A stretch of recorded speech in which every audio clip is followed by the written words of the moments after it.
The goal of today's presentation, Generational Awareness, is to increase awareness of the characteristics of the various generations in our membership and use that information to help improve leadership and membership recruitment, retention, and involvement. After seeing this webinar, you should understand and appreciate the different characteristics of the generations that are currently members of the DAR, understand the impact of generational differences in your meetings, and gain insight on how to engage each generation. In the next 30 to 40 minutes, we will review key traits of the members of today's DAR, unfortunate chapter scenarios, the defining of generations, and how to build successful multi-generational chapters.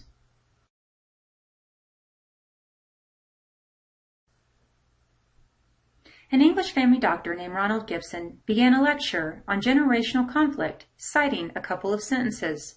Perhaps you can relate. Our youth now love luxury. They have bad manners, contempt for authority. They show disrespect for their elders and love chatter in place of exercise. They no longer rise when elders enter the room. They contradict their parents, chatter before company, gobble up their food, and tyrannize their teachers. The second one, this youth is spoiled to the depths of the heart. Young people are criminals and idlers. They never be as young as before. The youth of today will not be able to maintain our culture. The first statement was from Socrates. The second was written in a clay vase found in the ruins of Babylon, modern Baghdad, and more than 4,000 years old. Conflicts of generation are nothing new. We just need to be aware, understand, and offer solutions so that each generation can provide value to your chapter. We hope that after viewing this webinar, you will be more aware, understand, and be able to grow your chapters. Why are generations important to DAR? Different viewpoints from DAR members create opinions and diversity, which can create innovation and excitement if managed positively.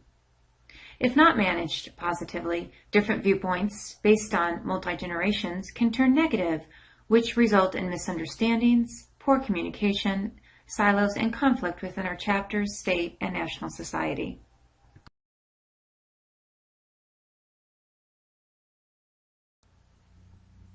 Today's DAR focuses on gaining new members of all ages, especially our younger generation. Many of our members are retirees, but we have many members that have one or more of these roles: working professionals, mothers, caregivers, stay-at-home moms, and students. Chapters are realizing that all generations have many strengths, skills, and experience in which they can apply to DAR. In fact, our chapters, states, and the National Society are strategically being more active in recruiting new members of all ages and asking our members to volunteer and take leadership positions for the various committees and chapter offices. We are seeing the benefits slowly, and we are gaining new members. In the past 4 years, we have seen a net increase in membership nearly every year. Is your chapter today's DAR? Do you know your members, their skills and talents? Do you know how your members want to help? Have you asked your members to volunteer? Do you know how your chapter is recruiting members? How are you involving your junior members? Sometimes it's difficult to move to today's DAR as we encounter unfortunate outcomes. Let's take 3 scenarios. The first one chapter recruits 7 new juniors who become members. The junior members want to get involved and suggest improvements or other ways of doing things.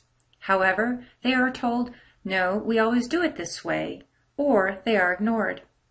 After a year, the new juniors stop attending meetings and eventually drop their membership.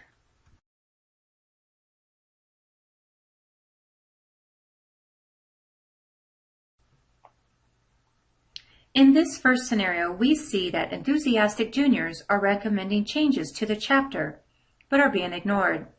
Change to some is resisted or risky, and to others, change is good. Is your chapter open to change? The right administration has two phrases that you will never hear. We've never done it that way, and we've always done it that way.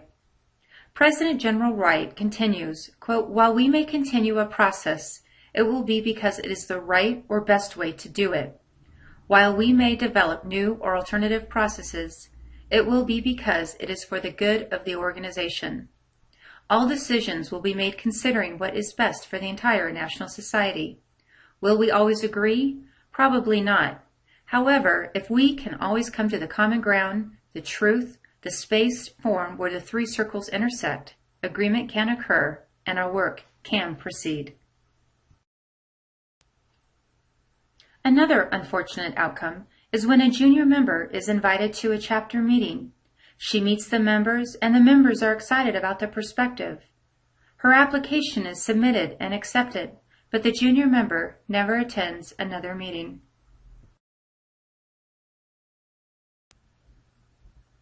In this scenario, we see that a prospective becomes a junior member, but then we never see her again. It might be that her relative did her papers and paid her dues, or the junior might be in college. But do we really know why the member joined DAR? The membership committee states on their website, "People join organizations for a host of reasons. Some join because they are motivated to work on a common task or towards a common goal. Others are motivated by interpersonal relationships with group members with similar backgrounds or interests. Remember that the new member who just joined the DAR may not have joined for the same reason you did, so her interest in DAR might be quite different. When she joins, we should consider asking her why she joined and what interests her." Another unfortunate scenario. A chapter recruits 15 new members, and the new members are more technology savvy. They have ideas about doing things faster and easier, such as using Skype for meetings, email for meeting notices, and Twitter for reminders. Basically, doing things completely different than the way the chapter was used to. The outcome? The existing members transferred or stopped attending meetings.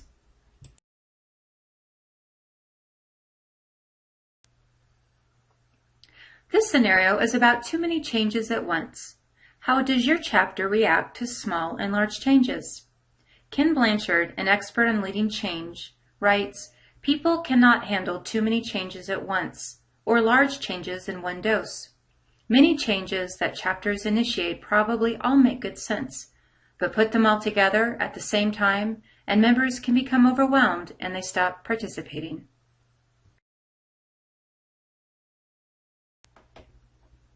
Each generation is defined by demographics, the media, pop culture, and market research.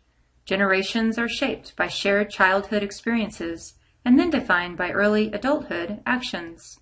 Specific cultural impacts vary by geography, but the resulting traits are similar. Ranges of dates may vary, and most people overlap and fit into at least 2 generations. There are no good traits or bad traits, only different ones. There are multiple terms to define each generation, and we will use these in our presentation. Traditionalists, also known by Greatest Generation. We will use baby boomers, also known as Yuppie Generation. There's Generation X, known as Baby Busters, and the Millennials, also known as Gen Y or Internet Babies. The Traditionalist generation not only survived the Great Depression of the 1930s, but was instrumental in shaping the United States as an economic and military power, especially during World War II. They preferred chain of command structure. Patriotism, loyalty, discipline, and doing more with less very much define this generation.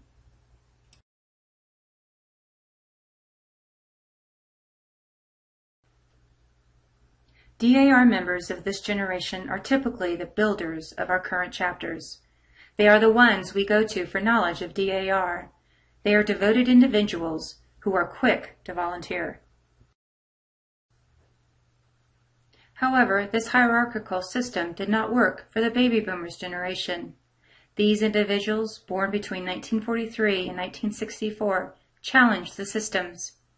These individuals have passion for personal and social improvement, and their volunteer work meant they wanted to make a difference in society.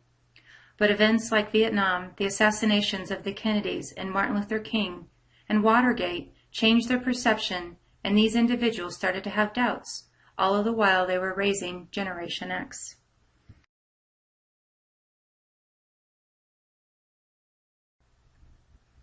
The approximate ages of baby boomers are between 48 and 69. The average age in DAR is about 61. Members from this generation are typically the leaders of the chapter and main contributors in our DAR chapters right now. These members with a strong work ethic want to make a difference in their chapters and in their communities. Generation X experienced a childhood of uncertainty as they saw corporate downsizing, the oil energy crisis, the savings and loan crisis, and the space shuttle disaster. Generation X were also called latchkey kids, who took care of themselves after school because his or her parent or parents were away at work. Generation X is highly educated, self-reliant, independent, and they seek balance and diversity. DAR members of Generation X are typically the experienced juniors and those also approaching 50 years of age. They are working professionals, stay-at-home moms, students, and spouses. Generation X DAR members enjoy improving processes and aspire achieving a balance between work, families, DAR, and other civic and religious organizations. These DAR members are working across the DAR spectrum in chapters, states, and the National Society as contributors and leaders. The millennial generation is also called Generation Y, as they have a firm desire to know the reason behind what is happening and what they do. They want to affect change and make an impact. They were shaped by computers, school violence, especially Columbine, the Oklahoma City bombing, multiculturalism, and 9/11. They are highly tolerant, can multitask well, and express themselves rather than defining themselves through work. They are techno-savvy, sociable, and global thinkers.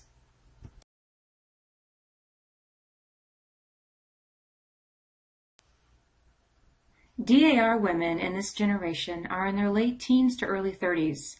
These young juniors or CAR members are typically in school or college, and they might be in their first jobs or have started families. DAR members from this generation are the ones that are most looking forward to a new today's DAR. This slide represents another summary view of all the generations and their characteristics, core values, patterns, and motivation. From a disciplined traditionalist to a confident millennial, from a baby boomer's optimism to a Generation X flexibility. There are many other personal and lifestyle characteristics that are different, interesting, and valuable to understand. Knowing these differences is important as it will help you communicate with and motivate each member of your chapter.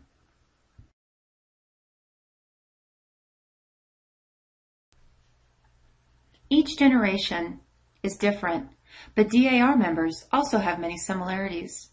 We have a genealogical connection to a revolutionary patriot. We are involved in meaningful service projects throughout our communities. We want to learn more about DAR and may be interested in an office or a committee. We have personal strengths that can be used in chapter activities. We are inspired and enjoy giving students awards and scholarships. We support and care for our military men and women who serve our nation. We desire to feel valued and needed. We want to contribute to our chapter, and we cherish lifelong relationships and friendships.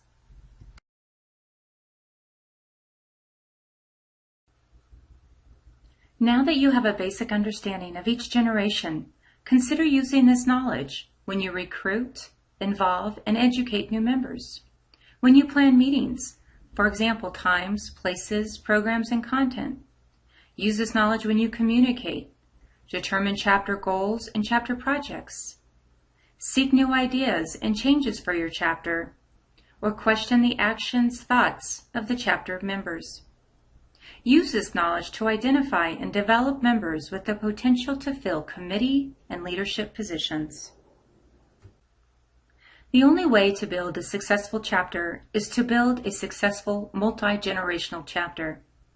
And the key to building bridges among the generations are sharing perspectives, communicating openly, spending quality time together, listening, being honest, showing mutual respect, and valuing one another.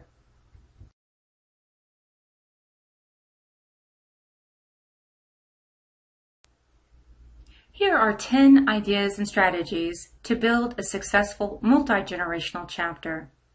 Chapter leadership should offer meeting choices. Gen X and the millennials may need meeting flexibility.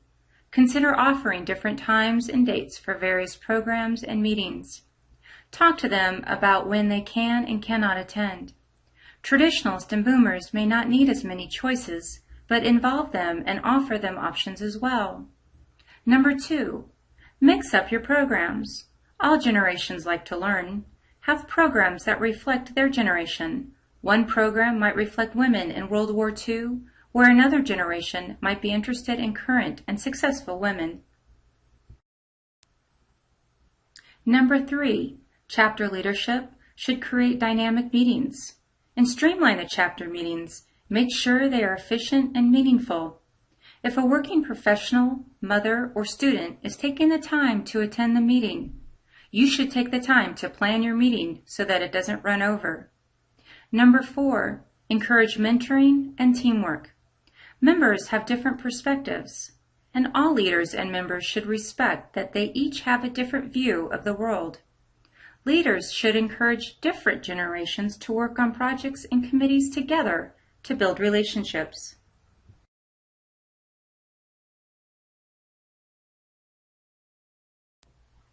Number 5, chapter leadership should know their leadership style and be able to communicate to each generation. Leaders are encouraged to evolve and grow with their chapters. Be creative in how you communicate your wants. You might have to communicate differently to each officer and chairman about your chapter's vision and specific goals. You might have to ask for their help in different ways. Respect their style and see how they accomplish the work. If appropriate, give them feedback and reward or recognize them for their efforts. Number 6, improve member retention. Offer your experienced members a different committee, especially if they've been doing the same committee for a while. And if you haven't seen members at a meeting, call them and see how they are doing. Find out if they are interested in helping with an activity or committee. Let them know the chapter misses them, and if they are able, encourage them to be more active. Number 7, provide recognition. Here are some ways to reward or recognize your chapter members for their volunteer efforts. For traditionalists, consider placing a donation in their honor or present their years of service certificate at a meeting. Let them know their experience is respected. For boomers, highlight them in newsletters or provide a verbal recognition in front of others. Let them know they are valued. For Generation X, offer to be a reference or write a public acknowledgement on their LinkedIn account. Let them know they are appreciated. And for millennials, offer a verbal or written thank you or provide a gift card. Let them know their work is well regarded.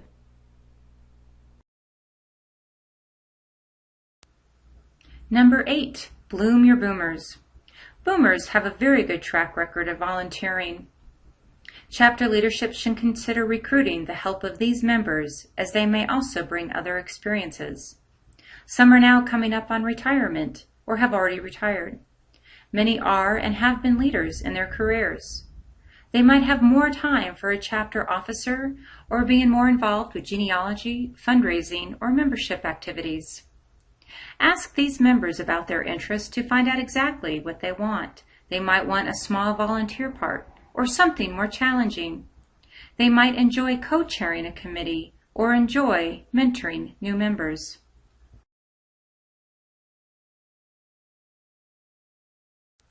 Number 9, excite the Xers. Many in this generation are in professional jobs and climbing corporate ladders, but work very hard to balance work, families, and other personal commitments. Chapter leadership should consider scheduling meetings that fit the times of this generation or that would involve their families. Chapter leadership could give them a DAR activity that will allow these members to do it their way. Perhaps they could write an article, present a program, or organize an event. As this generation as a whole in this country focuses nearly 39% of their volunteer time to education, consider asking these members if they would be interested in co-chairing a committee that emphasizes education, such as DAR scholarship, DAR good citizens, or community service.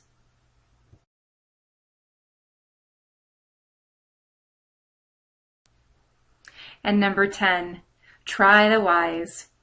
These volunteers divide their time among many groups and use technology as a part of their everyday lives. Chapter leadership should consider scheduling one or more chapter meetings that fit their schedule as this generation divides their time among many groups. Making sure to use email or other updated forms of communication to gain this generation's attention, as they use technology as a part of their everyday lives. Chapter leadership should consider asking this generation for their ideas and their help to grow the chapter through technology, perhaps creating websites, yearbooks, or using Facebook. Chapter leadership should invite juniors or prospective juniors to a meeting and encourage them to bring a friend, as this generation likes to be with their friends. Now let's look at a fortunate scenario and outcome. A prospective junior and her mother are invited to a chapter meeting. Members are excited about the perspectives. They submit their application, and the prospectives become new members. The junior is unable to meet during a particular date and time because her college is in another town. The chapter officers ask the junior member if she would like to volunteer for a committee that could be done remotely, as an example, maintaining their website. The chapter officers ask the mother if she would help with a veterans event or another upcoming event that she might have interest. The junior members suggest some programs on women's issues. The chapter's meeting schedule is already in place, but the chapter officers decide to hold their last meeting on a weekend, as the junior will be home and would be able to give a program on women's issues.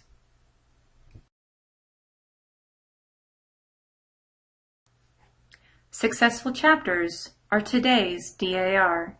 Chapters are realizing obtaining members is important, and earning their long-term commitment and involvement takes time, understanding, and work. The chapters should work together with each generation to move today's DAR forward into the next generation.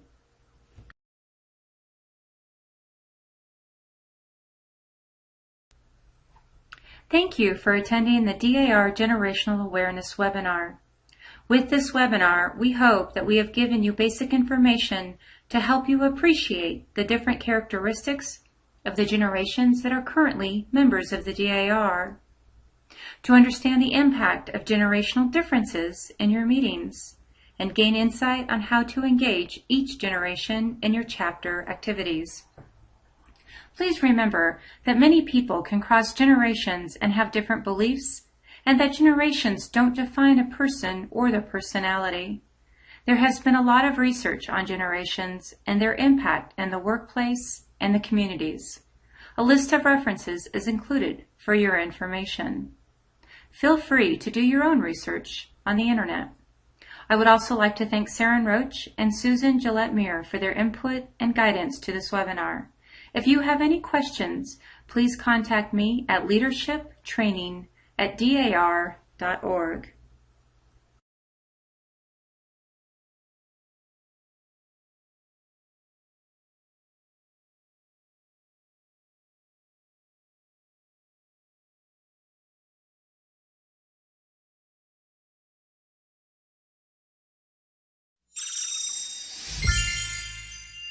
Welcome to the Ins and Out of Pins webinar. My name is Jamie Birchfield, and I serve as the National Chair of the Insignia Committee for the Van Buren Administration. This webinar will provide information on the history of our insignia, protocol for using and wearing the insignia, details on pins and the work of the Insignia Committee, and finally provide you with information on how to shop our newly established DAR insignia store. Did you know that the Insignia Committee was the first national committee established upon our founding? Our founders knew then, just as we know today, the importance of having a symbol to represent our society that can be worn proudly by our members. The official insignia was unanimously adopted by the National Board of Management on May 26, 1891, and patented September 22, 1891. The golden wheel of the insignia represents a spinning wheel.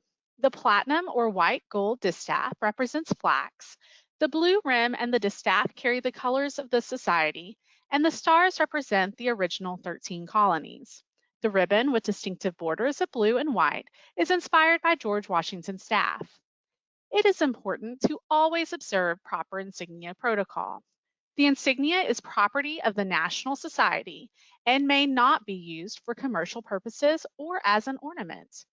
Use of the insignia is limited to yearbooks, stationery, programs, and when necessary, the work of the Society. Any other use must be approved by the Executive Committee. Those requests are submitted through the National Chair of Insignia. When using the insignia, it should appear in either the top center or upper left-hand corner, with no words written or printed above the insignia, except on an official DAR banner. This is especially important to remember when writing your name on your conference or Congress program.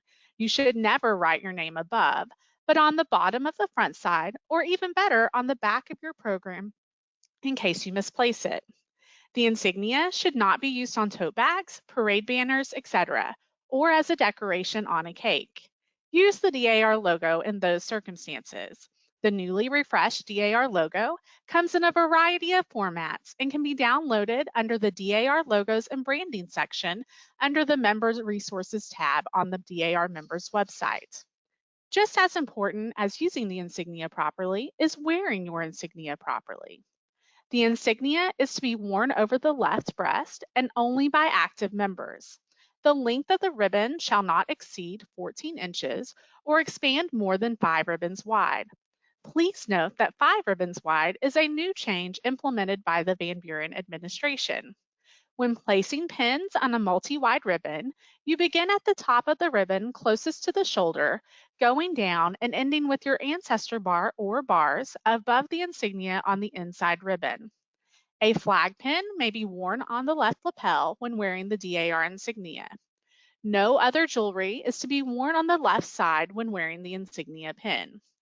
Insignia is worn with attire appropriate for DAR occasions, which may include pants or jackets.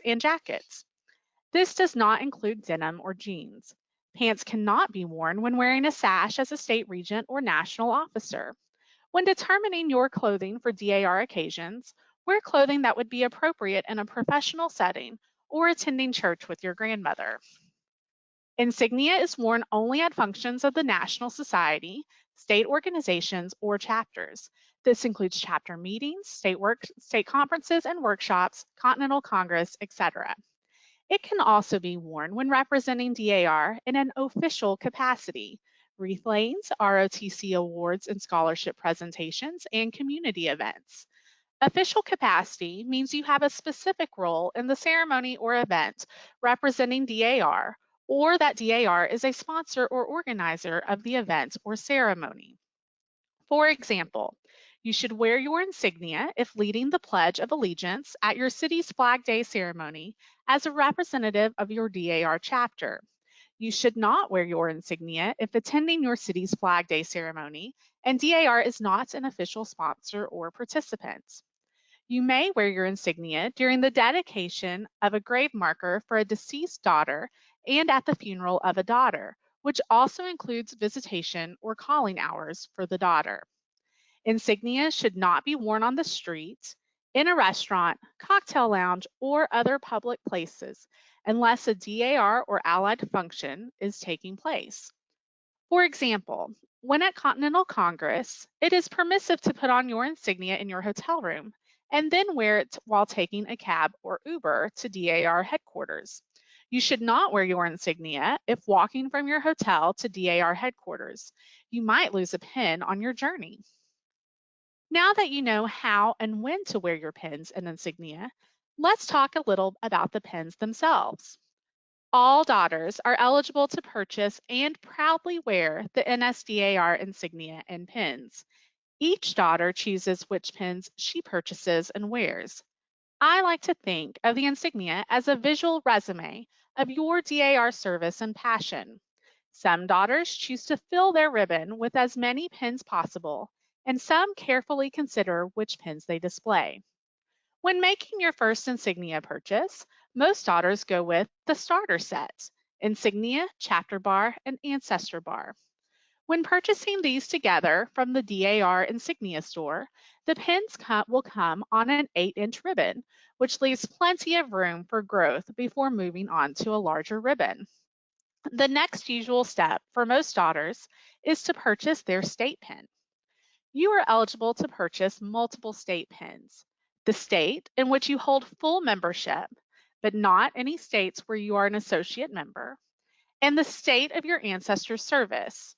Should you move to another state, you may still wear the pin of your previous state membership. Once you have earned a pin, the privilege to wear a pin, you can continue to wear it. Many members also wear anniversary pins for their chapter or state.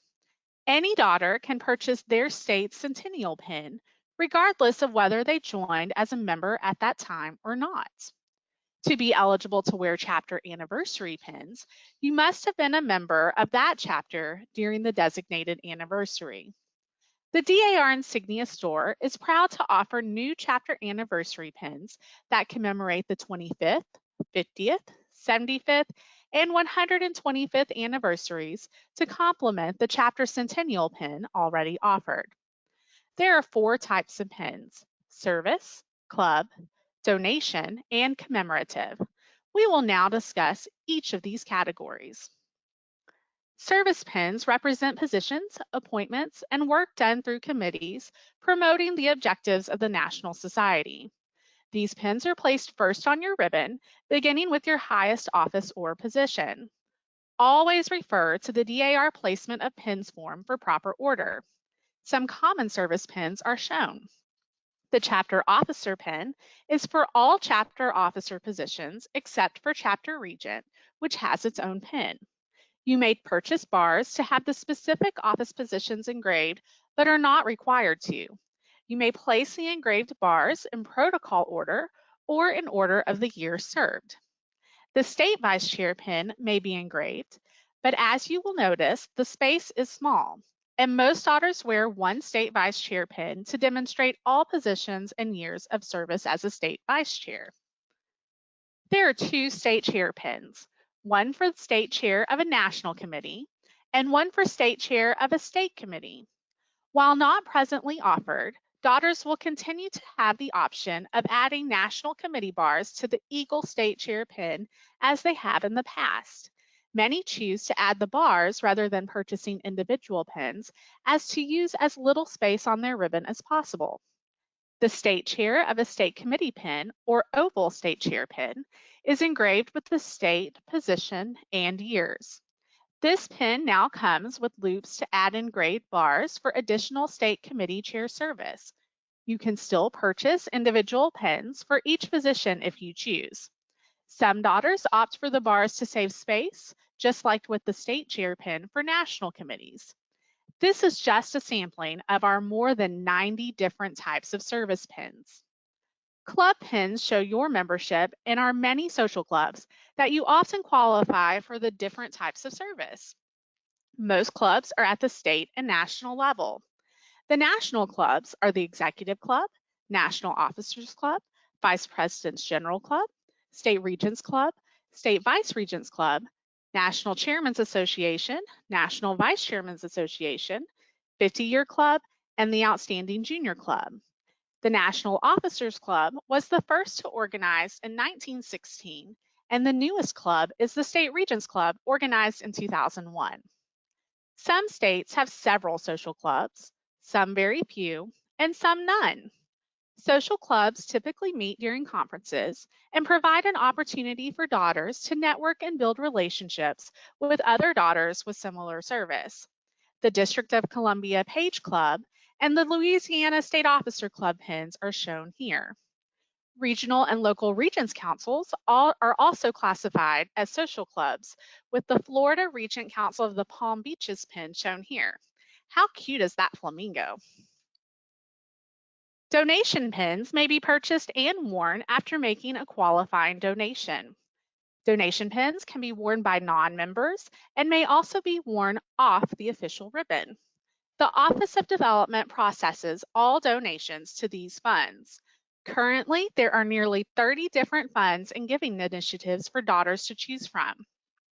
The Rise and Shine Van Buren President's Project pin is the inaugural pin of DAR insignia and is stamped as such on the back of the pin. A minimum donation of $100 is required to purchase the President General's Project pin. Benefactor donors are gifted the benefactor pin with a minimum donation of $1,250, and with a donation of $2,500, donors are gifted with the newly introduced Patriot pin.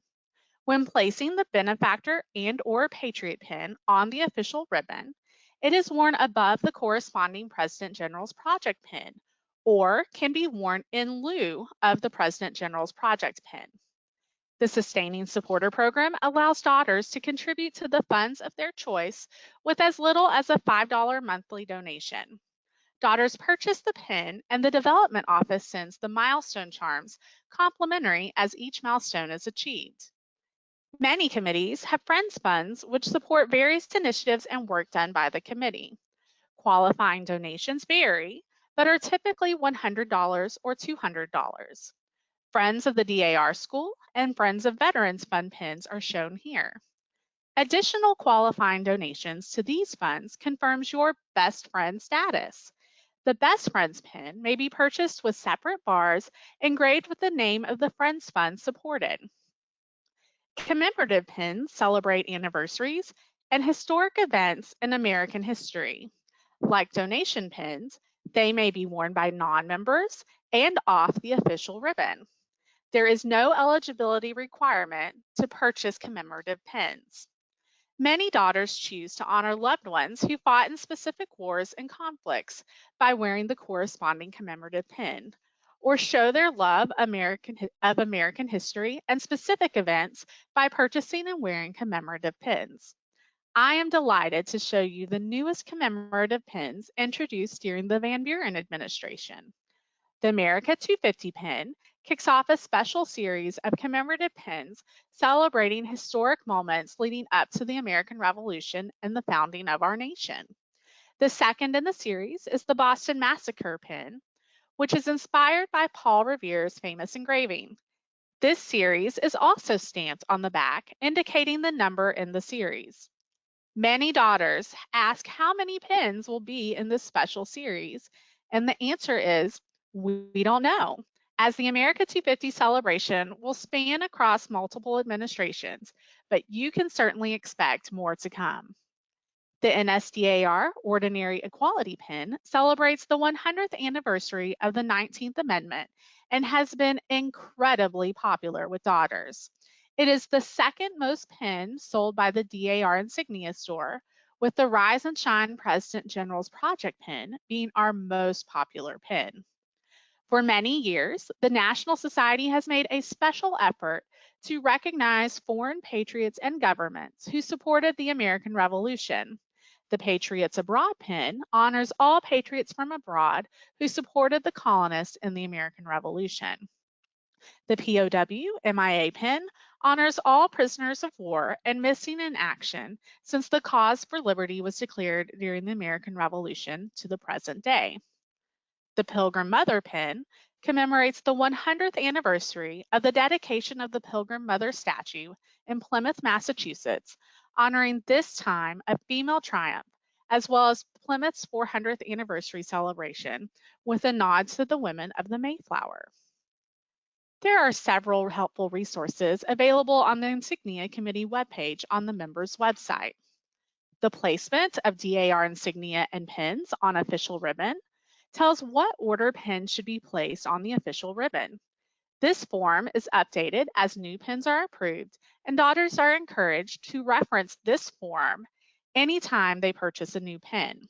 For your convenience, this form is also included in the DAR insignia catalog. As a reminder, when placing pins, always begin with the highest office at the top of the ribbon nearest the arm if wearing a ribbon with more than one row. The dispensation of insignia and DAR pins form provides each daughter the opportunity to let their family know what to do with their DAR pins when they are no longer able to use them. All too often, we find pins listed on eBay because the family just didn't know what to do with them once their beloved family member passed. This form is now 2 pages and allows you to list pin by pin what to do with it. We recommend making 2 copies of this form and keeping one with your state records and one with your pins. It is also helpful to take photos of your insignia and pins should they be stolen or damaged by a natural disaster. Most daughters choose to gift pins to eligible family and friends or donate to the chapter, state, or national society. Currently, the Organizing Secretary General's office maintains a list of available donated pins for purchase. Another useful resource is the Initiating New Pins protocol. Any daughter can request a new pin. Please pay close attention to the procedures as they have been updated with the launch of the DAR insignia store. There is now a prepaid minimum initial order for new club pins. Please also note that initiating new pins is a multi-tiered process and typically takes a minimum of 6 months to complete. The insignia do's and don'ts and the Let's Talk Pins FAQ are great resources for the many of the questions you may have regarding DAR insignia. I recommend reviewing these documents before asking your question in an online forum or contacting the committee, because it's likely the answer to your question is there. There are 3 primary responsibilities of the Insignia Committee. The Pin Review Committee reviews all requests for new pins and makes recommendations to the Executive Committee. Please note that all new pin requests are forwarded to the Executive Committee, regardless of the Pin Review Team's recommendation. The Pin Review Team consists of past executive officers who have extensive knowledge of DAR, protocol, and most importantly, pins. The Internet Monitoring Group constantly monitors eBay and other popular auction sites to notify chapters and states when pins are put up for auction. Monitors work a week at a time, compiling lengthy reports of their findings. This team has been responsible for reuniting several daughters with stolen pins in the past and uncovering some unique DAR memorabilia. Insignia volunteers are a new group of 56 dedicated daughters who will work with DAR Insignia store staff to promote insignia sales at state meetings and Continental Congress. Delegates at the 128th Continental Congress voted to establish an internal DAR insignia operation at the conclusion of our contract with Hamilton Jewelers, which expired on February 29, 2020. This recommendation was heavily researched across several President General administrations. The initial recommendation stemmed from the Long Range Planning Commission, and subsequently, the Insignia Task Force was created to research feasibility, with their findings reported to the National Board of Management, which voted to bring the recommendation to daughters for vote at Continental Congress in 2019. The Insignia Task Force then worked with DAR staff and executive officers to create the infrastructure and operations for the DAR Insignia Store.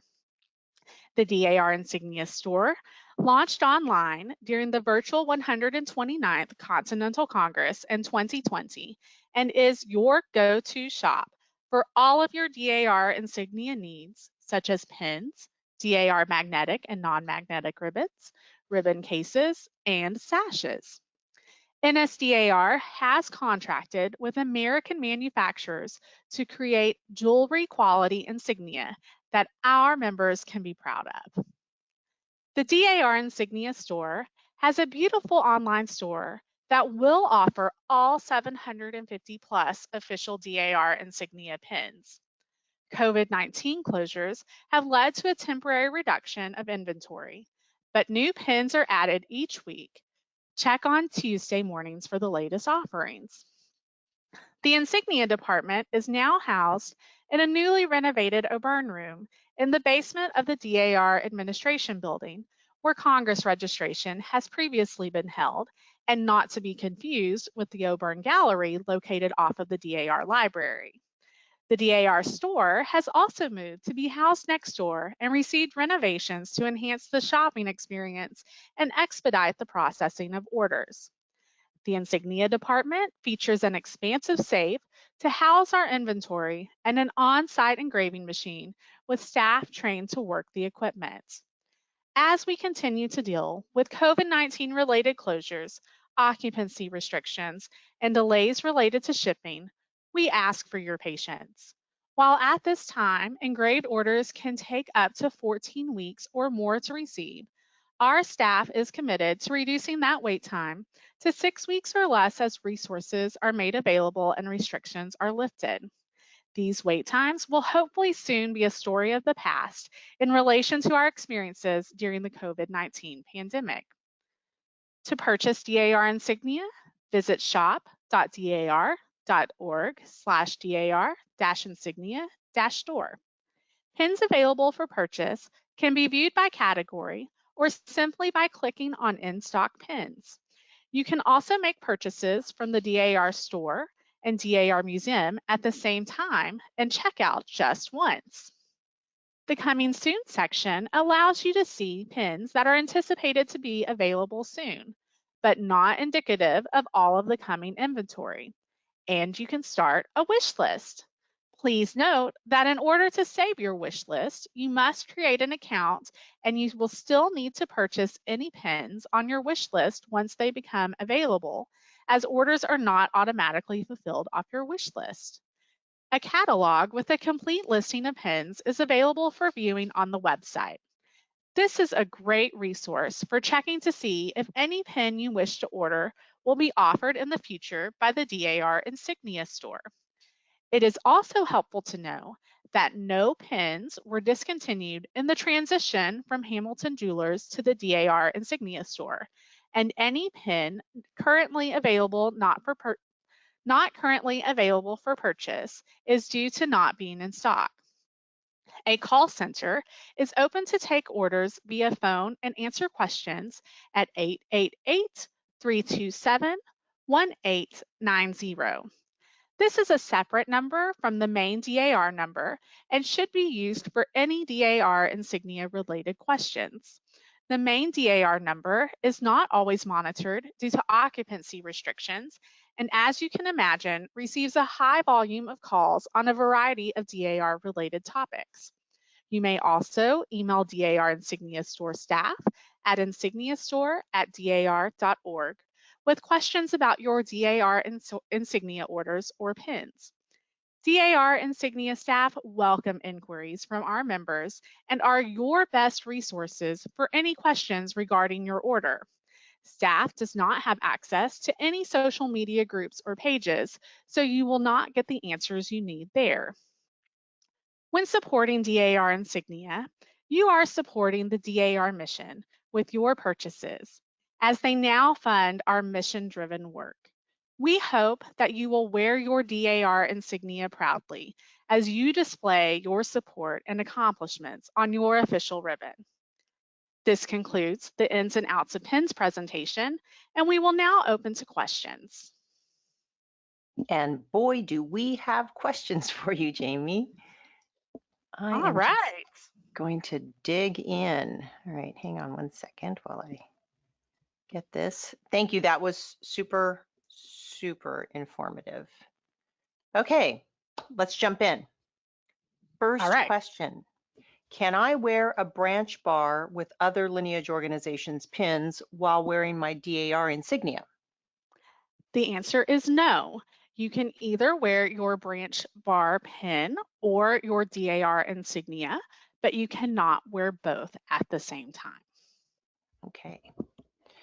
Next, what order should I place my ancestor bars and state service pins in? There is no specified order.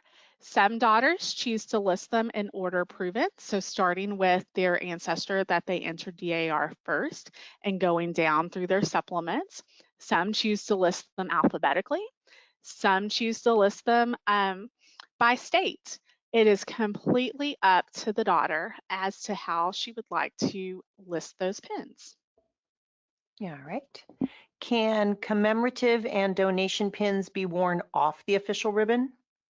Yes, commemorative pins and donation pins may be worn off the official ribbon and may also be worn by non-members. Great. Can I wear a donation pin that belonged to someone else? Yes, you may wear a donation pin that belonged to someone else, so long as you have also made a qualifying donation that earns you the privilege to wear the pin. And the development office would be happy to work with you to make donations that are relevant for causes that may no longer exist, like past President General's project pins. Great. Our chapter is celebrating our 90th anniversary in December 2021. Wow. We were wondering if we could design a pin to commemorate our anniversary through National DAR. Unfortunately, all pins through National DAR are only for the designated ribbon, and as the 90th anniversary is not a recognized anniversary pin, you can't work through DAR insignia on that design. However, you could certainly work with an outside company to create a pin to be worn on the right side, commemorating your anniversary. Great. I have a Guardian Trust pin and recently received my 5-year dangle. Should this be added beside the 1 year, or should I only have the number 5 dangling? I'm going to assume that this daughter meant to say her sustaining supporter pin and not the Guardian Trust pin, as there are no dangles on the Guardian Trust pins. But yes, you can put the charms in whatever order you would like on your sustaining supporter pin. I chose to put my number 5 right next to my number 1 so that the next milestone would go next to it. You could alternate it. You could wear just one. You could wear both of them. You know, hopefully we'll all have many, many anniversary milestone charms to add to our pin at some point. I did the same thing. I have both dangling. Okay, it seems like pin orders are taking much longer than it used to with Hamilton. Do you know why? Well, first, I would like to say that pin orders are pretty much the same amount of time as we experienced with Hamilton. I know that it was frequent that I personally waited 12 weeks for an order, and there were times that I waited more than 12 weeks, upwards of 22 weeks or more for a few pins that were difficult to fulfill. But 100% of our delay is related to COVID-19 restrictions. Washington, D.C. has had some of the tightest COVID-19 occupancy restrictions in the country, as they are all dictated by the mayor of the District of Columbia. I'd like to share some specific dates so that we kind of know what we've been working with. So March 16th, 2020, remote work was authorized in the District of Columbia, meaning that any person that could work remotely other than essential workers was asked to work from home. And then subsequently, a stay-at-home order was implemented on March the 25th, 2020. That stay-at-home order did not allow for anyone other than essential employees, which the DAR, and we think that they're essential, but the District of Columbia thinks otherwise. So no staff was in our building from March 25th until June 22nd, when Washington, D.C. entered phase 2, which allowed for 25% capacity. Washington, D.C. has never been above 25% capacity since, and even was in reduced capacity back in December 18th, 2020, it went down to essential staff only, meaning less than 25% capacity, and staff had to work on a rotating basis. And that order was in effect until January 22nd, which is when phase 2 was re-implemented and continues to be implemented at 25% capacity. While Washington, D.C. has had these strict restrictions, our manufacturers have also had restrictions as they are in multiple states. You know, every state varies as to what they've worked on. When they were under stay-at-home orders, they unfortunately were not able to process the many pin orders we placed prior to the pandemic. The pandemic also led to Hamilton not being able to fulfill their remaining orders. As you know and remember, our contract with them expired February 29th. They initially anticipated taking 6 to 8 weeks to fulfill those last orders that came in, but obviously they were at home during that time too, and so we didn't get our inventory from Hamilton until mid-June. So all of these delays from manufacturing to delivery are just 100% based on COVID-19, something that none of us could have anticipated or would have wanted to anticipate. And we know that as we move forward, these delays will be a thing of the past. Thank goodness. We need our pins. We do need our pins. We need places to wear our pins too. There's that too, yeah. Okay, next one. I have had nothing but problems trying to order pins that I am entitled to order. I get a packing slip with denied written next to it. And then getting a hold of someone is next to impossible. Well, I would encourage that daughter to email Insignia staff at insigniastore@dar.org. Calling, you know, maybe that daughter's calling the main number and not the direct Insignia store number. It's helpful to think about what are the circumstances of without knowing what pins they're ordering. You know, certain pins are on your service record, but certain pins require a state regent's authorization and a chapter regent's authorization.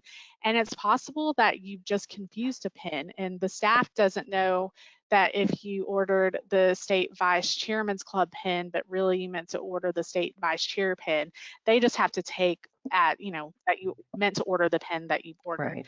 But I definitely encourage them to email insigniastore@dar.org and then subsequently follow up with the Office of Corresponding Secretary General and the Insignia Committee if they're having difficulty making contact. Great, that's perfect. There is a current backlog for engraving due to the pandemic restrictions. Can members take their pins to a jeweler for engraving of the member's number?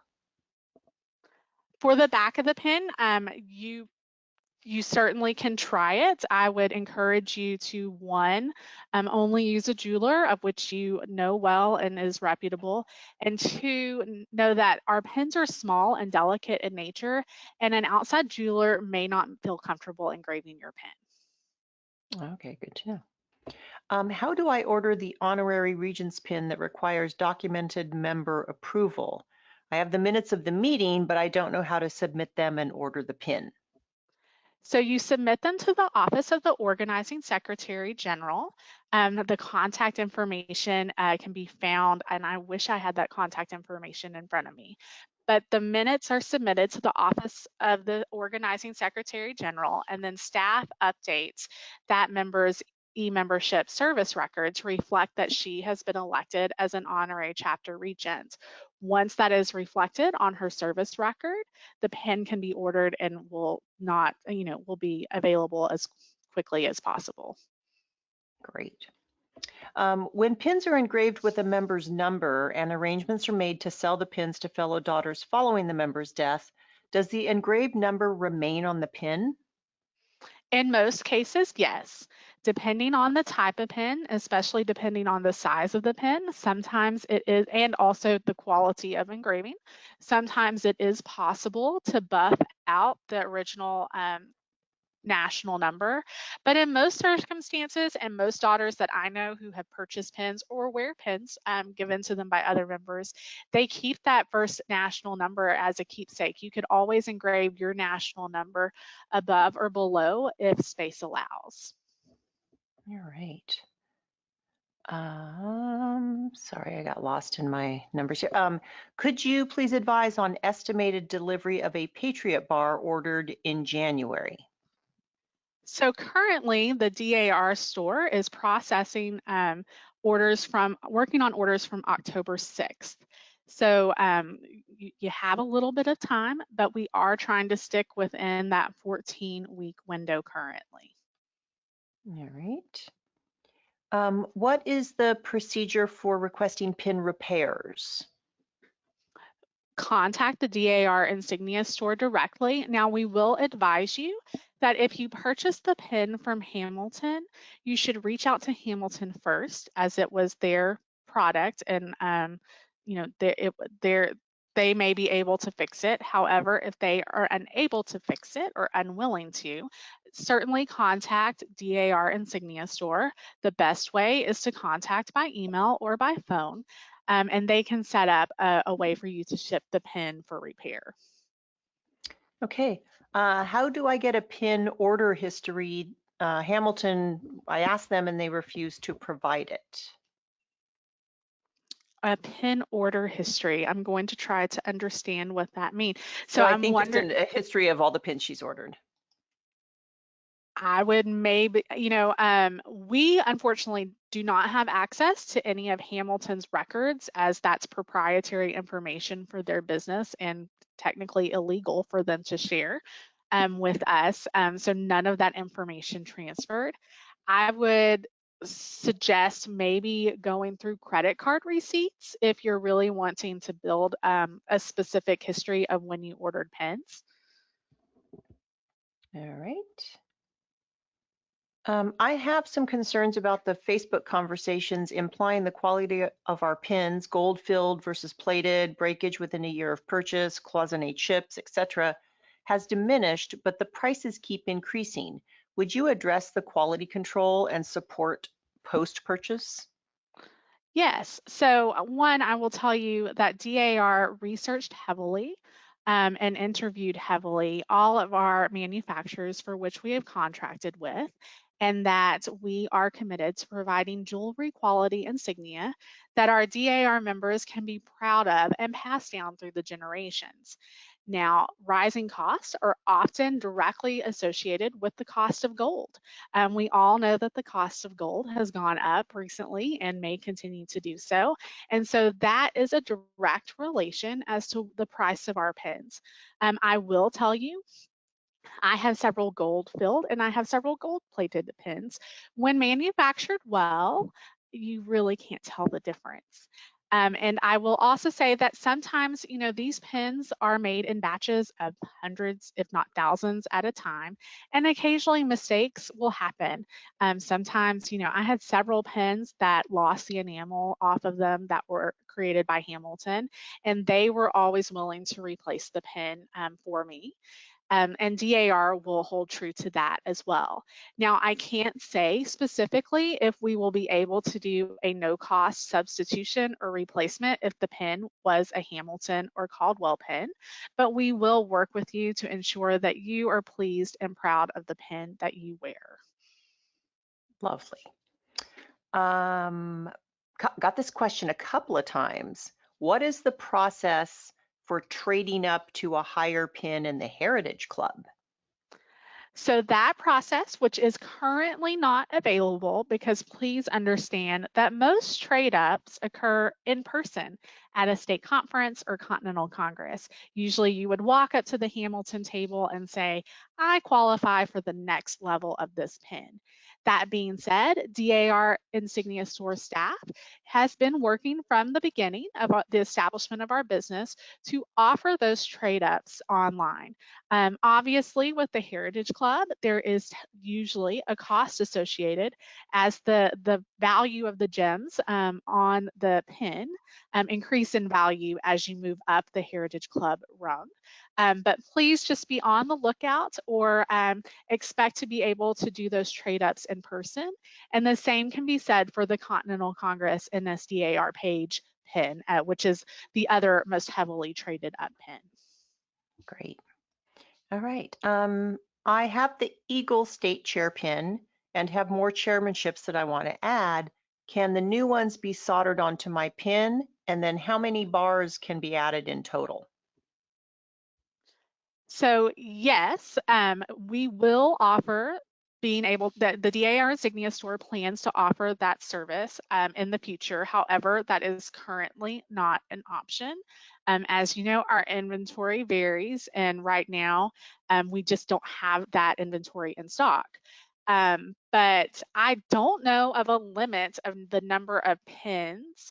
That would be a question for our manufacturers as to what could hold, but I have seen upwards of 6 or 7 bars on a pin, if maybe even not 1 or 2 more. And if you're that dedicated, kudos to you if you've served in that many state chairmanships, or you might want to work on your ability to say no, which I have a problem with too. Yeah, I think the most I've seen is 6, but yeah, it's pretty impressive. Okay, my junior has been selected Outstanding Junior for our state, and I would like to buy her the pin. Is this something I, as her chapter regent, can do? Traditionally, the State Outstanding Junior pin is a gift from the state and is presented to the State Outstanding Junior when she is named. Now, if for some reason that your state doesn't present the pin, then you certainly can pay for it.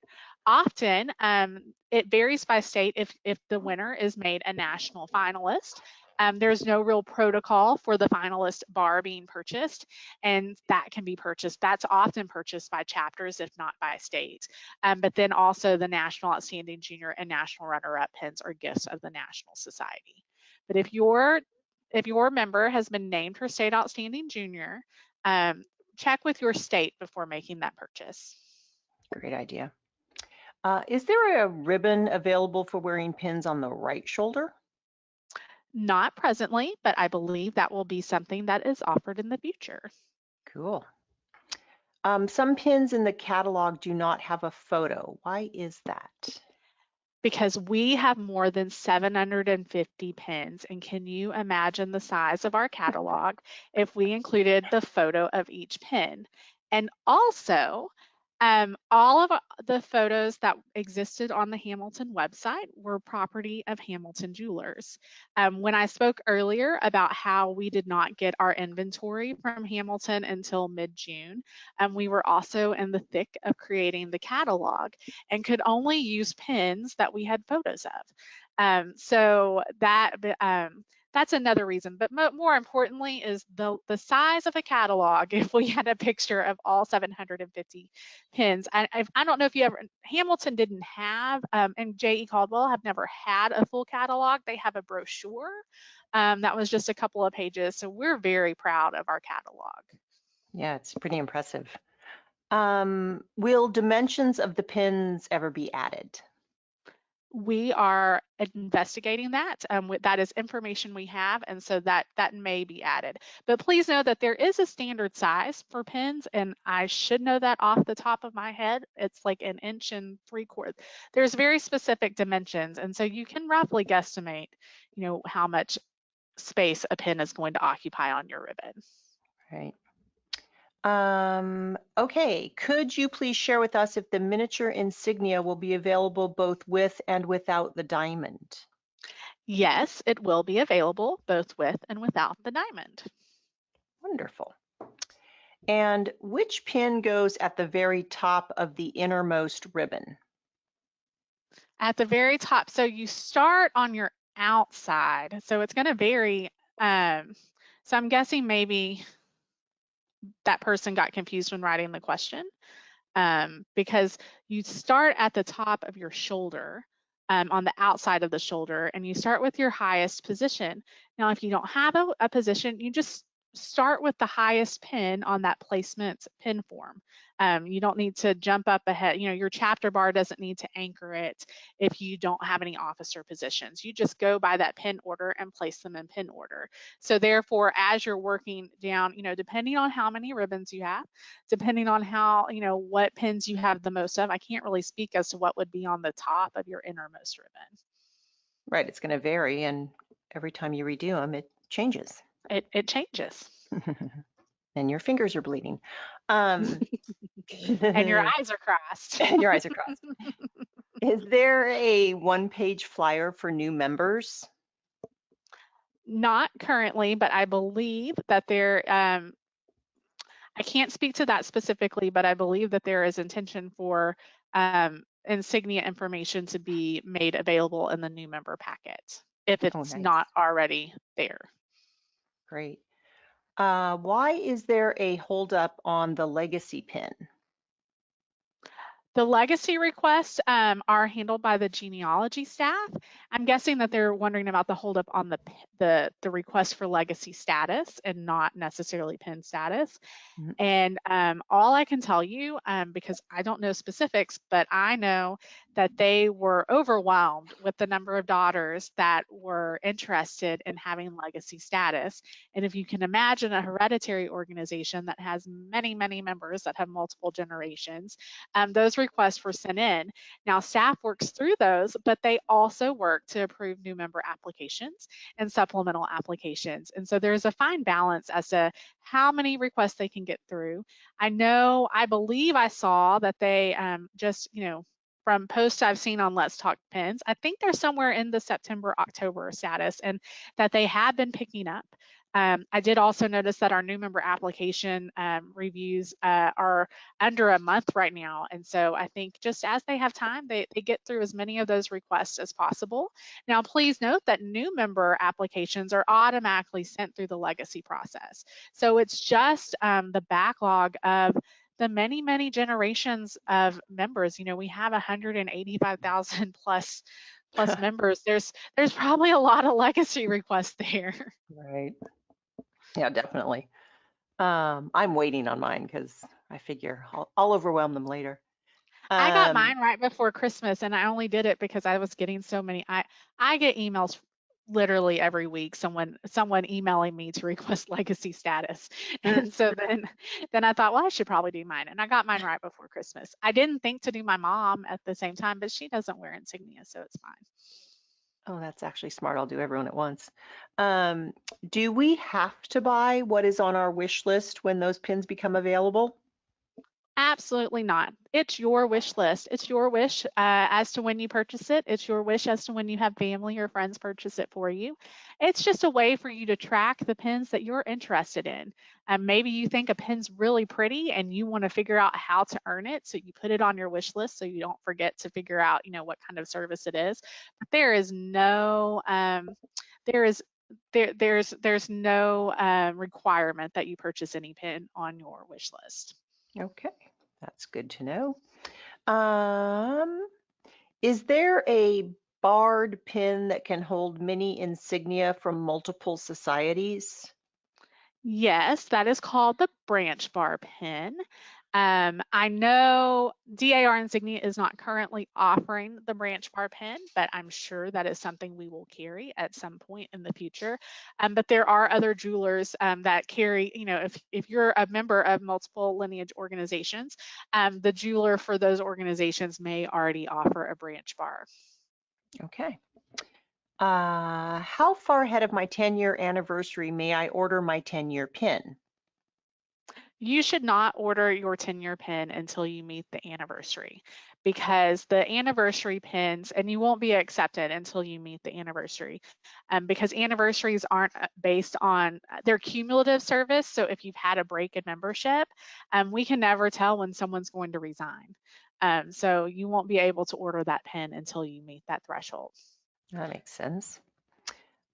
Is there any thought of having the Cameo Club pin be an official DAR pin?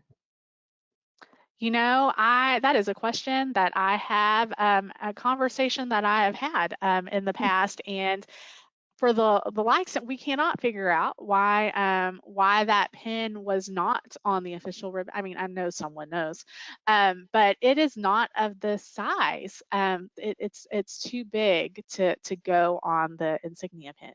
Plus, there's not enough. While DAR will offer or has in Hamilton offered a Cameo Club pin, you can wear any Cameo as a member of the Cameo Club pin. So there's just no, I hate to say the word regulation, but we do regulate the pins that go on the official ribbon, and that particular pin just doesn't have regulation. But now we have the legacy pin, and if you're part of the Cameo Club, meaning you are a multi-generational member of DAR, you surely and most likely qualify for the legacy bar pin. So very smart. I like that idea. Can you please review the centennial pins? Can a daughter wear their Patriot's state centennial pin? No, the daughter can only wear the state centennial pin for the state in which she holds full membership. And then you can wear the state service pin for any of your ancestors' state service. And you do not have to be a member of that state society when that anniversary was celebrated. Oh, cool. Okay, that makes sense. Is the chapter centennial pin authorized for the year in the organizing year or the charter year? I believe it's the organizing year, and now I'm wondering why there are two dates. Are there two different dates between organizing and charter? I mean, so you're an organizing member if you are a member the day the chapter organized, and you're a charter member if you join the chapter within the first year of its existence. So the chapter anniversary pin would be based on the organizing dates. Wow, I thought through that question. That was fast. That's thinking on your feet. My brain does work sometimes. Could you please tell us about the new legacy designation? Where is the legacy pin placed? The legacy pin is placed above the ancestor bars. Now, there's been some confusion, and I understand some of the wording can be misinterpreted on some of the marketing materials. But the legacy pin, if you look on the DAR placement of order of pins form, it goes above ancestor bars. So it goes above all of your ancestor bars. It does not have to connect. It doesn't need to sit next to your the Patriot in which you joined DAR. I mean, that's nice. That's a nice nod if you want to do that. Sometimes I wonder how close people are to you if they're reading your ancestor bars. They're definitely not with that, they're definitely within 6 feet. So I would not encourage it currently. But it's your legacy bar, and then all of your ancestor bars, and then your insignia. All right. I heard that a second engraving machine was to be purchased. Has that been done and installed yet? Well, that's a great question. And what I would like to say is that operational and equipment adjustments have been made, and the operational adjustments have already helped. Equipment adjustments are expected to help further beginning as early as next week. Decipher from that what you wish, but, wink, wink, nudge, nudge. Help is on the way. Got it. Could you please comment a little bit on the usage of the right side pins on a ribbon? Certainly. I have lots of comments about pins on the right side ribbon. So right side ribbon pins, you hear that a lot. It's kind of a slang term. We could almost have a whole webinar just on right side pins, but I'm not volunteering to write or do that currently. But right side pins typically are the pins, the President General's Project pin, which is the big pin, the big bling. You can get the blingy pin for $100 and the smaller member pin, or the less blingy pin. We've got the gold, the sunshine and the beam pin. They different, but those are worn on the right side or as a necklace. The President General's Project pin always goes at the top. You should always wear the President General's Project pin. Maybe you really loved Mrs. Love's heart and you just really want to wear it. That's fine if you want to wear a past President General's Project pin on your right side, but you need to also protocol dictates that you wear the current President General's Project pin. If wearing a campaign pin for a candidate for President General, you only wear that pin if also wearing the current President General's Project pin, and the campaign pin would go below. Then below would also be, a lot of state regents have a state regents project pin. And then there's pins for juniors at your national or state level. You've got the Firefly pin, and your state may have a cute pin like maybe a blue bonnet in Texas. Then there's the DAR school pin, which is that adorable the firefish or their school of sunfish. There we go. Fireflies and sunfish. And then there's the unit overseas pin at the national level. And then, like I said, there's state levels. And then some people wear, their community service award pin or their Women in the Arts recognition pin, those DAR awards that they've won that they can't wear, that they don't wear on the left side. If you were a DAR good citizen, maybe it was yesterday, maybe it was longer than yesterday. And if you kept that pin, I can't find mine. I wish I could. You could wear that on your right side. So there's not really a rhyme or reason, so long as you know that the President General's Project pin always is at the top, and that if you're going to pick one pin to wear, you wear the President General's Project pin, and then maybe your State Regents Project pin. And the same thing goes for State Regents projects. If you're going to, maybe there's a State Regents Project pin that you just love. You should always protocol, protocol dictates that you wear the current pin above as a sign of respect before wearing any additional pins. And then you don't have to just wear them on your right side. There's a lot of cute ladies that walk around with pins on their back. Sometimes they wear them at their wrist. I wear them on my sleeve. Yeah, there's just different ways. You run out of places to put them after a while. So, and maybe you wear a certain pin based on, if you're at the DAR school luncheon, you wear your DAR school pin. If you're at the junior membership luncheon, you wear your junior member pin. But, just that protocol makes sure the most important part is the President General's Project pin always goes at the top. And those are the pins that are purchased through the DAR store. Great. All right, I have a few more. Well, actually, I have a lot more. Hang in there. I'm doing good. You are. You're on a roll. Okay, what is the email address to obtain the pins for sale list from the Organizing Secretary General's office? Well, of course you were going to ask me that. I believe it's organizing@dar.org. Yes, organizing@dar.org. Okay, perfect. If a chapter disbands, can you continue to wear the chapter pin? Absolutely. Once you have earned the privilege to wear a pin, you never lose that privilege unless they run you out of office or something. But even then, once you've earned a pin, you can wear it. So even if you move chapters, I still wear the chapter pin for my first chapter that I joined. So you can always wear the pin. If you move states, you can continue to wear your old state's pins. Perfect. Is it only the insignia pins, or is it all pins that are not to be worn unless it's a DAR function? Only the insignia pins. If you are at any kind of function, you can always wear your DAR logo lapel pin. And there are many varieties offered by the DAR store and the DAR junior membership supporting the Helen Pouch Memorial Fund. I know a little bit about that. But there, you can always promote DAR wearing the logo lapel pin or any of our other patriotic jewelry. It's just the insignia that there are rules and restrictions upon when it is appropriate to wear. Perfect. Can the Rise and Shine pin and America 250 pin be placed on the official ribbon? Yes. Well, okay. Yes. The Rise and Shine President General's Project pin, the smaller version that you order from DAR Insignia, does go on the official ribbon, as well as the America 250 pin, but both can also be worn off the ribbon. Now, let me clarify that a little bit, because occasionally you see left side pins worn on the right side. If you're wearing your insignia and your pin it's qualified, you should wear it on your insignia. You shouldn't wear it off the insignia on the other side just because it's a donation and a commemorative pin, and technically you can. You want to group all of those pins together and reserve the right side for the non-official pins. All right. Are all the pins made with gold? Yes. Varying levels, yes. Cool.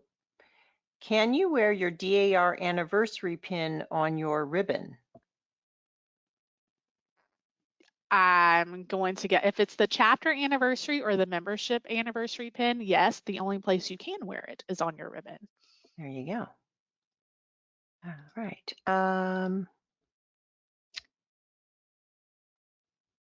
I bought a thimble in 1970 and my national number is engraved on it. Will you bring the thimble back? Well, I would like for you to send me a copy of a picture of the thimble. And I'd like to know exactly where you bought it. DAR is always looking for more sales opportunities. Right. Can you give your email address again just so that she can? My email address is Jamie, Jamie, Durham, Durham, @yahoo.com. And you can also find my email address under Contact the Committee on the Insignia Committee page on the DAR members website. All right. Next one. In the future, will there be a printed catalog like we had with Hamilton? We hope to offer a printed catalog. We hope to see everyone in person so that we can hand them a printed catalog. If you lost a charm for sustaining supporter pin like the 1 or the 5-year dangle, can you purchase or obtain a replacement? That is a question for the development office, and I am certain that they would welcome your questions and hopefully be able to accommodate your request. All right. I've gotten this question several times, so you've already answered it, but I'm going to ask you to answer it one more time. The legacy pin, does it go above the ancestor for which you received legacy or above all of your ancestor bars?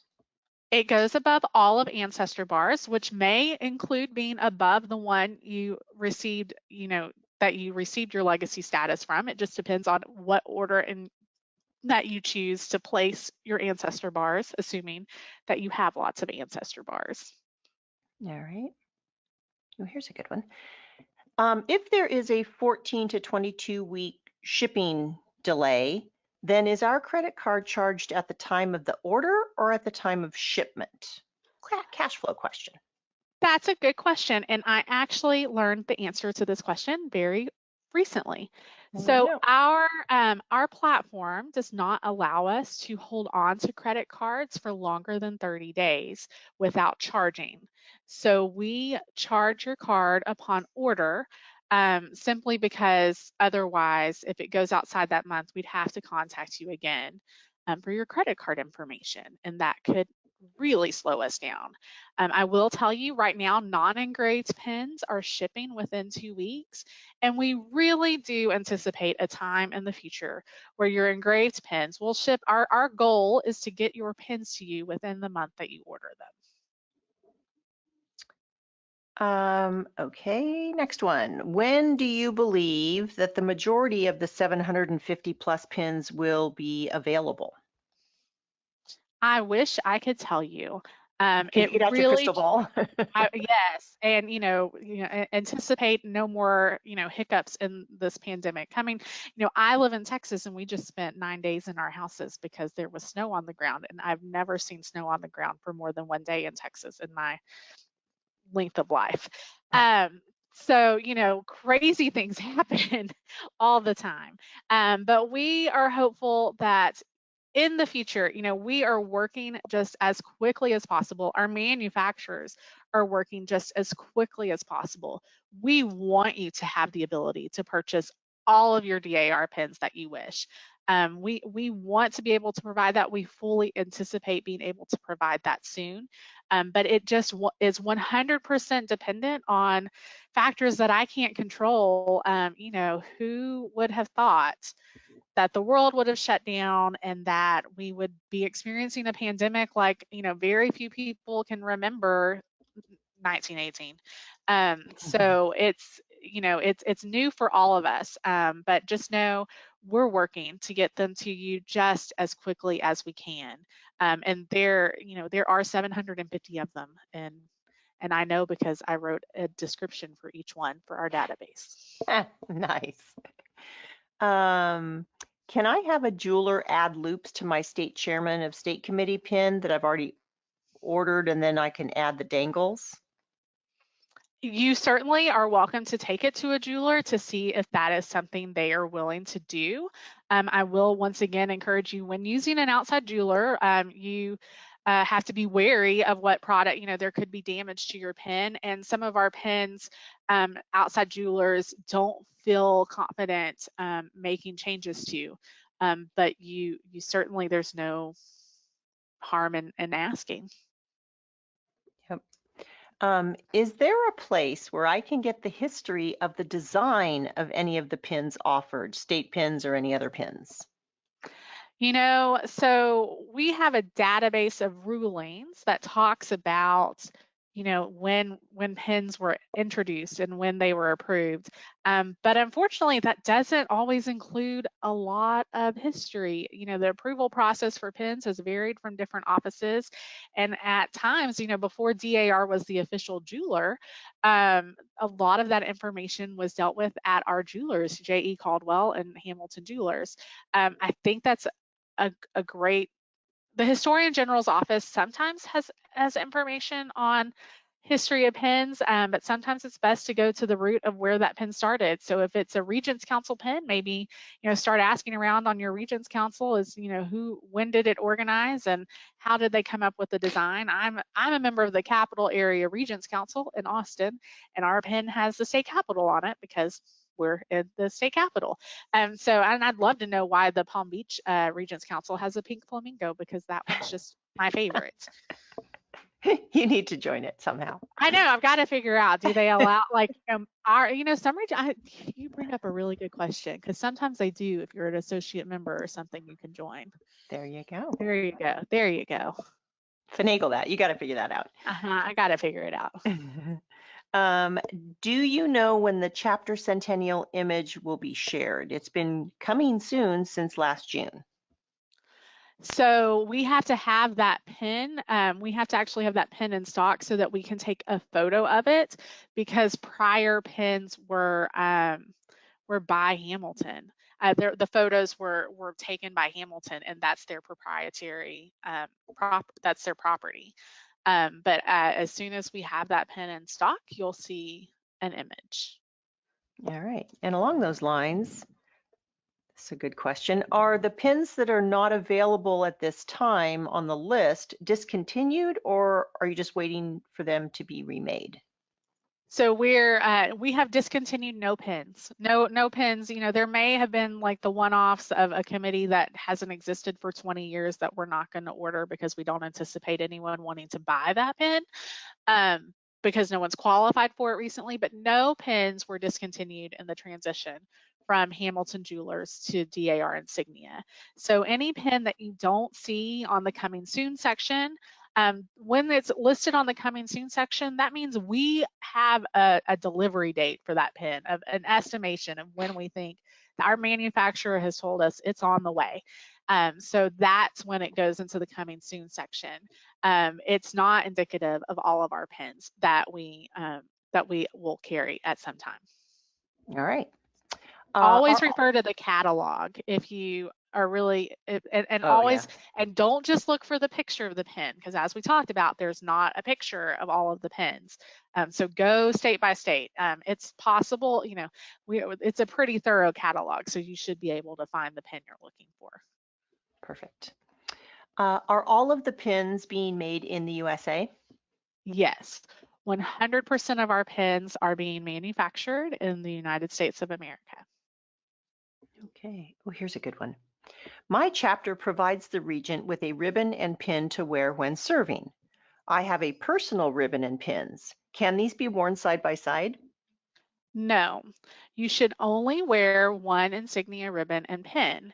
Now, it is permissible for you to take your chapter regent pin and add it to your insignia when wearing it, or to even move some of your personal pins to the ribbon, though maybe you want to buy your chapter a new ribbon at the end of it if you put a lot of holes in it. But you should not wear two ribbons at once. There was a time when people did that, but not anytime recent. I've seen it. I transferred chapters and got a new chapter pin. Unfortunately, the new chapter bar doesn't have the second balance bar as they did when they were made by Hamilton. It flips around. Can this be corrected? So I would try weighting it with a pin guard. So the pins now don't come with a rider. It wasn't a balance bar. It was a rider that allowed you to put the ribbon through the top and loop it down. So there shouldn't be any difference in the weight of that chapter pin. But like I said, that rider in the back, it wasn't ever as an anchor. It was specifically, since the chapter bar is typically at the top of the ribbon on a starter set, that it was that bar so that you could loop your ribbon. Mm-hmm. Okay. Hang on. When will the bars for state chairman of a national committee be available to be soldered onto existing pins? I do not have a date, but all I can tell you is we are hoping to offer that service just as quickly as we are able to do. And the good news is, once you've served in a position, it's always on your service record, so you'll always be able to order that pin. True. Is it permitted to place a diamond in the middle of the wheel on the insignia? Absolutely, and DAR insignia will sell at some time in the future, insignia that comes with preset diamonds. Please note that it has to be a 14 karat insignia for your jeweler to be able to, or for DAR to solder the diamond on. And you can do diamonds on, I have a diamond in the center and on the spokes. Wow, you fancy. Big, it's Texas. Everything's bigger and better. Are the ley light earrings still available? Well, that's a DAR store question, but the ley light project was a project of the Wright administration, Marion Wright administration. And so as that project is fully funded, I believe that is no longer offered. Now you may want to check eBay. Frequently we find pins and jewelry and things on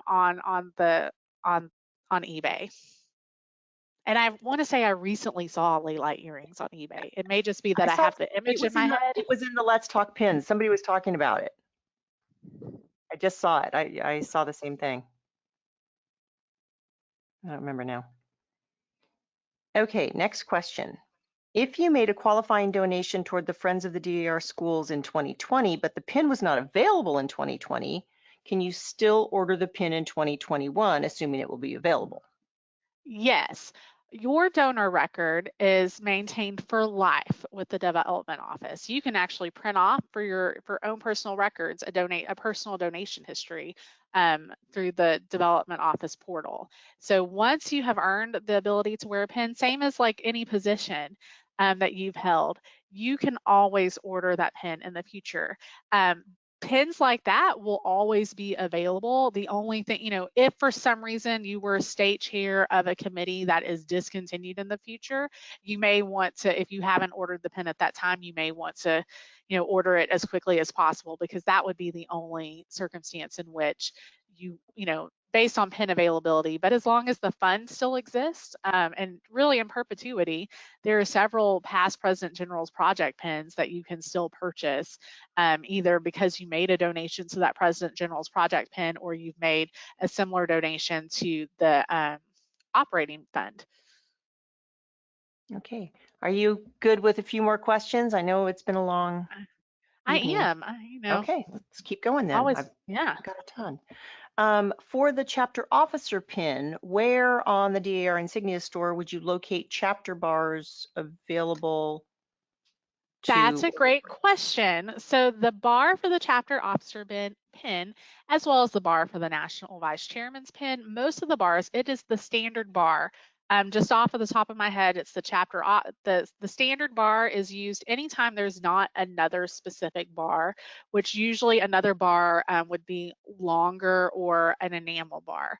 But the standard bar is used for the chapter officer pin, the state chair of state committee's pin, the personal page to the state regent's pin, the national vice chairman's pin. Those are just the ones I can name off the top of my head. Stars for the VIS bar. Stars for the VIS. The VIS throws me off because it's stars, and usually there's another pin that is enameled with stars. Right. No, the one with the engraved stars. Okay. But anytime it says an engraved pin and it doesn't show like a specific enamel pin, it's just the standard bar. Okay. I ordered 2 Victory at Yorktown pins for myself and my daughter for Christmas. Thanks, Mom. And they were lost or stolen at the post office in DC. These pins are no longer on the list now. Will they be remade if I can order them in the future? Yes, and I'm so sorry that your pins were stolen. That is not like the Christmas spirit at all. And you have to wonder, like, what is that person doing with your DAR pins? Are they really regretting opening that box, especially when they find out it's not like solid gold? No, none of the commemorative pins have been discontinued. So we will have that commemorative pin in stock in the future. Excellent. And poor Mom gets to buy 2 more.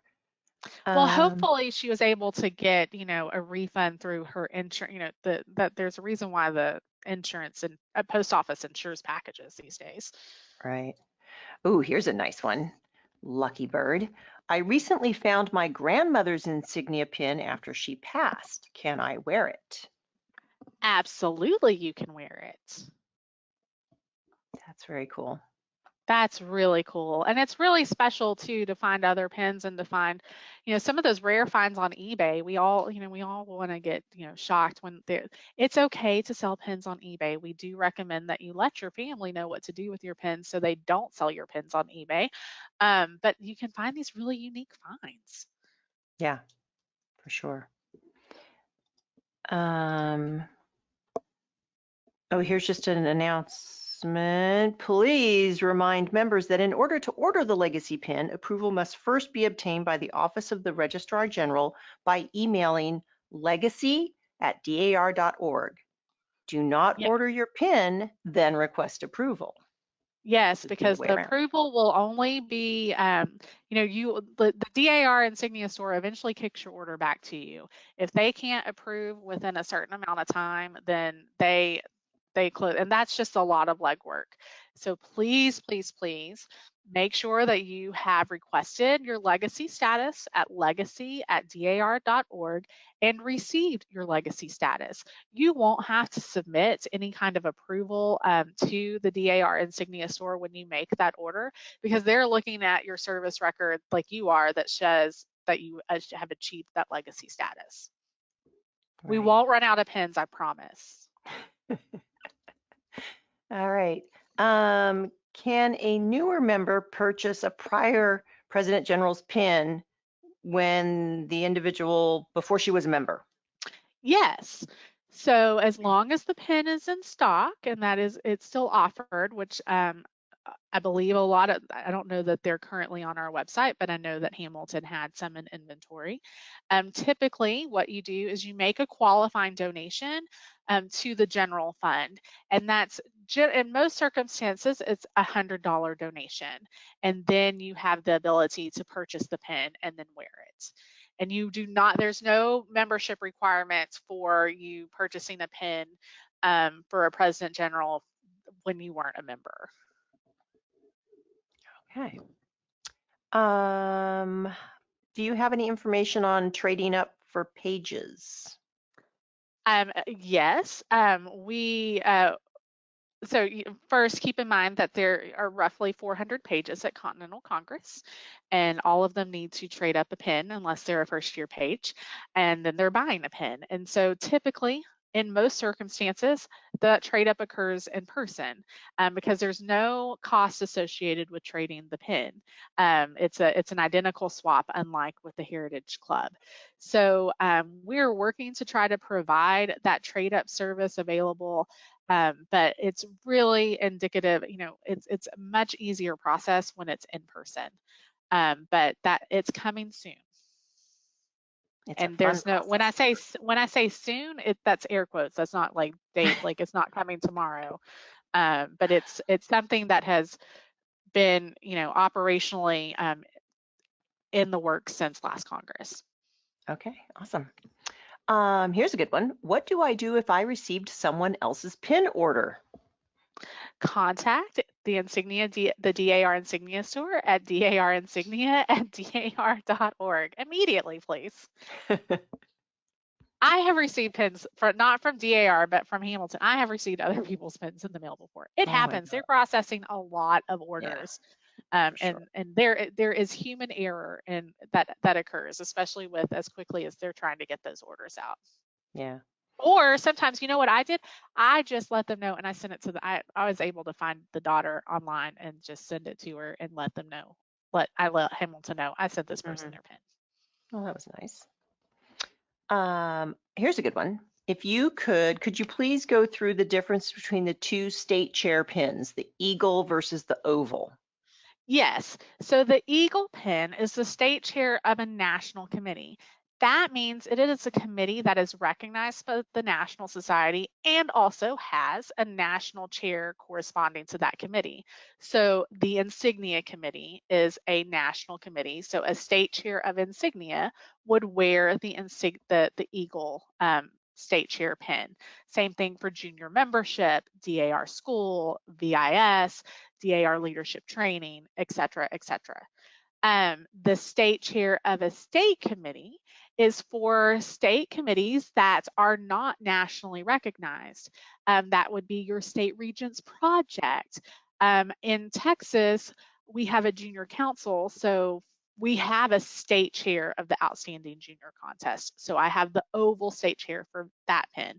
I was state chair of special projects. It's any state committee that is designated. Maybe it's an armed forces award. I'm trying to, Texas, we're big, and so we have a lot of state committees. But it's any of those committees that are state chair positions that aren't recognized at the national level. If you're the state chair of your finance committee, while there is a national finance committee chair, that's not a committee that exists at the state level. So your state chair for the finance committee, you would wear the state chair, the oval pin. Perfect.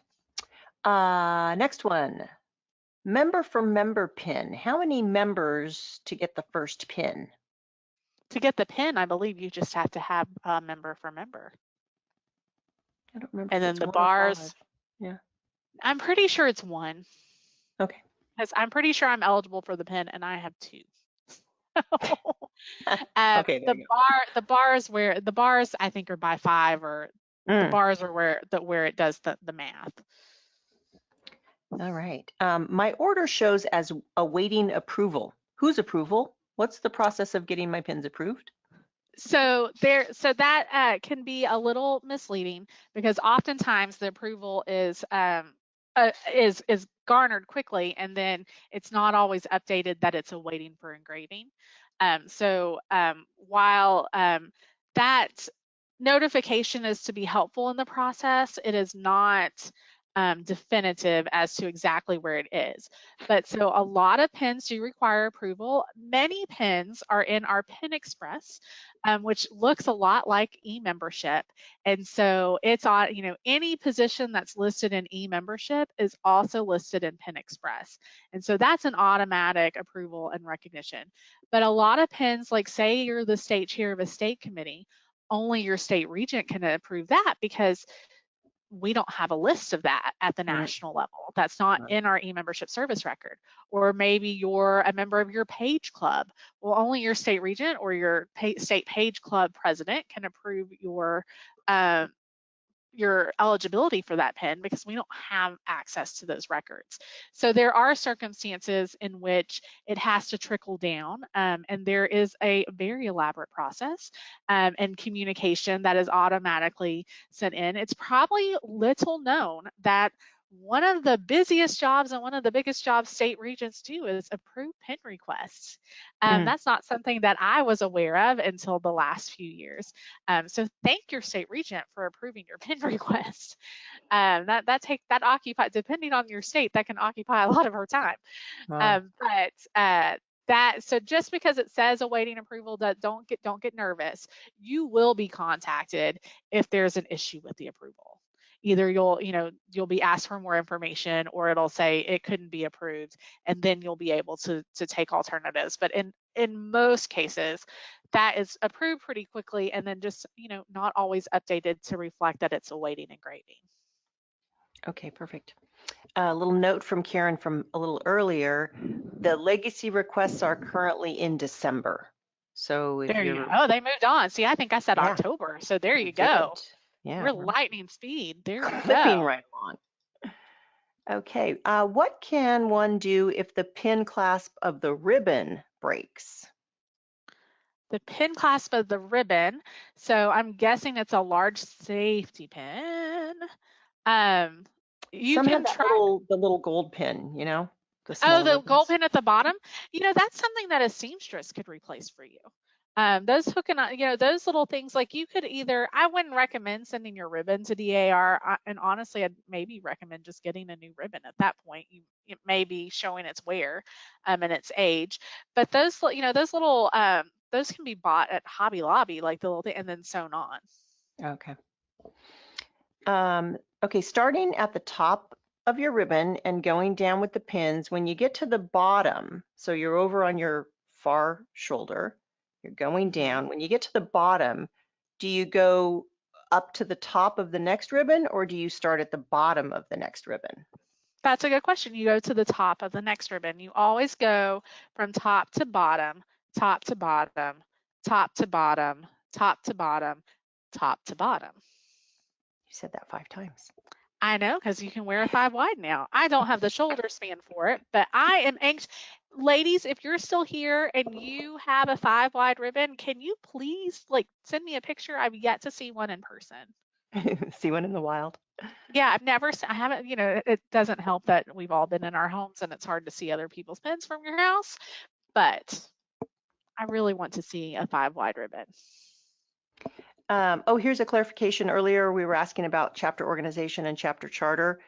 There was a chapter, this chapter was organized in 1925 and chartered in 1927. I'm still going to go with it'll be the organizing dates. Okay.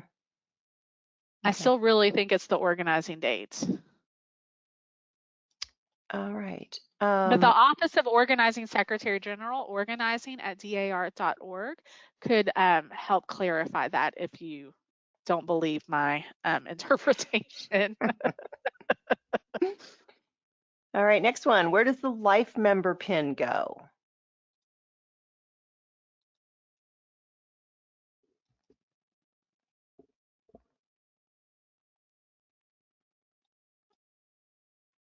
Did we lose her? Can you hear me now? I think I accidentally turned off my microphone. You did. You're back. Oh, there you go. I touched something. I moved weird. I was like, give me a second. I know it was an accident. I will not do it again.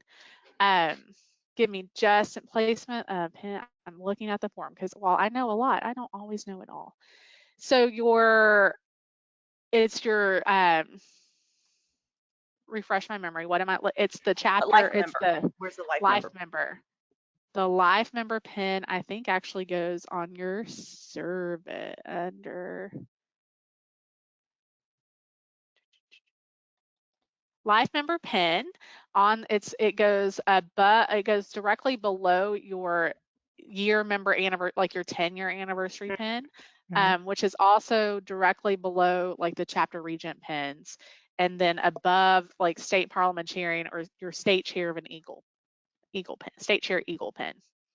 So if you're looking on the pin form, it's on the first column. So it's going to be one of your top pins. Okay. Speaking of which, where do I find the insignia placement form on the website? It is on the Insignia Committee webpage. on the right side of the banner, you will see under the listing that it's placement of DAR insignia and pins on official ribbon. And it is also found at the back or inside of the DAR insignia catalog on the DAR insignia store site. But the one I would reference first is the one on the committee page, because as new pins are approved, that form is updated, and the catalog may not reflect the newer pins because it hasn't been updated yet, but it will be. But just always, the committee website is the best resource for the most up-to-date information. Okay. Can you continue to wear the junior pin after you age out? Absolutely. Once you have earned the privilege of wearing a pin, you can always continue to wear it, and you should. Definitely. Oh, here's a question that's near and dear to my heart. Will DAR ever bring back the multi-stone insignia? I know we want to.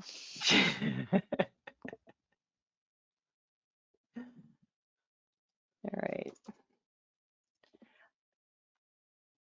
Could you please describe what the term trade up means, for example, with the junior pin or heritage club?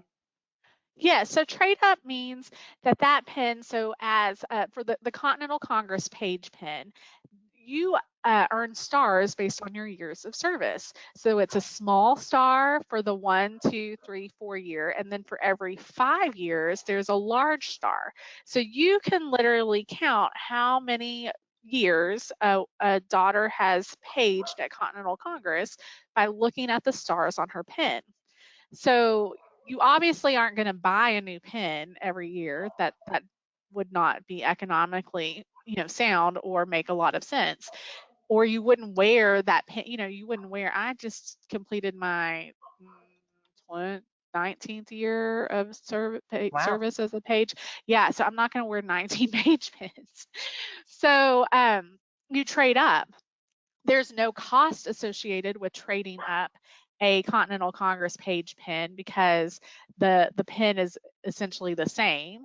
Unless you were to do it online, you would need to pay for shipping.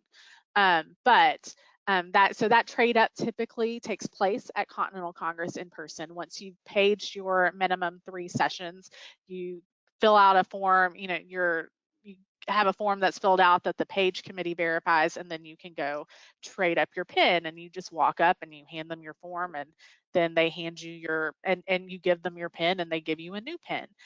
With the Heritage Club, as you move up levels in the Heritage Club, so say you go from Topaz to Peridot, and there's a lot of new ones in there, Aquamarine, one of those, you want to wear a pin. You may want to wear a pin that has the gemstone that reflects your current membership level.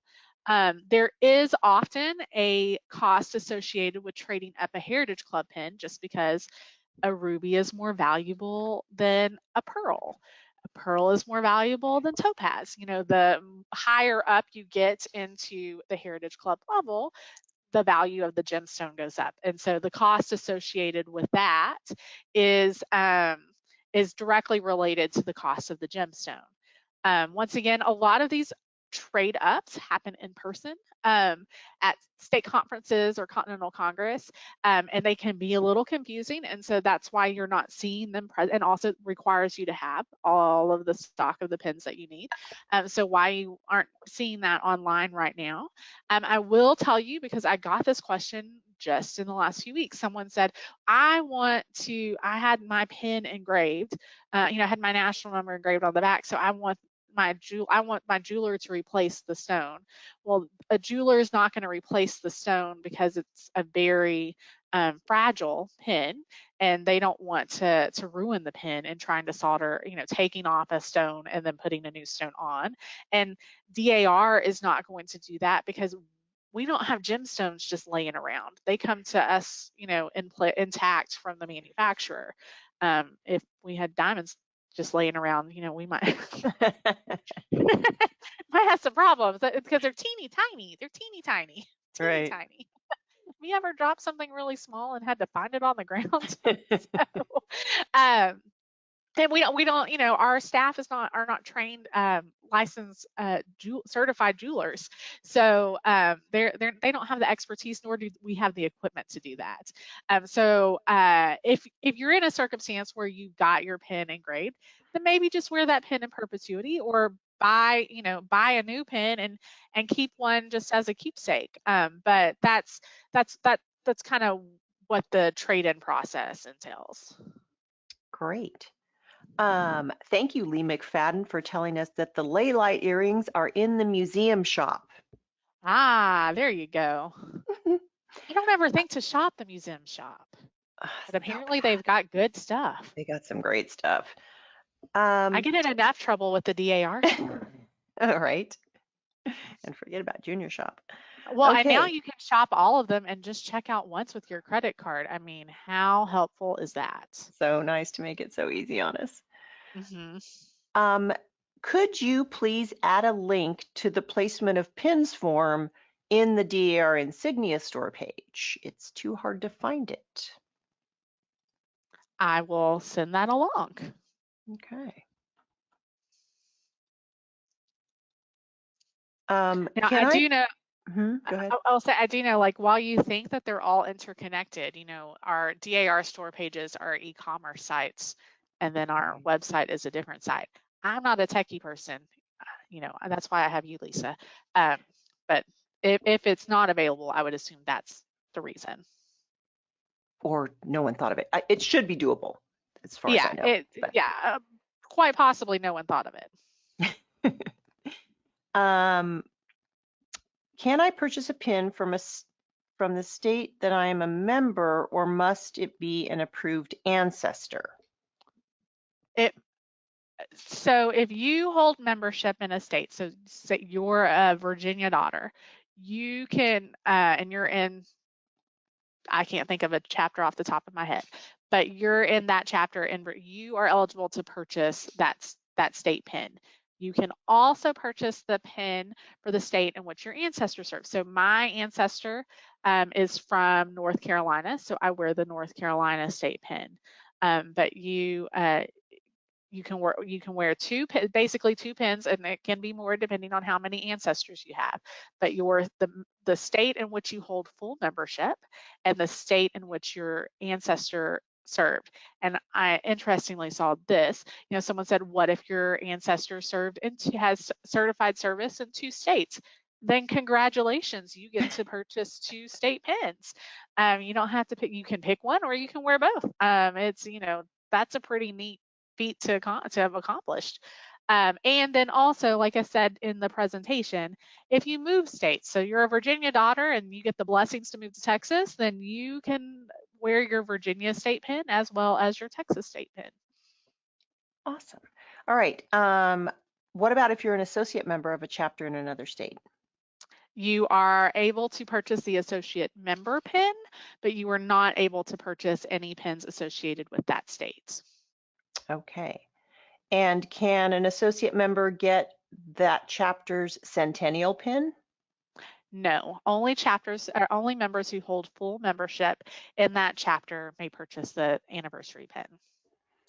Okay, well, we still have a few more questions, but I need to kind of go through and better understand what the questions are. So we're going to cut it off. It is now late, 5:45 Pacific time. So thank you, Jamie. This was wonderful. We will get all the questions. They'll get answered by Jamie, and that document will then be posted next week along with the video of tonight's presentation and Q&A. So that'll all be available in the webinar library next Tuesday afternoon. So look for it there. And again, thank you, Jamie. You are a trooper. You really made up for the lost time from not being able to do it last week, but thank you. This was great. I really wanted to do it last week. Yeah. I would have done anything not to experience last week. The weather didn't want you to, though. So thanks again. Thank you to everyone for attending, and look for the video next week. Welcome to our Units Overseas webinar. In this webinar, you'll meet our Units Overseas Committee and then take a brief trip around the world with us to learn about our UO chapters and their projects. I'm Cynthia McNamara, and it's my honor to serve as the National Chair of the Units Overseas Committee. As Chair, my assignment is to serve as liaison between the overseas chapters and the National Society. This chair is a resource to the chapters and members, hosts the UO Luncheon at Continental Congress, and assists the President General during her overseas visits. It's my pleasure to introduce the chapters and states within the Units Overseas Committee.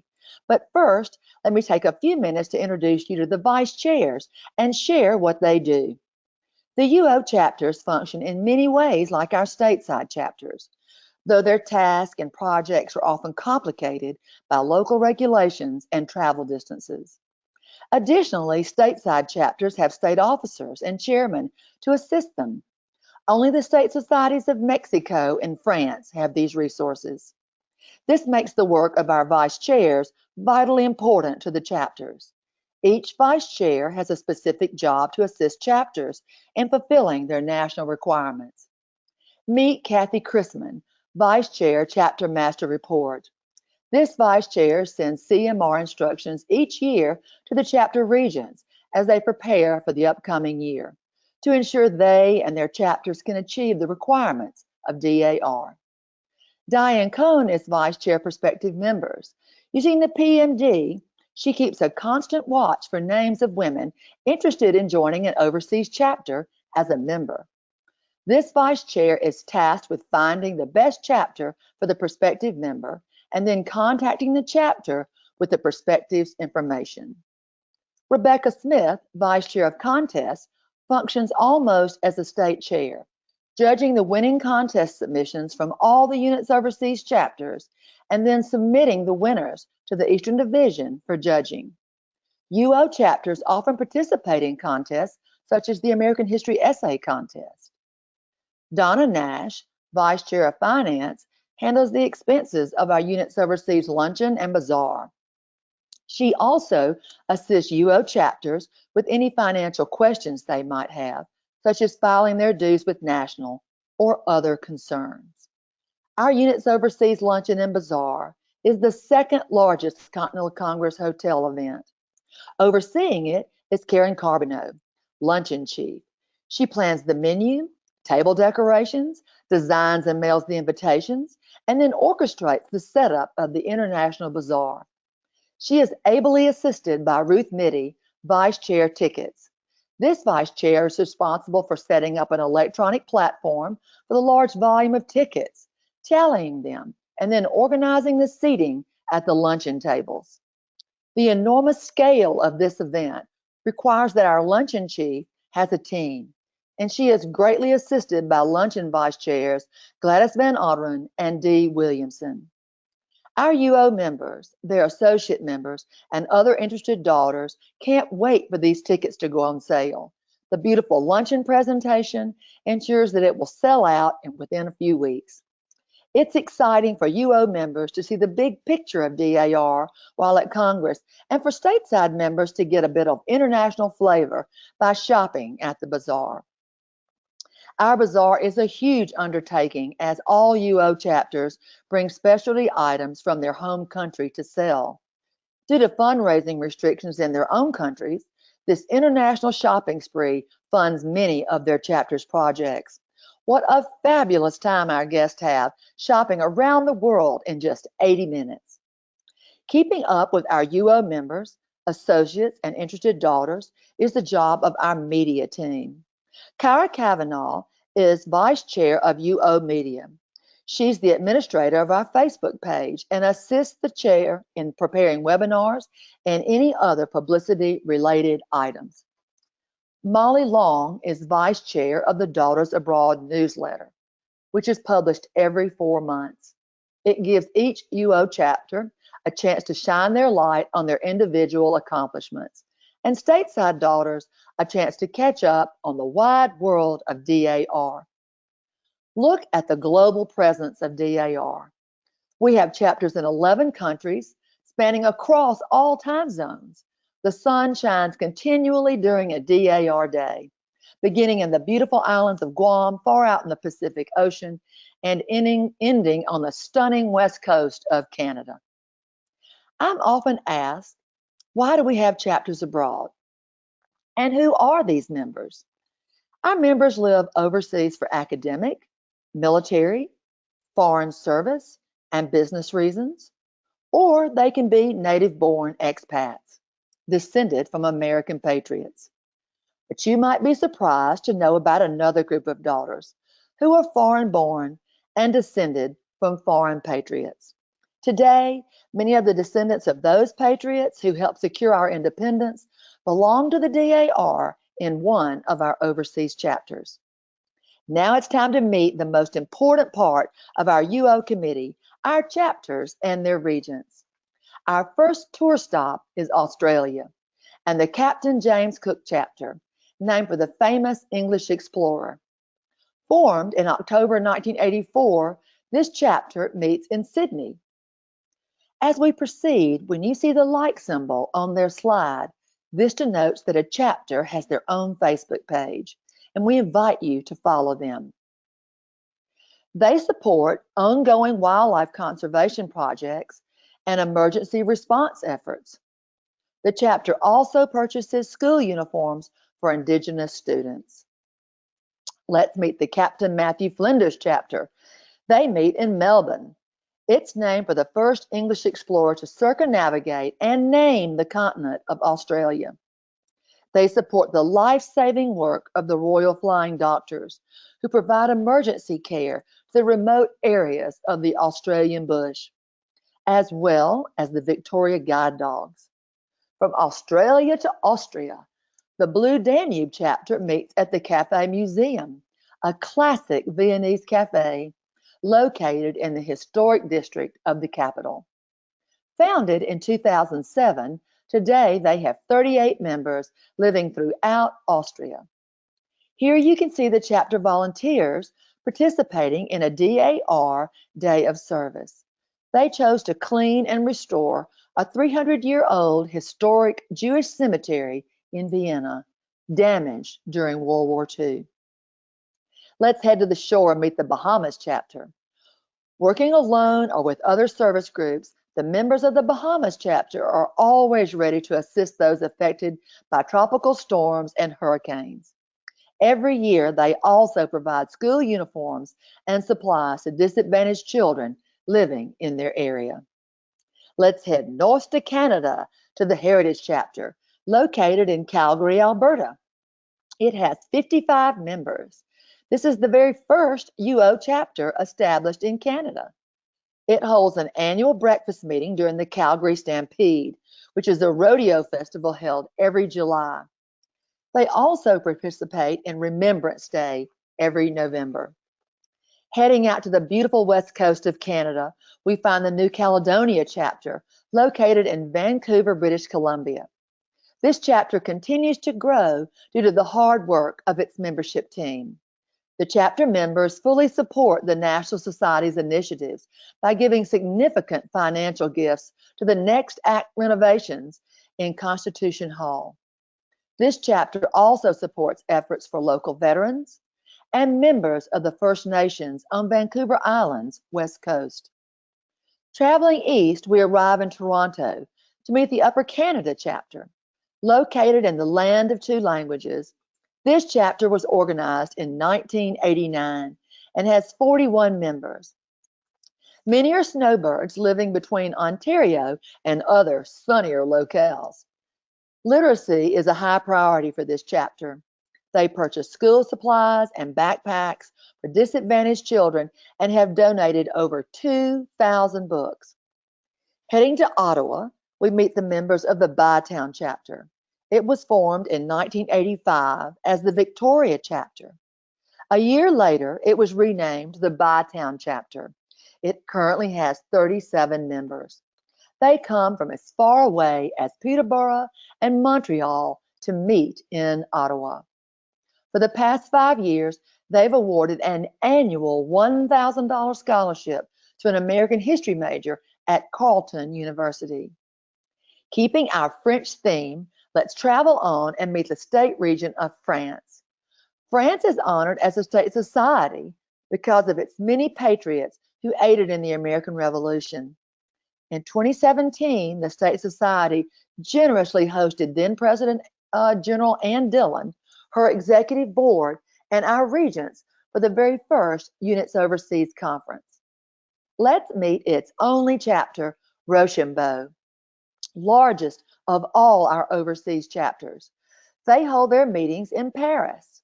It has more foreign-born daughters than all of the UO chapters. They celebrate Independence Day in Paris at the tomb of Lafayette and his wife. Representatives of the Rochambeau chapter and DAR France lay wreaths on the tombs. Crossing the border to Germany, meet the ladies of the Palatinate chapter.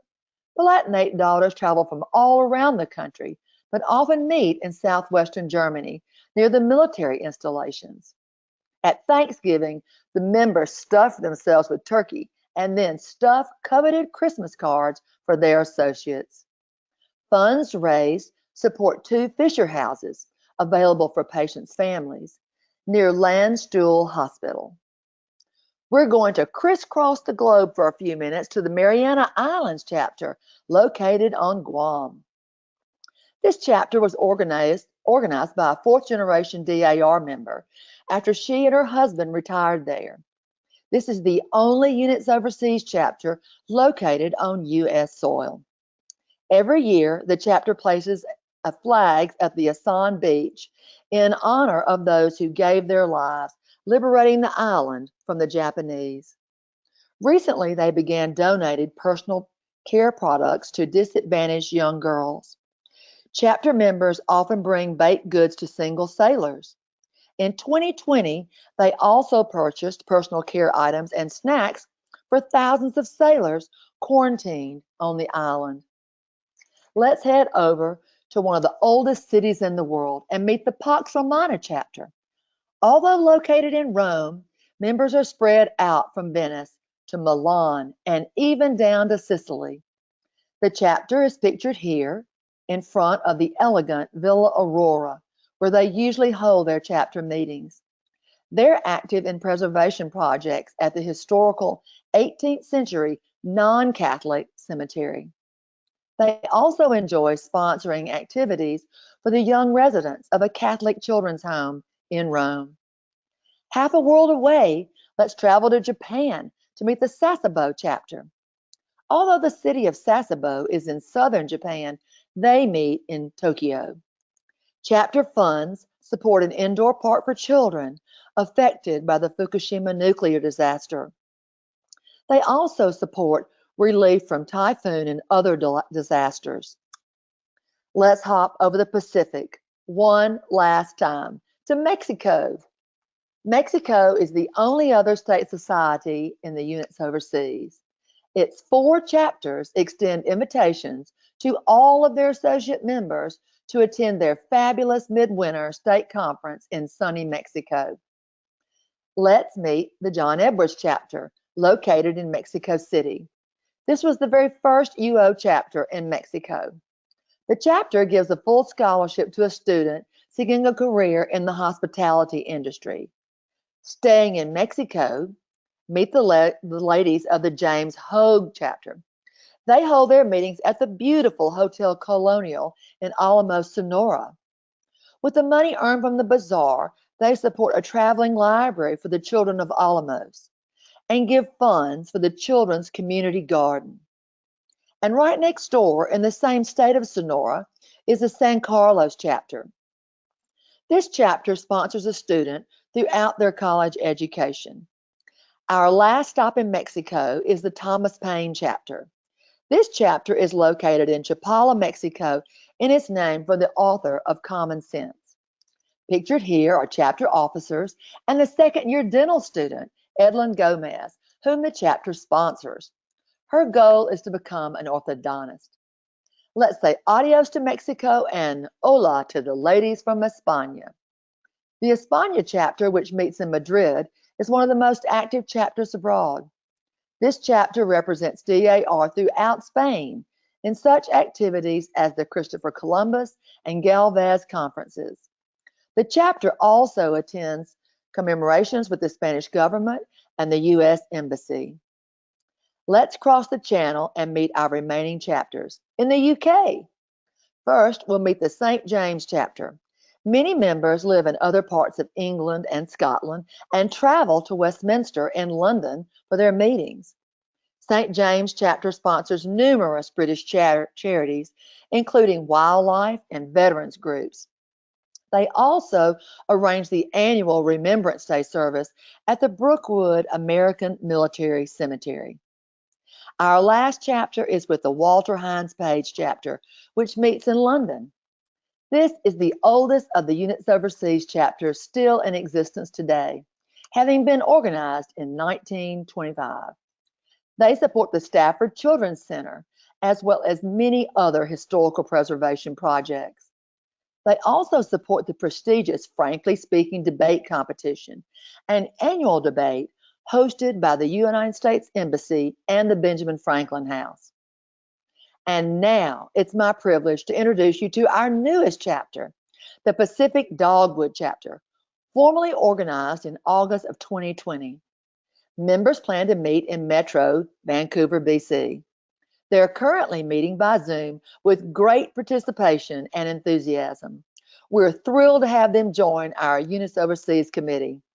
They've designed their own gorgeous logo and look forward to using it in all of their future activities. In just their first month, they've supported the marking of a Canadian veteran's grave in Texas with the assistance of the Lady Washington chapter in Houston. They're supporting domestic violence programs and are considering other women's issues.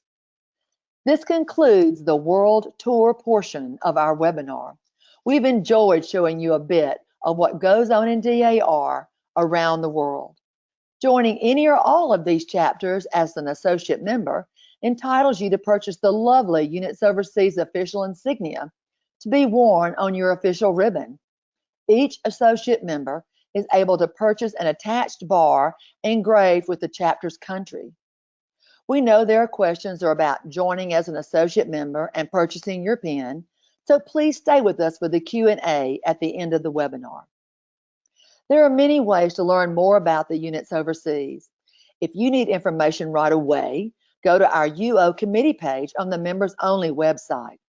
For daily snippets of chapter life, please join our private UO committee Facebook group. For in-depth looks at chapter activities and committee updates, consult our Daughters Abroad newsletter. Here's a glimpse of our committee page and what you can find there. Notice at the bottom of our list are links to our UO media presentations and this webinar for use as chapter or state programs. We've expanded our committee page to include these media presentations for your use. We ask that you do not use UO chapter regions as a program source. However, please feel free to contact the appropriate UO committee vice chair should you have a question or request. Downloading the Daughters Abroad newsletter, you can find in-depth articles every 4 months, featuring articles from the national chair, vice chair, and our UO chapter regions. It's the best resource for our UO state chairs or for chapter updates. Moving off the members' website, if you are active on Facebook, you can keep up with us by joining our private group. To join, you must answer the following membership questions: your national number, your chapter's name, and your agreement to our group rules. This chair wishes to express our deepest thanks once again to our PowerPoint warriors, vice chairs Cara Kavanaugh and Dee Williamson, for their extraordinary efforts in producing this webinar. I can't end without mentioning our fabulous Units Overseas pin, created for the Van Buren administration.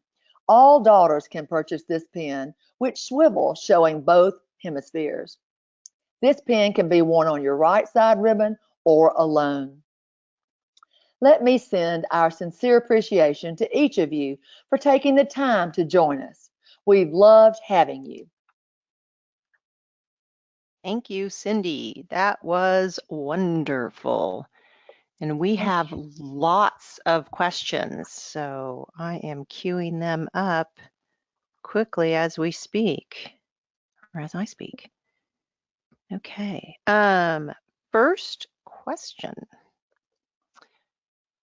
Why isn't my name showing up as a Units Overseas associate member when I'm trying to purchase my PIN or bar? The simple answer to that lies in the ease or difficulty each UO chapter has as they try to accept associates, receive their dues, and then notify e-membership. It can be very challenging for the chapters. Let me give you an example for this process from the chapter's point of view. Pax Romana chapter in Rome. They meet only 4 times a year, and according to their bylaws, they must vote on accepting associate membership. Then completed associate member forms are sent to a member in the U.S. and then forwarded onto the chapter for voting at their next meeting. The chapter will send you a dues request. This usually occurs in the early fall to coincide with the collection of the chapter member dues for national. And once these are paid, the registrar in this chapter will update e-membership. As you can see, it can be a rather complex process. I always advise patience, because we really don't know what the in-country situation is at all times. So for Pax Romana chapter, it's best to do it in late summer. Other chapters have treasurers within the U.S., which make it so easy. Some chapter countries allow them to use PayPal and cash checks. It really just depends on the country. If you're having trouble, contact me or our finance vice chair, and we will try to find out what the holdup is. All right, excellent. Next question. Can the committee create a list of all the UO chapters with their renewal dates, payment mode, and mailing address? Yes. Shortly, a document will be on our UO Facebook page and our UO committee page at the members only website. I'm glad to say that. Okay, next one. Why can't we send all of our UO renewal dues at the same time to national to be distributed to the chapters? Well, each chapter gets to vote on when their associate membership renewal dues are due. So like in the stateside chapters, associate member dues, are never sent to national. They stay within the chapter to fund the projects they support. So chapters often will just find out what their projects are and then set a date around that for their dues. So they're not all uniform. Got it. All right. Why is there not a consistent method of payment accepted by all of the UO chapters? I think I may have discussed a little bit about that in the first answer, but let me flesh it out. The chapter banking options are based on both their home country and U.S. laws. Each chapter is unique. Some simply cannot accept checks. Also, online and app payments require a member who is technologically proficient. And then some chapters don't even have bank accounts that will allow monies to be deposited from an online app. Okay, lots of different rules.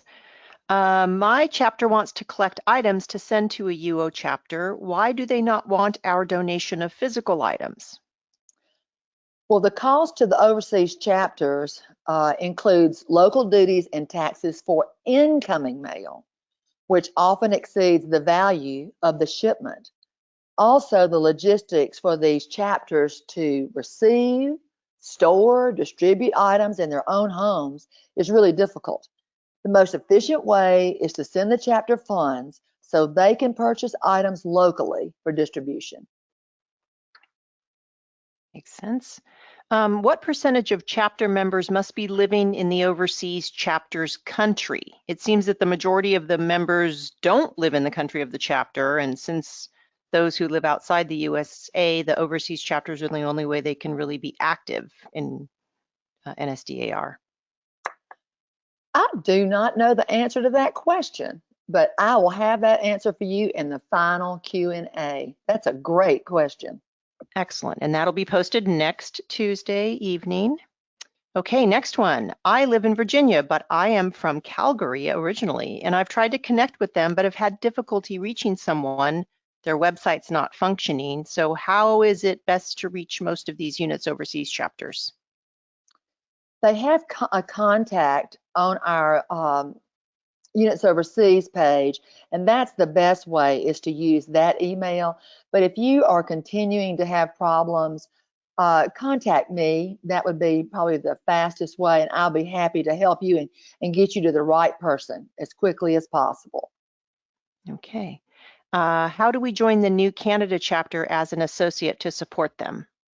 Oh, I know they would love to have you do that. And their information will be up, I believe, in fact, I think it's just been updated.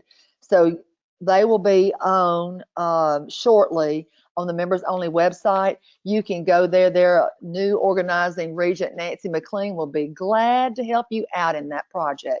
So give us about another week to get it up on the members website, and then you can go there and join them. Okay, and here's an excellent question, actually. Two excellent questions following each other. What is the difference between a member and an associate member?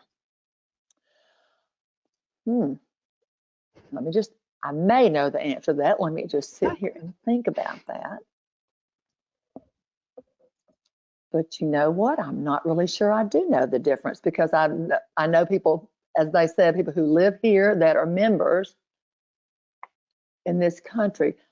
Again, I don't know the answer to that, but I will find out the answer. That is a fabulous question. I thought that was a really good question. I mean, I kind of sort of know, but I'm not sure I know for sure. I know it will be an organizing member and a charter member, but I'm not sure about, I believe you had to be in country when you joined. That's my gut feeling, but I would rather, like many people who served overseas, like in Germany, would have joined Palatinate chapter if they had a husband in service or they were in service, and they joined it and they were actually physically in the country and then were later transferred. I believe that's probably what has happened, but I would love to find out the real answer to that. So I will have that in the final Q&A next Tuesday. You dig into that. All right, here's a good one. How many Units Overseas chapters may you join? As many as you would like. And there are now 21. I give you permission to do that. Which is different than joining chapters in the U.S. That's right. That's right. You can't do that in the United States. Right. But you'll get a whole chapter bar. You know, you can get that Units Overseas pin in all the countries. You'll be able to get 11 countries hanging. Okay, so leads to the next question. Are there 12 countries that have overseas chapters, or just 11? They're just 11. 11, because Guam is a U.S. territory. Okay. If you discontinue being an associate member in a Units Overseas chapter, can you continue to wear the bar for that chapter on your Units Overseas pin? I don't believe there are people walking around that are bar police. I'm going to say yes, that you can do that. Well, you can wear your past chapter bars. That's exactly right. I wear my past chapter bars. If one time you were a member and you were able to buy that bar, I have no doubt that would be able to stay on your ribbon. I think that would be fine. Okay. When will the Pacific Dogwood chapter be online to join? Before next week, or Nancy McLean, the regent, will be after me, because she is. They're going great guns. We're so excited to have them. Okay, next one. Will there ever be a Netherlands chapter? Maybe she's raising her hand. I think the President General would absolutely love for there to be a Netherlands chapter. But I have not had anybody to contact me. I will tell you, I have 2 other locations that we're working on now that I have to keep top secret. But now we have women that are interested. And so if you know anybody in the Netherlands and they have sisters and can get us 8 members, we'll be happy to have them join. Great. So reiterating the same question from before, but a little differently, can you belong to more than one Units Overseas chapter? Yes, you may join, literally, you may join all 21 chapters. Okay. Next one. If I am visiting one of the countries where there's a Units Overseas chapter, how can I get in touch to attend a meeting in person? I would contact me first, or the chair, depending on when you go in the future, because meeting locations can be in people's homes or in different locations in the city. You know, they meet all around the country sometimes.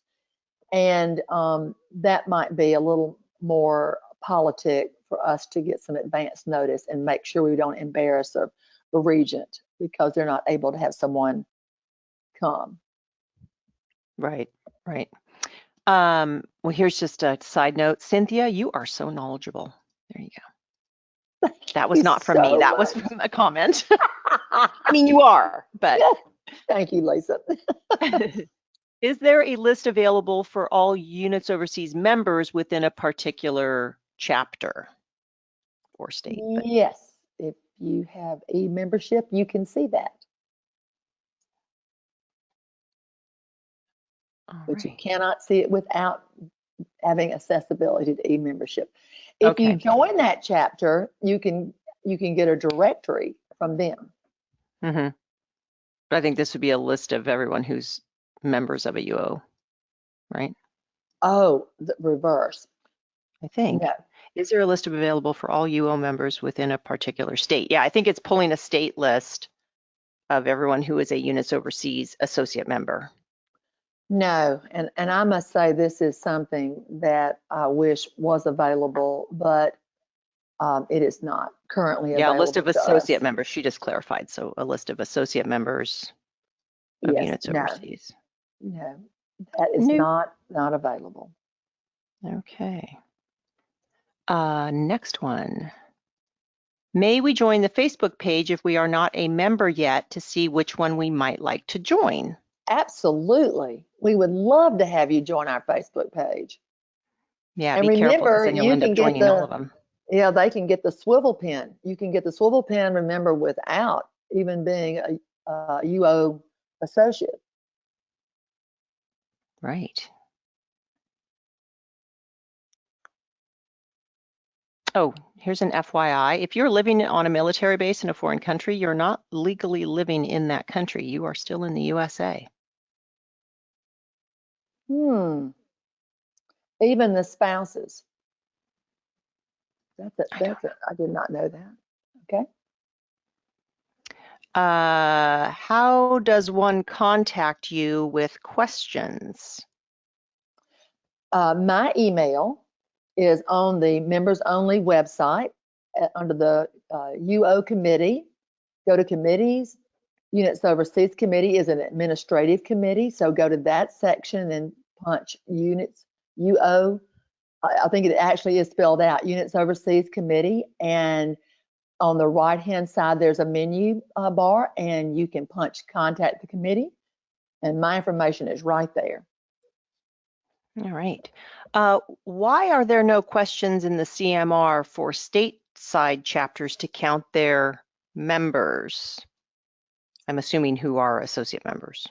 Because this is an administrative committee, you do not have state chairs for administrative committees. Got it.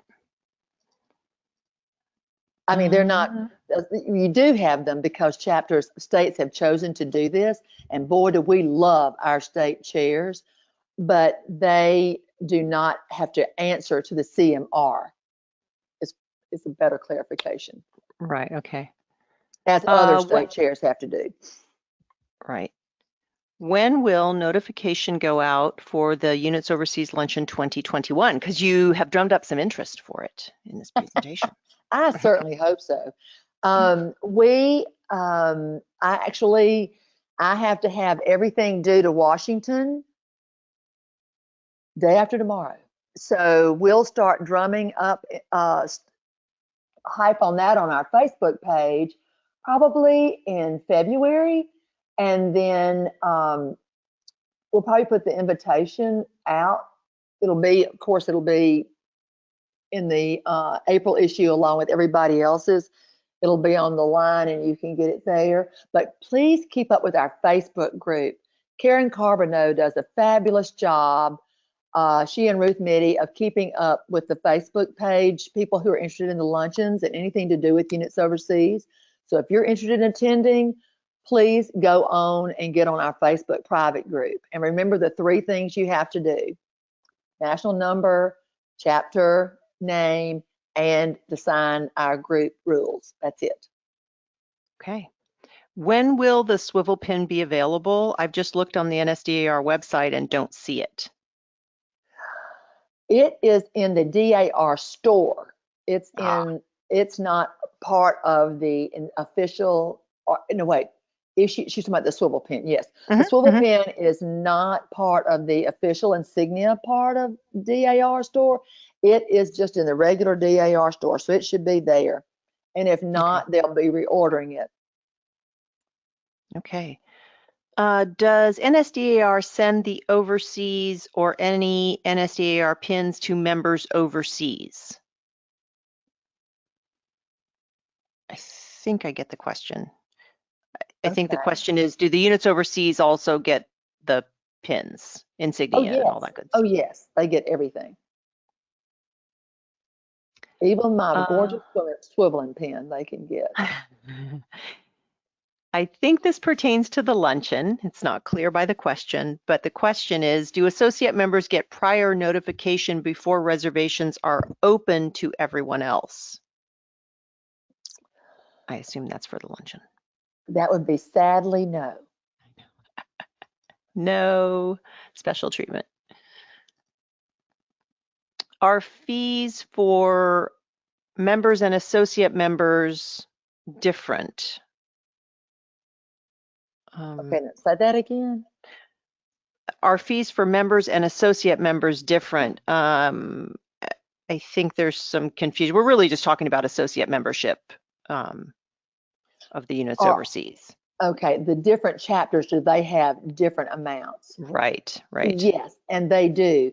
And that's based on their projects, what their chapter is doing and what they feel they need to have to support that project. You will remember in the presentation, some of them give full ride scholarships to people. And some do, and this is a good point to say this, I have only scratched the surface because of, for timeliness sake, of what these chapters do overseas. This is nothing to what each of these chapters do. They do so much more. And so they set their amount for their associate dues based on actually what they do.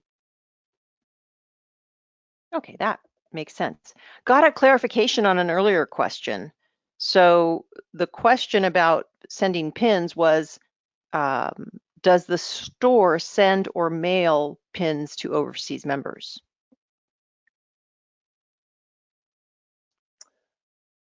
I do not know the answer to that question, but I will find out the answer to that question. And if somebody wants one of those pins and they won't send it to them, Cynthia McNamara, the national chair, will make sure they get one. I knew you were going to say that. Okay.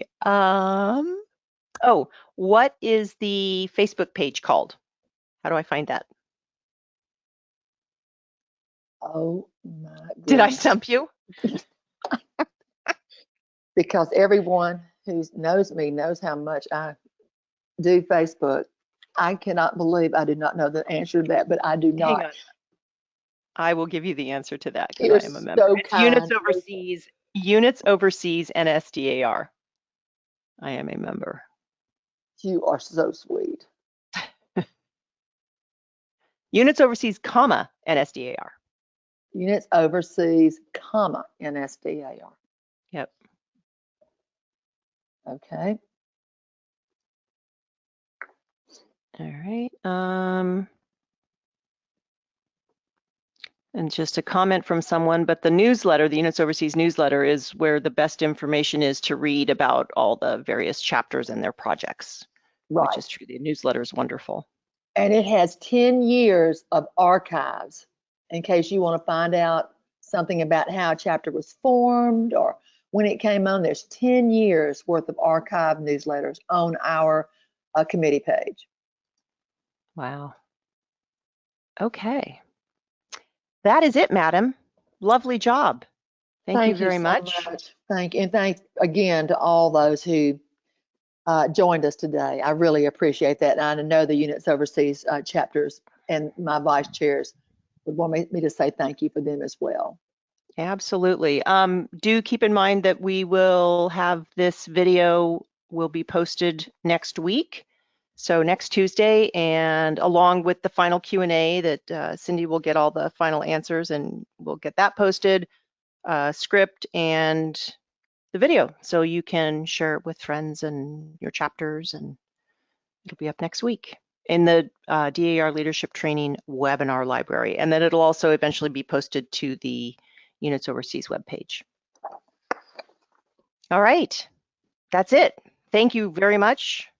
And thank you, Lisa. Have a lovely evening, everyone.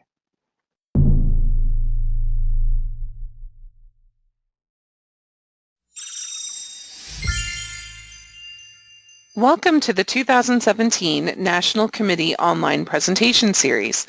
I'm Jeannie DeKine, National Vice Chair of DAR Leadership Training Webinars, and it is my pleasure to present today's overview of the DAR Genealogy Preservation Committee.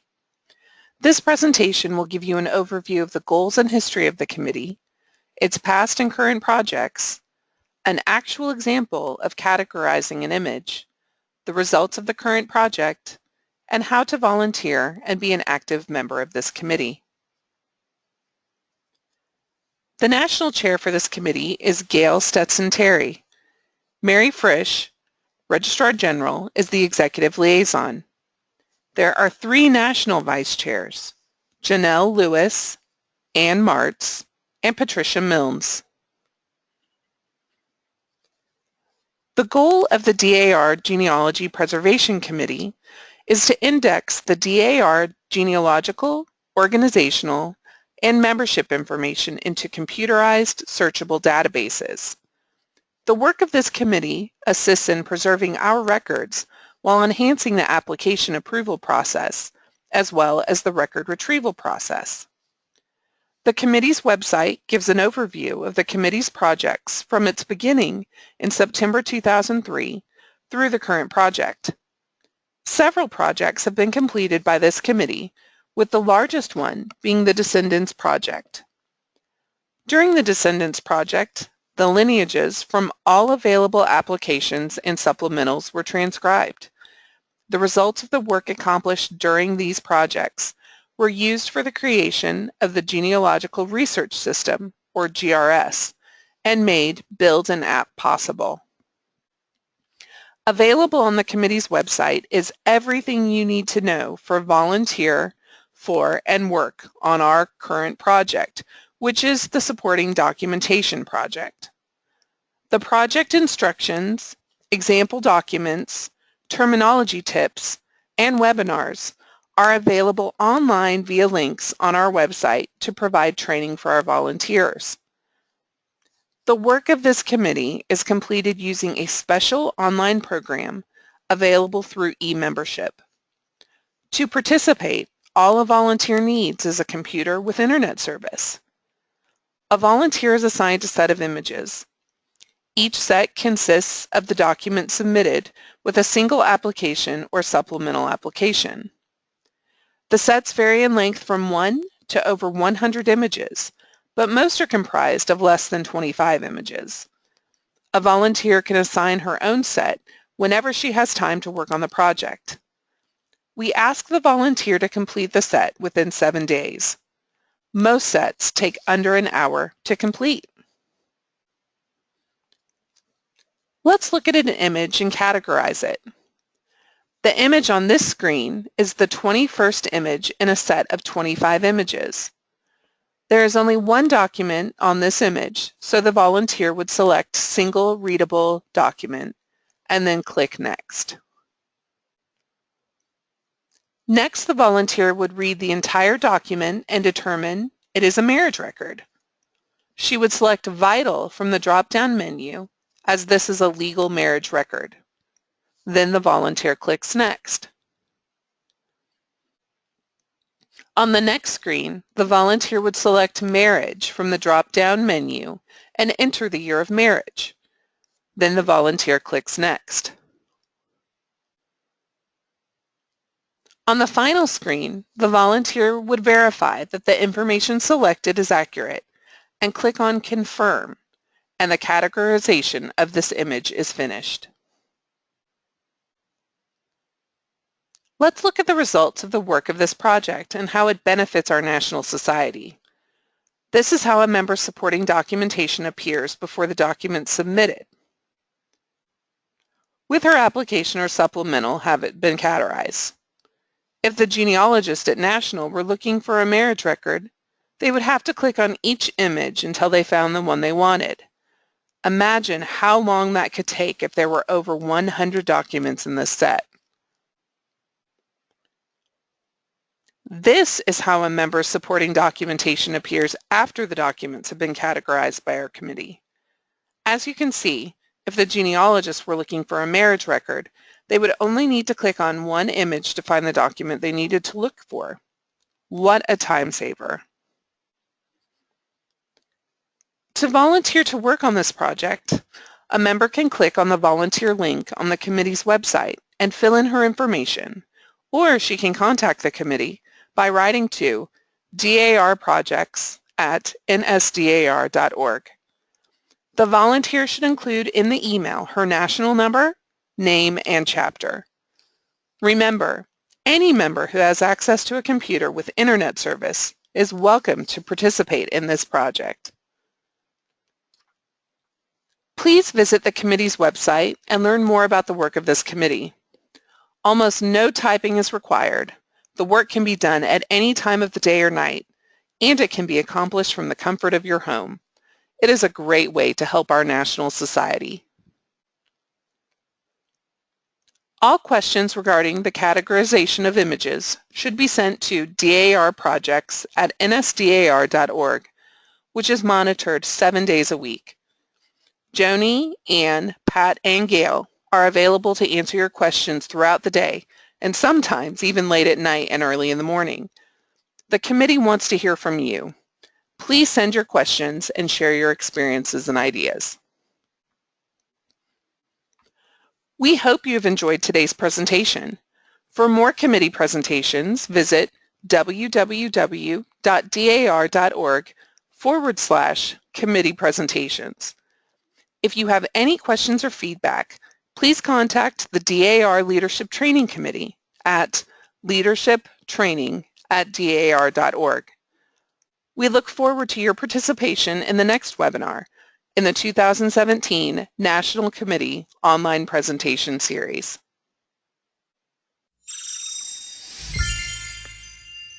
Welcome to the 2017 National Committee Online Presentation Series. I'm Jeannie DeKine, National Vice Chair of DAR Leadership Training Webinars, and it is my pleasure to introduce your presenter, Sharon Main Withers, National Chair of the DNA Network Committee. Hello, everyone. I'm excited to talk with you today about the hottest topic in genealogy, DNA. I'm Sharon Main Withers, National Chair of the committee, and my email is located at the bottom of the screen. The DNA Network Committee was formed in October 2016.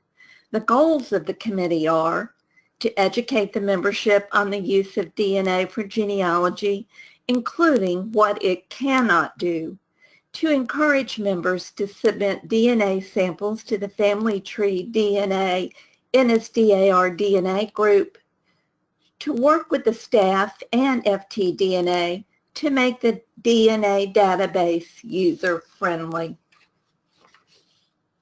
To gain an understanding of how to better utilize DNA information in the application process, to work with the public relations and genealogy departments to build a relationship with FTDNA with resulting publicity for DAR, to help you connect with that elusive ancestor and discover new DAR cousins. So why DNA? It's objective. It's not shaped by family stories or secrets. It may disprove long-held assumptions that were based on scant evidence or misinterpreted evidence. It complements traditional research methods. It may focus your research on a smaller group within a surname group. For instance, why DNA may help focus on a smaller group of men with the Jones surname. And anytime you can narrow down Jones and Smith, that's a plus. How can you be involved? Order DNA tests for yourself and your relatives. Any combination of testing is welcome. Autosomal or AtDNA, mitochondrial or mtDNA, and Y-DNA. DAR members receive preferred pricing from Family Tree DNA. To order test kits, go to www.familytreedna.com. If using a vendor other than Family Tree DNA, upload your test results to FTDNA. Go to the Family Tree DNA homepage, click DNA Test in the upper left-hand corner, then select Autosomal Transfer from the menu. Once your DNA results are available on FTDNA, join the NSDAR DNA project. From the FTDNA page, select Projects and the Join a Project.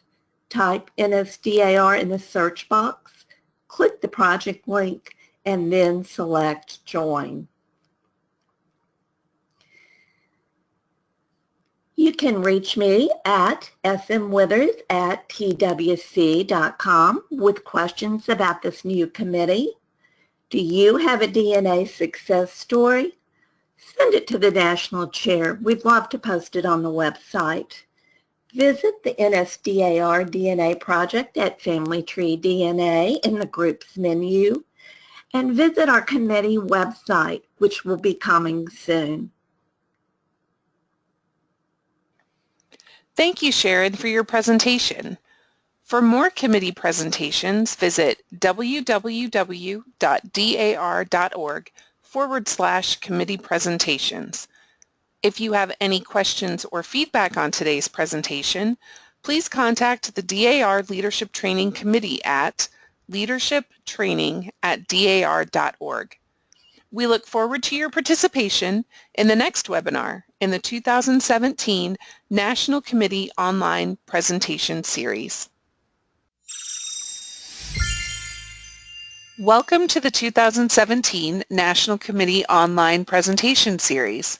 I'm Jeannie DeKine, National Vice Chair of DAR Leadership Training Webinars, and it is my pleasure to introduce your presenter, Marcy Carter-Lovick, National Chair of the Volunteer Genealogists Committee.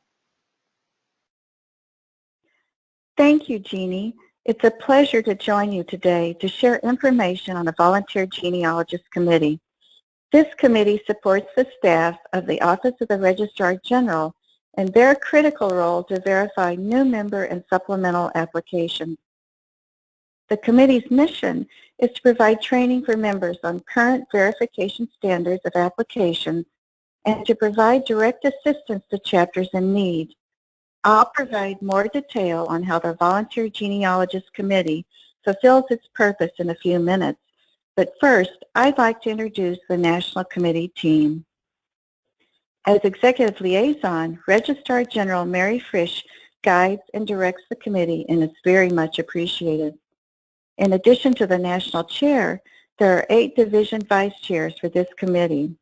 Beginning with the Northeastern Division, they are Gretchen Moresco from the Hendrick Hudson chapter, NSDAR in New York. The Eastern Division Vice Chair is Michelle Fontaine from the Freedom Hill chapter in Virginia.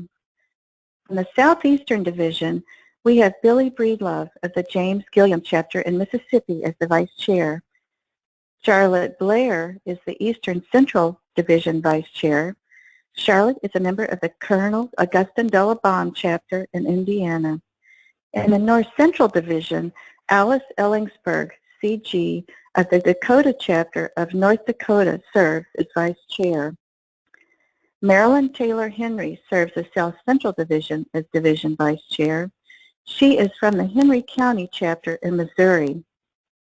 Kristen Lowe Bartell of the Yakina chapter in Oregon serves the Northwestern Division as Vice Chair. And Diane Tarbox of the Color Country chapter NSDAR in Utah is the Southwestern Division Vice Chair. Email contacts for each of these daughters can be found on the committee's page of the DAR members website under the menu topic Contact the Committee. Just click on the email icon located next to their name. They're eager to hear from state and chapter committee chairs of their respective divisions. The Volunteer Genealogists Committee provides many opportunities for participation, beginning with the Genealogical Education Program, GEP 1, 2, and 3. GEP is a tremendous online learning resource that can be done at your convenience and opens the door to additional volunteer opportunities. Those who have taken GEP 1 and 2 are encouraged to share their knowledge with prospective members, as well as those members who wish to submit supplemental applications by conducting workshops based on the information learned through the GEP courses.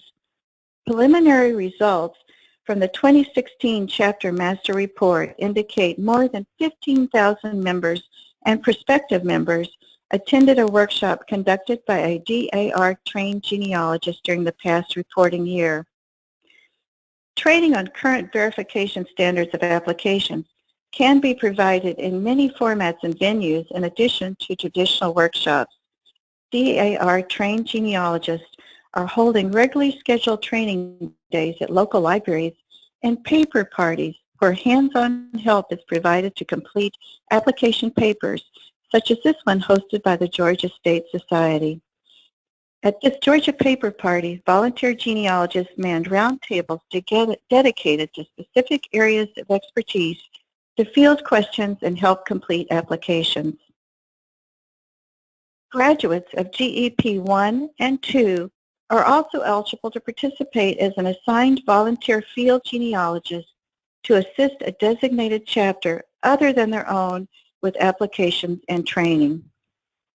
Assigned volunteer field genealogists mentor the designated chapter's officers on the use of the DAR members website, including e-membership, the prospective member database, and the genealogical research system.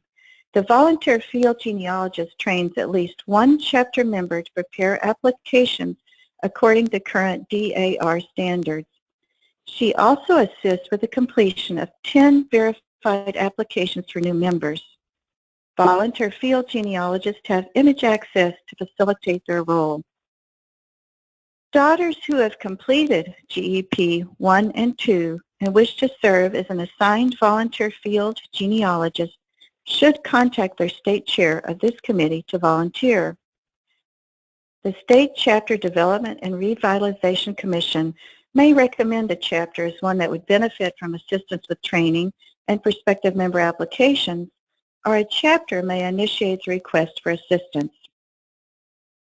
In either scenario, the State Volunteer Genealogist Chair will recommend a DAR-trained genealogist who is willing to accept an assignment. The CDRC State Chair will then present the name to the State Regent for approval.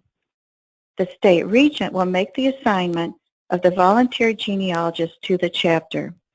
A properly completed and signed assignment of a DAR-trained genealogist to a chapter, writable form, found on the committee's webpage, must be filed with the National Chair prior to starting the assignment. The signed form may be scanned and emailed. Volunteer field genealogists may establish eligibility for a PIN through the presentation of workshops or by serving an assignment for a designated chapter other than their own. Have you completed GEP3? Is Genealogy Guidelines a go-to resource for you? Do you routinely monitor information provided on the Registrar General pages of the members' website? Do you follow postings by DAR genealogists on Facebook related to current verification standards? Are you detail-oriented? And would you enjoy a new challenge? Are you interested in a new volunteer opportunity to serve the National Society in a valuable role? If so, you may qualify to serve as an electronic application reviewer, a new volunteer position established to assist in the preliminary evaluation of electronically submitted applications. These anonymous volunteers ensure that electronic applications are technically ready for submission to the Genealogy Department. Electronic application reviewers have image access to facilitate their volunteer service. To qualify as an EAR, a member must complete GEP3 and pass the skills assessment test. Those who meet the qualification and wish to take the test should inquire by email at online classes at dar.org. Those who have achieved at least 50 member-for-member credits may also send an inquiry to the same address.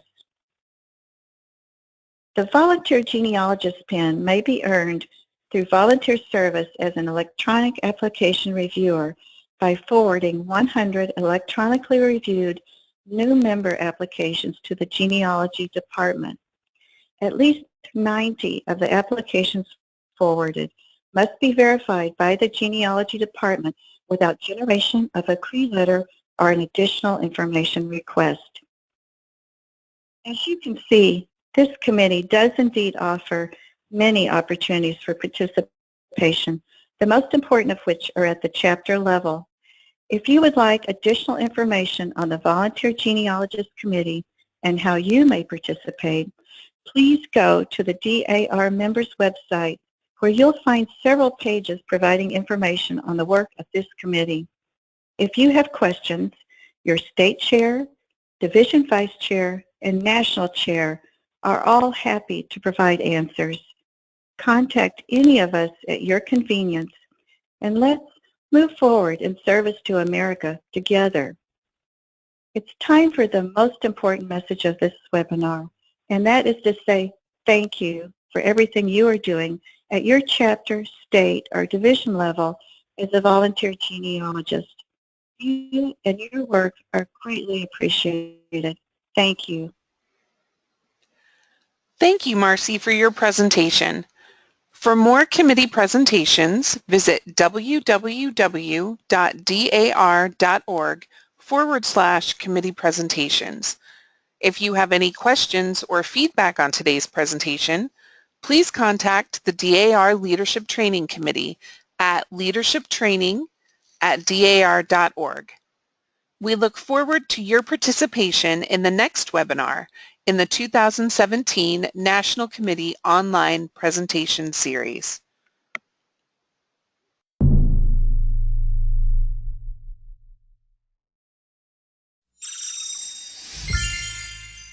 It is my pleasure to introduce you to the Patriot Records Project Committee. Are you looking for a volunteer opportunity where you don't need to leave your house? Are you looking for something meaningful to do when you have a few spare minutes? This presentation will provide you with background information about the project, present general details about the work volunteers do, and tell you about the results of your work for this committee and how they support the mission of the DAR. The Patriot Records Project Committee was introduced during Continental Congress in 2015. The purpose of this committee is to index Revolutionary War era records. These records document American military, patriotic, and civil service from the American Revolution through the last petitions for remuneration, which cover a span of over 75 years. Information on our web pages includes an explanation of the project. requirements for earning the Patriot Records Project PIN, a link to volunteer, and a page with information on how to contact the committee. Any member can volunteer to be a part of this amazing project as long as she has a computer with internet access and the ability to read cursive. Some of the penmanship is more difficult to read than others. Be assured that there will always be help available via email. The National Chair and National Vice Chairs monitor the email throughout the day, 365 days a year. Once you volunteer to join this dynamic team, we will send you the instructions. After you read the instructions, you'll need to send us the code word found in the instructions, and we will get you started. The indexing for this project is done online through e-membership. If you do not currently have access to e-membership, we will provide you with a password. Each image will be indexed twice and then compared. If the entries do not match, they will be corrected. Volunteers will be kept up to date on what is happening with this project via emails and articles in the Daughter's newsletter. Updates could include instruction reminders, how many names we have indexed, or the need to provide you with updated instructions as different types of records are made available for indexing. If you choose to take part in this opportunity to volunteer for a worthwhile project, this is what you will see when you begin indexing. The indexing will be done in e-membership in a special program. This program automatically saves your work to our national server. The program utilizes a split screen with the digitized image of a page in the lower section of the screen and the indexing program above it. Here's an enlargement of the indexing portion of the screen. All indexing will include at least a surname or company name. The other categories may or may not be used depending on the image being indexed. There are only 4 categories that require typing: surname, given name, certificate number, and location. The other fields have drop-down menus from which the correct information is chosen from a list. Note the little down arrows in the prefix, suffix, position, rank, and location fields. These fields have drop-down menus from which you would select the correct entry. Not every field is used for every name. As you index the names, they will appear in the left-hand column on the input screen. When you have entered all names on the page, you will proofread your entries, make any corrections, and then click on Page Complete. You will then be given the option to ask for another assignment or to stop indexing. Currently, there are more than 350 rolls of records consisting of millions of images that are being indexed. The DAR also has other records that will be made ready for indexing and uploaded in the future. An exciting project of the committee is the indexing of the final pension papers from the National Archives and Records Administration, the NARA. Please share your successes with us by sending your stories. We love hearing about the excitement of a volunteer when she writes to us saying she actually indexed her own Patriot's name. We celebrate with volunteers when they tell us they have earned their PIN. Also, please send any photos of your involvement in this project. Shown on this slide is a workshop held at a local library by the Davy Jackson chapter in Wyoming. A volunteer service PIN can be earned for this committee by indexing 10,000 names. A bar is earned for the next 10,000 names indexed, and a quill is engraved on the bar for each of the next 10,000 names, with up to 5 quills on the bar. Additional bars and quills can and have been earned. There is no limit to the number of bars and quills you can earn and proudly wear. The work of this committee supports the mission of the DAR in the area of historic preservation. The images have been scanned so they will not deteriorate further, and the index we are creating makes the records of thousands of Patriots accessible. This index is available not only to DAR members, but the general public as well via the GRS. Your time spent on this project, therefore, can be recorded as a service to America. Thank you for viewing the Patriot Records Project Committee webinar. It is hoped the overview of the objectives of the project, the details about volunteering, and how the resulting index benefits the DAR and the general public have inspired you to volunteer now. Welcome to this webinar on preserving Bible records. I'm Susan Tillman, National Chair of the Genealogical Records Committee.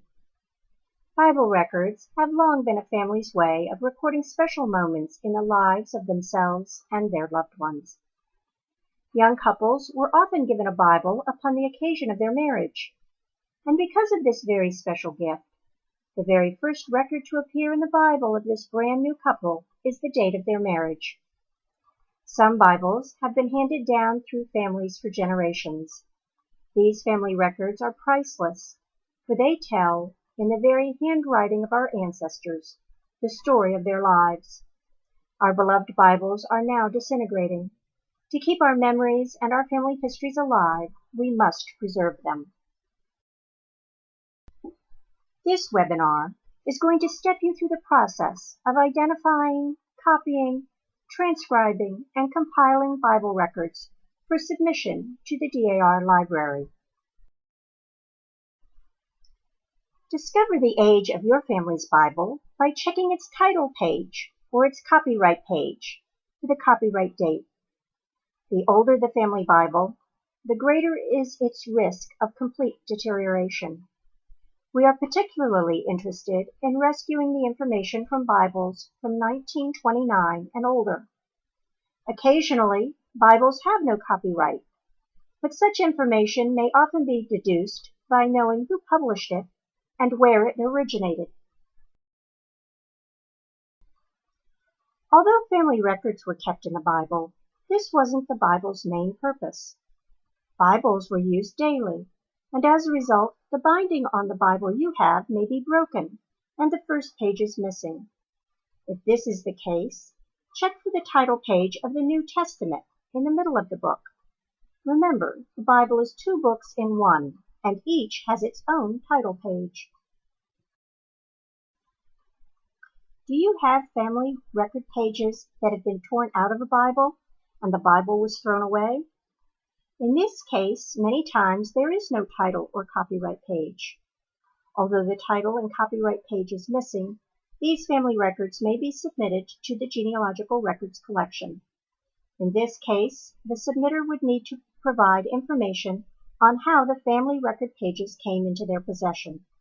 The same would hold true for photocopies of Bible pages. Is the name of the original owner of your family Bible written in the Bible? If not, do you know the name of the person or persons who owned this Bible and the approximate dates they owned it? Does your Bible have family record pages? If so, do they contain important family information? These pages should record marriages, births, and deaths, and the dates these important milestones occurred. This is a very valuable genealogical resource, and DAR values this knowledge for the edification of future generations. Is it possible for you to photocopy, digitize, or scan these pages? With the advent of high-quality digital cameras, taking digital pictures of Bible pages makes collecting the images easy. At this GRC interactive workshop on Bible preservation, the Bible was placed on a book cradle to keep stress off the binding. A piece of clear plexiglass was placed over the page to hold it flat, and a picture was taken of the page. In this photograph, the Bible was simply opened on the table and a picture taken. Can you read the handwriting on these Bible pages? The ink is fading. In another generation or two, the words may be lost forever. Transcribe what is handwritten so future generations can read about your ancestors' lives. Let's look at the steps necessary to compile the records for a Bible. For a complete set of each Bible's records, you must have scanned, digitized, or photocopied prints of the title page, copyright page, marriage record page, birth record page, and death record page of each Bible submitted. Since handwriting is quickly becoming a lost art, and because many of the various inks used when these records were written have faded over the years, many handwritten pages are difficult, if not impossible, to read. Therefore, interleave a typewritten copy of each genealogical record page with the image of the handwritten page. The typed transcription of the image page should follow each handwritten image page from your Bible, exactly as it is written, errors, misspellings, and all. Do not crowd your typing or spread it out unnecessarily. Use one side of the paper only, single-spaced or 1.5 spaces between the lines. Each page should be assigned a separate consecutive page number, written lightly in pencil in the upper right corner. Make sure each contributing daughter has added the following information if she knows it: the place, city, town, county, state, of any event recorded in the Bible. It should be added in brackets on the typed sheets. Include the years the Bible was in use. Indicate who owned the Bible at the time the information was recorded, and include their full address if possible. If you have a clear photograph or other image of the original owners of the family Bible, or photographs of members of their immediate family, photocopy a few of these photographs, no more than 4 or 5. Add accurate information, who, when, where, about the subject of each picture below each photograph, and include copies of these on the final pages of the information you are submitting. Use 8.5 by 11 paper. Do not use onion skin paper or provide carbon copies of records. While acid-free paper isn't required, it is preferable. You may use high rag content bond paper as an alternative. Margins. The left margin of your page must be 1.5 inches to allow for binding. Allow at least 1 inch for each of the other 3 sides. Once you have several Bibles formatted in this manner, you may send your chapter's information to your state GRC chairman to be added to the information from other chapters to form a volume.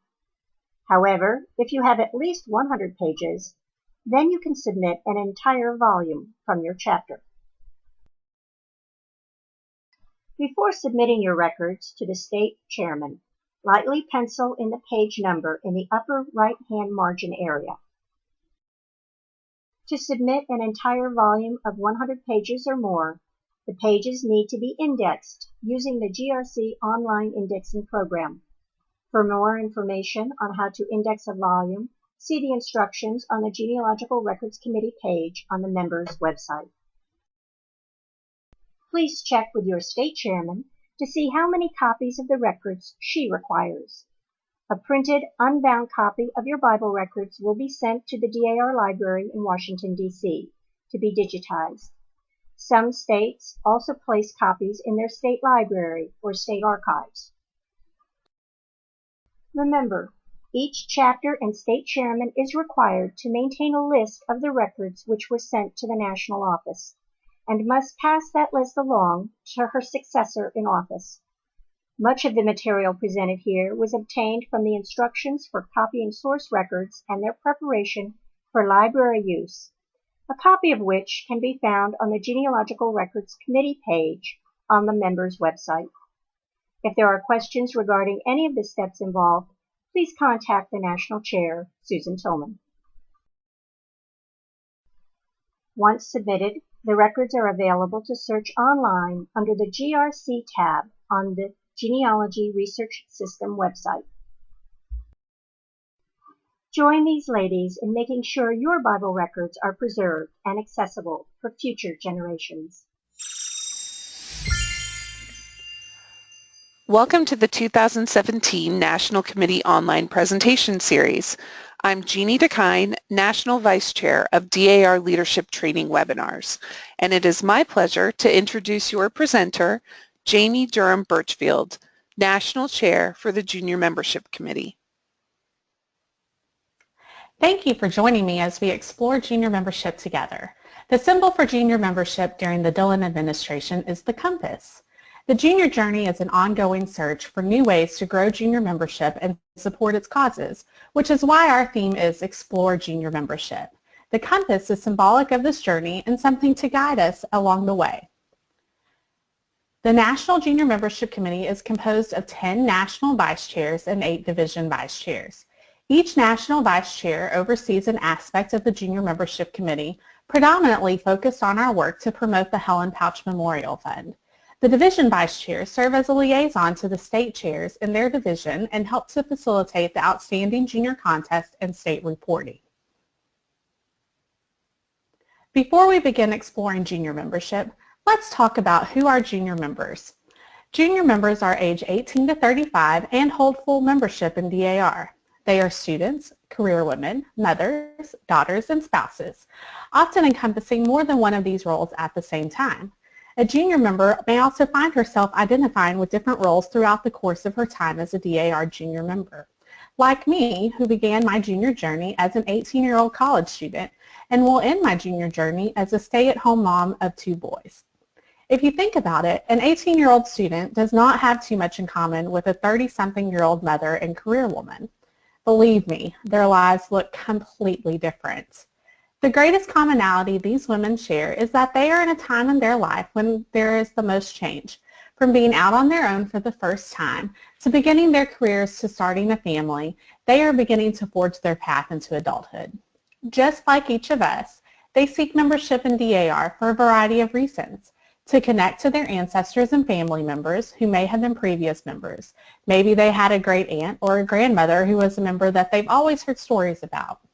To serve their community, to connect with women who have similar ideals, or they are a multi-generational member and wish to share experiences with their mothers, grandmothers, cousins, and aunts. The goals of the Junior Membership Committee are to gain new junior members, to build a well-informed junior membership, to encourage active participation in all phases of DAR service, and to support the National Junior Membership Committee's official fundraising project, the Helen Pouch Memorial Fund. Let's explore ways you and your chapter can support junior membership. Gaining new junior members is always a priority for the committee. Does your chapter meet at a time that is convenient for younger members to attend? While evening and weekend meetings may seem ideal for working women and students, those times can also be filled with family obligations and other meetings and events, so changing your meeting time may not actually draw in new junior members. Think more about how your meetings are structured. Are they efficient? Do your meetings run an hour to an hour and a half, or is it a 3-hour event? Do you encourage members to come and go if they need to get back to work? Do you offer childcare or provide activities to entertain children if they have to attend with their mothers? Not all of these suggestions will work for every chapter, but flexibility and a desire to accommodate your members could help draw more members. Does your chapter host social or service events to engage members? Offering additional times outside of chapter meetings for members to come together and to further the DAR's objectives will give members who can't attend meetings an opportunity to participate. My chapter does not meet in September because our area Constitution Luncheon. Last year we held a social, and not only did we have more junior members attend, but we saw some older members that we hadn't seen at a meeting in years. Do you actively recruit the daughters, granddaughters, nieces, and cousins of your current members? Be pushy. Encourage your members to share their DAR membership and story with their family members. DAR membership is precious to each of us for different reasons. Shouldn't we share that with our family members and encourage them to experience it with us? Do you have an ongoing relationship with your local CAR society? Speaking from personal experience, CAR members make excellent DAR members. Do you encourage current junior members to invite friends to attend chapter meetings and events? If you have a fabulous and active junior member, chances are she has fabulous friends. There are several ways to build a well-informed junior membership. Encourage junior members to enroll in the New Member or New Horizons leadership programs. These new tools offered by the National Society through the states are excellent ways for your junior members to learn more about DAR and to explore ways she may become more active. Pair junior members with experienced members to work in collaboration on committees. We should always be training our replacements, and this is an excellent way to teach a junior member more about the work of our chapters and committees. You can also never underestimate the value of a mentoring relationship. Making that connection with another member is one more reason why that junior member will stay engaged with DAR. If funds allow, provide each junior member of your chapter with a subscription to the American Spirit and Daughters newsletter. Introducing your junior members to these amazing publications will not only help them to become better informed, but it will increase your chapter's subscription percentage. Have a junior newsletter or a junior section of your state or chapter newsletter.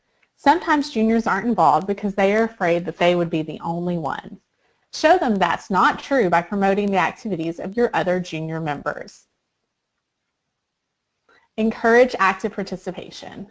Invest in your junior members. Think of your junior members like your stock portfolio. The more you invest in them, the greater your returns. Just because a junior member is unable to attend your meetings and be active now doesn't mean that that will always be the case. If you let her know that she's a priority to you, you may become a priority to her. Send care packages to juniors who are away at college. Include notes of encouragement and snacks for late night studying. Host a book or diaper shower for expecting juniors. My chapter surprised me with a book shower when I was expecting my first son.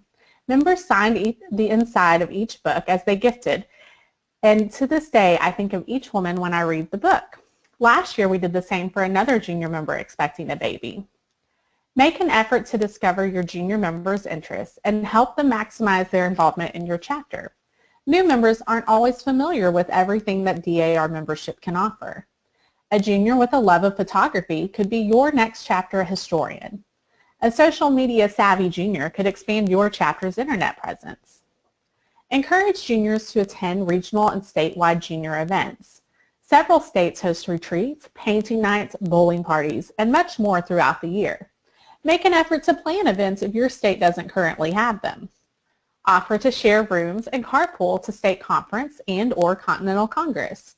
Attending one of these events for the first time can not only be overwhelming, but expensive.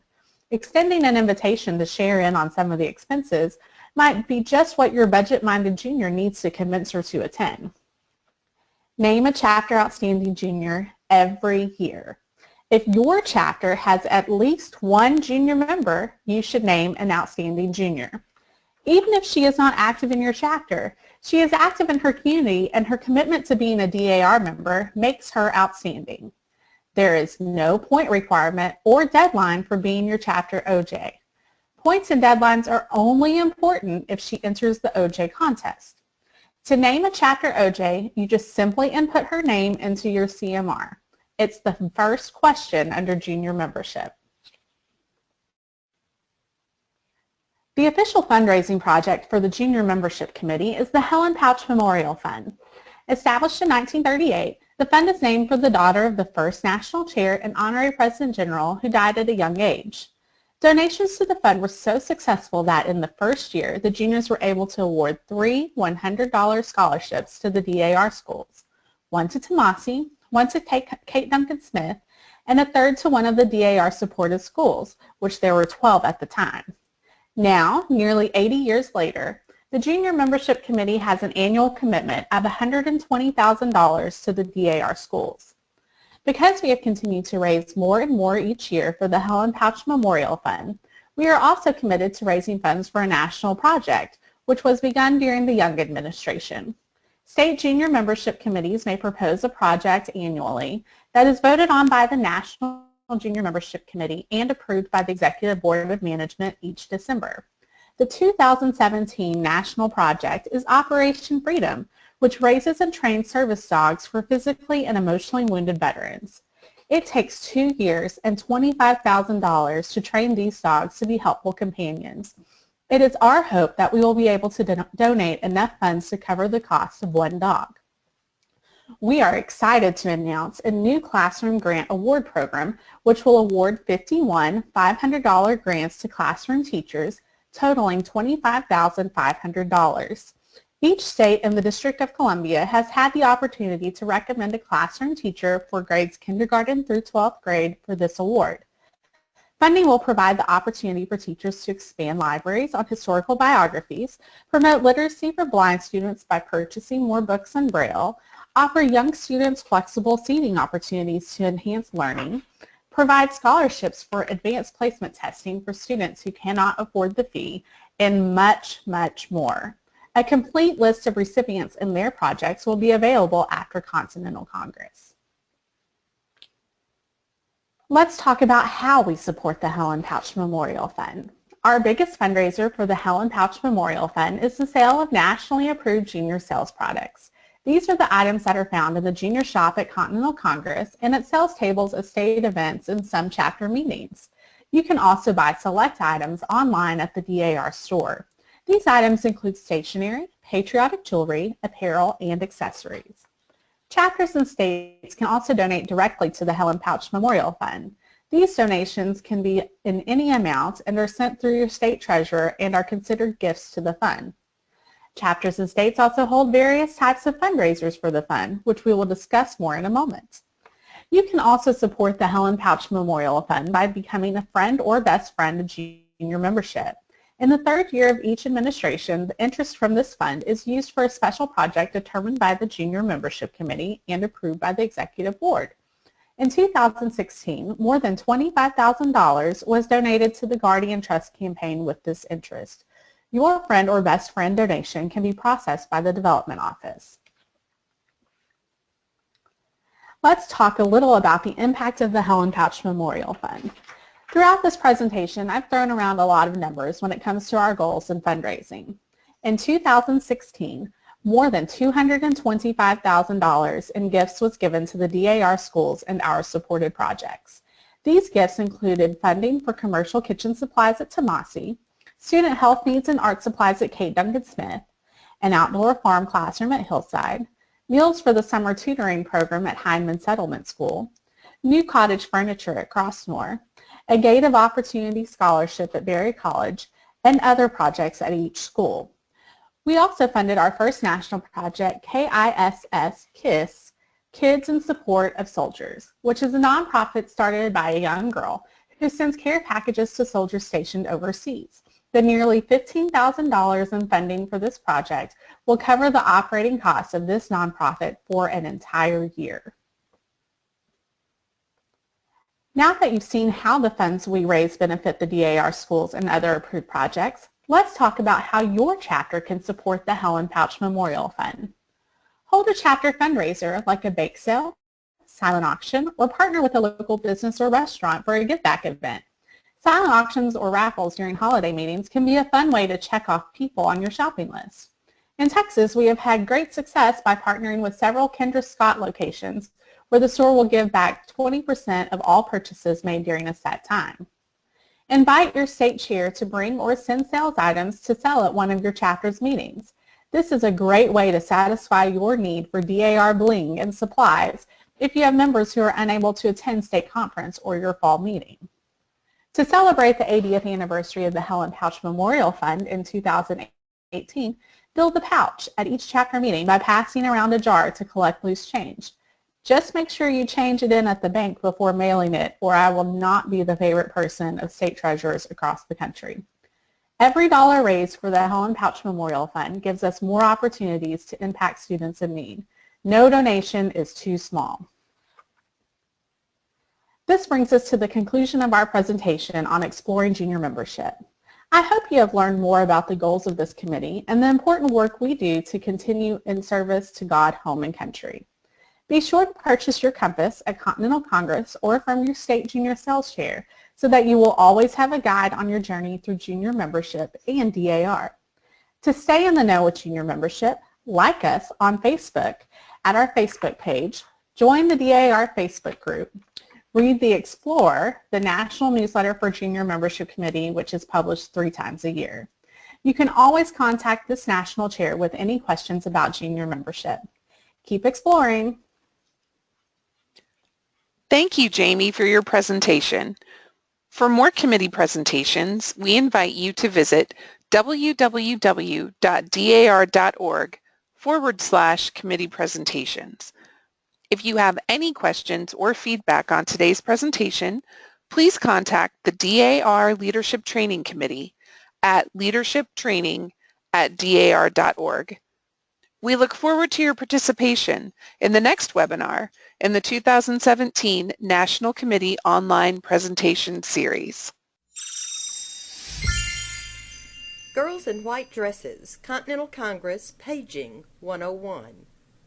The purpose of this webinar is to unravel some of the mysteries behind all those girls in white dresses at Continental Congress. Have you ever wondered why pages wear white? How many different page jobs there are? Do pages only guard the doors and carry flags? All these questions and many more will be answered by Beth McKeeman, National Page Chairman, during our webinar today.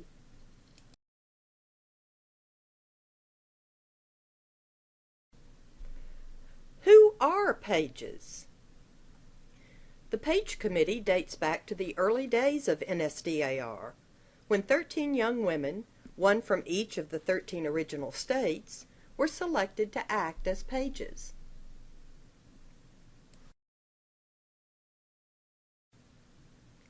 In recent years, the Page Committee has grown to include young women from all 50 states, the District of Columbia, and units overseas.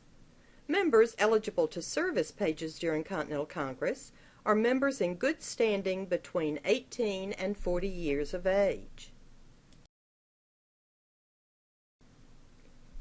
Paging allows members from various states to connect, to make friends, and to be aware of the different roles of the National Society. All of these experiences provide opportunities to become future leaders. How do you become a congressional page? The invitation to serve as a page at Continental Congress is issued by the President General upon the recommendations of the state regents. An eligible member wishing to receive an invitation to page at Congress should contact her state regent.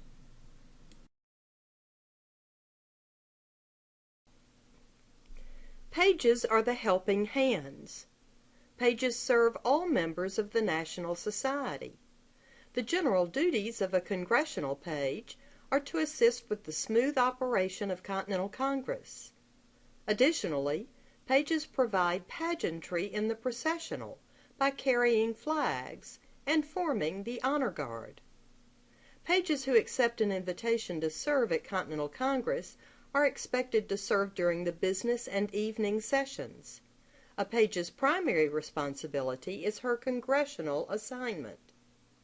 Pages have been given specific assignments to assist with Congress.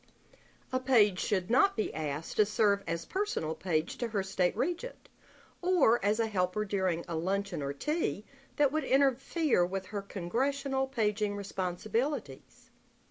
State regents, please remember that a page's first responsibility is to serve the Congress. Why do pages wear white? Pages are often asked why they are required to wear a completely white wardrobe. In white, pages are instantly identifiable. This attire also allows for pages to move unobtrusively during a business session, while at the same time being immediately recognized as a page. A page's attire should be clean, well-fitting, and in step with the tone of the session. During the day, pages may wear a knee-length dress or skirt and blouse. Professional pantsuits are also appropriate day wear, with the exception of any pages serving on the platform. Comfortable shoes are recommended, as many page assignments require standing. Spaghetti straps and strapless dresses are not appropriate for day sessions. Evening sessions of Congress are more formal, and a page's attire should reflect the occasion. Mid-calf or longer evening dresses and split skirts are appropriate for evening sessions. Pages should be mindful of tattoos and piercings. Any visible tattoos or body piercings will need to be concealed. Also, pages should avoid attire with plunging necklines or extremely high slit skirts. All shoes should have backs or straps. Please, no clogs or mules. Also, stiletto heels are discouraged as they could pose a safety concern. Pages must possess a willingness to serve, lots of energy, and plenty of patience. A page's motto is to be courteous, helpful, and friendly to all NSDAR members and to each other. Pages serve almost every congressional committee. Serving as a page provides a member with greater knowledge of the work accomplished by the Society, as well as a unique perspective of Continental Congress and the inner workings of the NSDAR. Pages serve in many ways. Exit pages manage the auditorium doors. They greet members and guests, assist members with seating, as well as assisting members in the tiers and state boxes. Floor pages assist the members and guests seated on the main floor of the hall. Registration line pages assure the orderly following of procedures for member registration. Credentials and registration pages assure the orderly following of voting procedures for the membership. House Committee pages assist the House Committee with the distribution of literature to the membership. Guest Hospitality pages assist the Guest Hospitality Committee with greeting and escorting Congress guests to the President General's reception room or reserved seats in the hall. Platform pages assist with the orchestration of those who speak at the podium, assuring the efficiency of their presentation. Flag pages organize the flag bearers for the processional, as well as the flag bearers during the state regents' reports and for candidate nominations.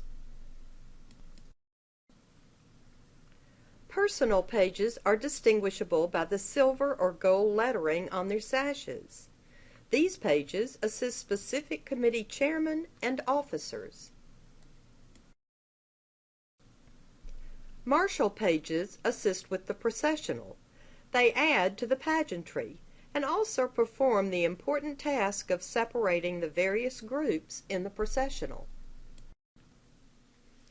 The President General's reception room pages assist the President General's reception room committee members with any of the needs of the guests of Congress, as well as coordinating the presentation of NSDAR employees during reporting. Flower pages assist the Congress florist with deliveries. Just to name a few. There's more.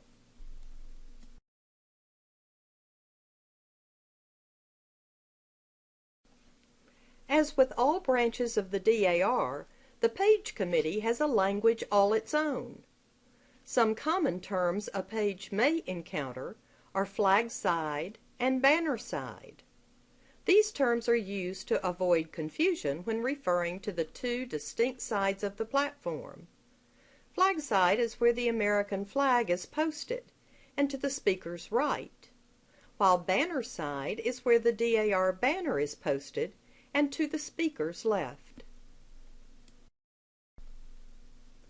To assure the pages in the honor guard walk down the aisle in unison, they join pinkies, hence the term pinky partners. Heads or tails are the marshal pages that take up positions in the processional at the front or head of a group and the rear or tail of a group, such as the Vice President's General class of 2010. The page term brass rail refers to the pair of pages that heads the honor guard during the processional, not to be confused with the actual brass railing located in the corridor outside the President General's reception room. These pages face the procession and assure that those processing approach the platform from the correct side. A spacer is a page that takes the place of an absent dignitary, such as a state regent, in the processional. Do pages have a voice? Members of the Page Committee have the same rights and privileges as any member of the NSDAR. When on duty, a page is non-political. She does not campaign when identifiable as a page. The Page Committee is a non-political committee that serves the entire membership at Continental Congress. Pages do represent their chapters as delegates and alternates. While members wear their voters' ribbons in plain view, pages discreetly conceal their voter ribbons under their page sash. This allows the Page Committee to maintain its non-political status. Pages representing their chapters as delegates first remove their page sashes before speaking to a motion or voting. If desired, a page may wear the symbol of the current administration on her right shoulder above her name tag. Like most committees, the Page Committee has a unique pin, a blue bar topped with gold stars. The stars indicate years of service. Each small star indicates 1 year of service. Each large star indicates 5 years of service. Pages must serve a minimum of 3 sessions during Continental Congress to qualify for a national page pin. Of course, they're encouraged to serve more than the minimum requirement, and many of them do, serving each session from opening night until the Congress is adjourned on Sunday for a total of 10 sessions. Each year we have approximately 150 to 200 young women serving as congressional pages. 50 to 75 of these pages are serving the National Society for the first time. Many others are serving for only their 2nd or 3rd year. Continental Congress is very exciting, but can also be an overwhelming experience. All pages will do their best to be helpful, offer assistance, and answer questions. However, no one can possibly have all of the answers. Should a page not know the answer to a question, they will endeavor to do all they can in order to discover the answer sought. There are definite paging do's and don'ts. Many are common courtesy and common sense. Others are rules and procedures that have been established over time and may not be known to non-pages. The center aisle and door are only used during the processional, as are the marble steps to the platform. Members are allowed to enter the hall when the President General calls for the doors to be opened. The page manual contains many of these nuances. Others are learned on the job. Every page should read the page manual. The manual contains more details than this presentation. A page can familiarize herself with the layout of the buildings, using the maps provided in the back of the manual or Congress program. The manual has a more definitive list of the required dress code, and many helpful tips about the paging experience may be found there. Beth McKeeman, the national chairman, has served the Society as a page for 19 years for close to 185 sessions. Paging has allowed her to learn about the National Society and Continental Congress, and perhaps more important, to make lifelong friends. It has been a memorable and rewarding experience. She wouldn't trade it for anything. Thank you for joining us for this presentation today. For more information, or if you have questions, please email Beth at leauh20@verizon.net.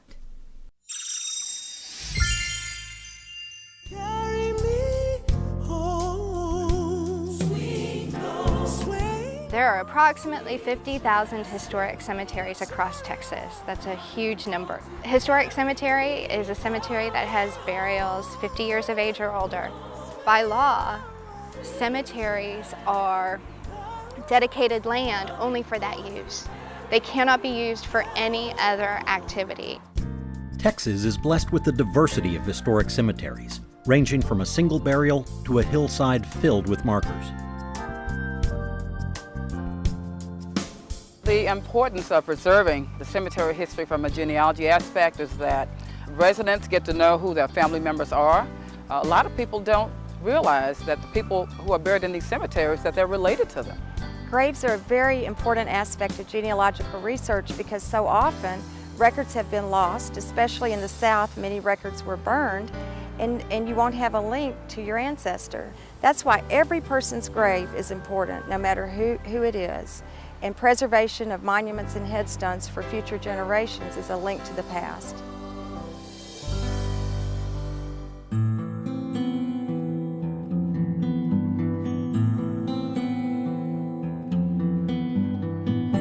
These historic cemeteries, both urban and rural, face a myriad of problems.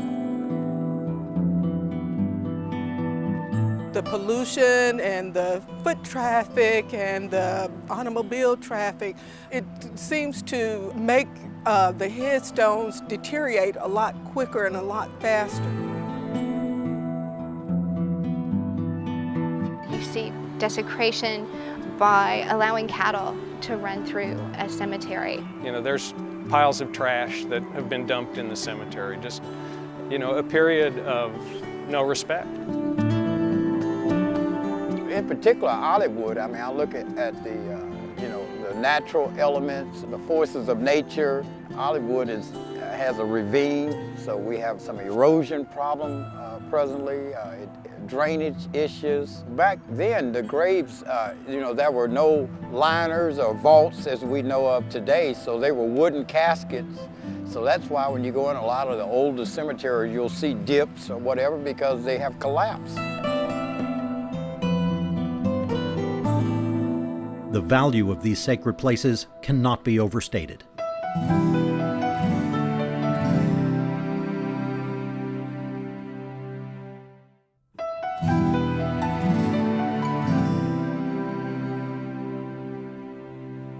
I think cemetery preservation is important because I think about the people who are buried there. Those people contributed to the building of Houston. We are standing on their shoulders, and so it is up to us to remember their legacy by maintaining these cemeteries.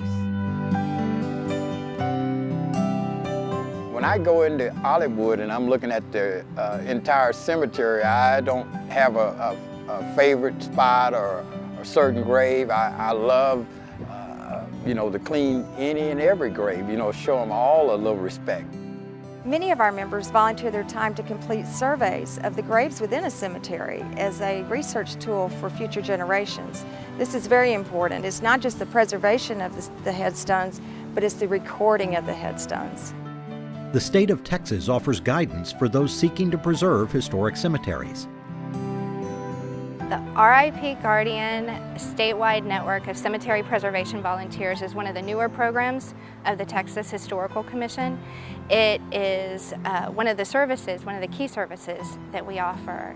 And it's a way for cemetery preservation volunteers to meet each other, share ideas, and connect and share those statewide.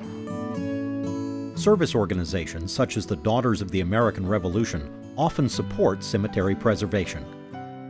Cemetery preservation and rehabilitation fits perfectly within the DAR's objective of historic preservation, education, and patriotism. Many people think of the DAR as a Ladies Who Lunch organization, when in fact we're a hands-on service organization. We love to get out and participate in workshops, go to the cemeteries, learn how to clean the headstones and the monuments properly so that they can be preserved for future generations. Another resource might be your local government. It depends on how cities operate, depends on how park directors are appointed, or, you know, from that perspective. But this is our history, and Houston needs to claim its history. We're known for tearing down buildings that we ought to hang on to, and it's like here, we don't want to neglect something as important as this as our forefathers that we have buried here. Historic grave markers vary from fragile sandstone to sturdy concrete. There is a large range of limestone and concrete. Some have a little bit of mix of marble in them. Obviously the ones that are very ornate, those people were well-to-do. The ones with the plain concrete slab where they etched the name in there, obviously those people were important to them, but it's just the different types of headstones in the cemetery that make it so unique. High-style grave markers, markers like these 1936 centennial markers, to handcrafted grave markers, which are just as beautiful and show so much personality and attention and love from the people that make them. The most important thing to remember regarding grave markers is do no harm. Also avoid trespassing and destructive household products. Historic grave markers face a number of different threats and challenges. In some cases, it is lack of attention. In other cases, it's too much attention, over cleaning, or applying inappropriate treatments to the surface that damage and harm it. Some people will go straight to something that'll really clean a stone because it has that wow factor.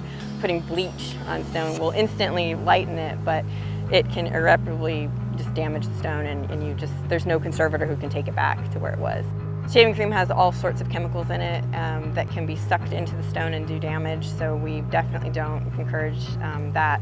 The other thing people do is rubbings, and rubbings, anytime you touch the surface of a stone, you have the potential to damage. Mirrors offer a safe alternative for reading worn inscriptions. There is also a proper way to clean these markers. Well, the first thing that you need to do when you're attempting to clean any historic stone is to make sure it's sound, to make sure it's not falling apart, doesn't have any cracks, doesn't have any crevices. After that, you want to use a lot of water in the cleaning process. Historic masonry is like a sponge, and it soaks up. It doesn't seem like it would quite that much, but it really is, and so it'll soak up the material that's applied to the surface into the inside. That's why we started watering the markers beforehand, because we don't want to clean the inside, we want to clean the outside.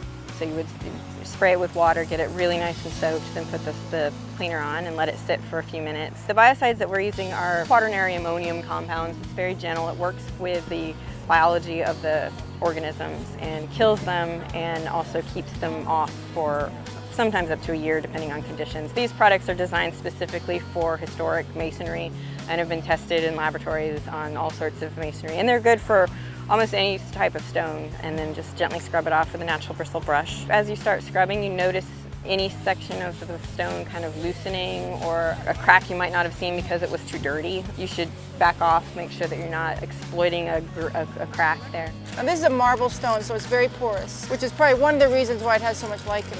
Basically, they taught us to do gentle cleaning, very little abrasion, and this tongue depressor works actually really well.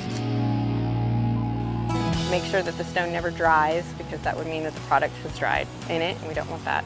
And then at the end, just kind of rinse it off and make sure that everything is very, very well rinsed, and then wait and see if it improves over time. Biological cleaning agents work over time. So the application you see today will improve the appearance. In a week, you will see an even marked appearance. It's not the Statue of Liberty, it's not the Lincoln Memorial, but it is a memorial to a man who died for his family in Houston at a very historic period. One of the charming things about a historic cemetery is that it looks historic. The purpose of cleaning is very clear. You know, you want to make sure that you can read the inscription. You want to make sure that they have the best possible appearance that they can while maintaining that historic ambiance.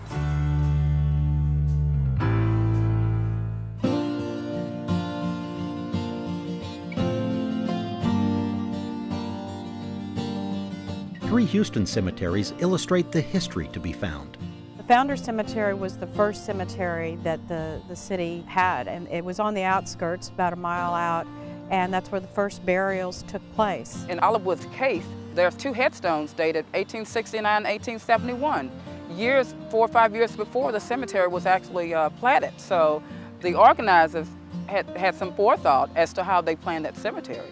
College Park Cemetery is actually College Memorial Park Cemetery. It started in 1896. The last known burial, I think, was 1971 or 72. And since that time, it was basically ignored. You could drive down Dallas Street, the street that it fronts on, and not know that it was a cemetery. It was so overgrown. The range of people buried in the cemeteries ranged from the movers and shakers to people who were formerly enslaved, to people who just did simple work here in the city, just from top to bottom, cream of the crop to your everyday laborer are buried in all of those cemeteries.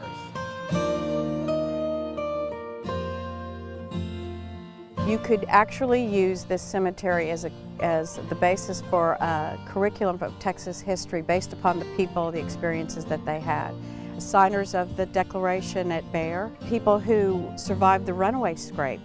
There were signers of the Texas Declaration of Independence, as well as the first Commodore of the Texian Navy. We have World War I and World War II veterans. We have Buffalo soldiers that buried at Olivewood and at College Park as well. I have been, researching some of the early burial practices of African Americans, and I can see a lot of it in Olivewood, inverted writings, seashells. You will see a lot of pipes. And I really think that Olivewood, when it was originally platted in about 1875, sometime I think, why did they pick that location? And I think the water, from the bayou, it bisects a bayou, and all of that had a lot to do with the life thereafter, or the soul returning back to where it originated.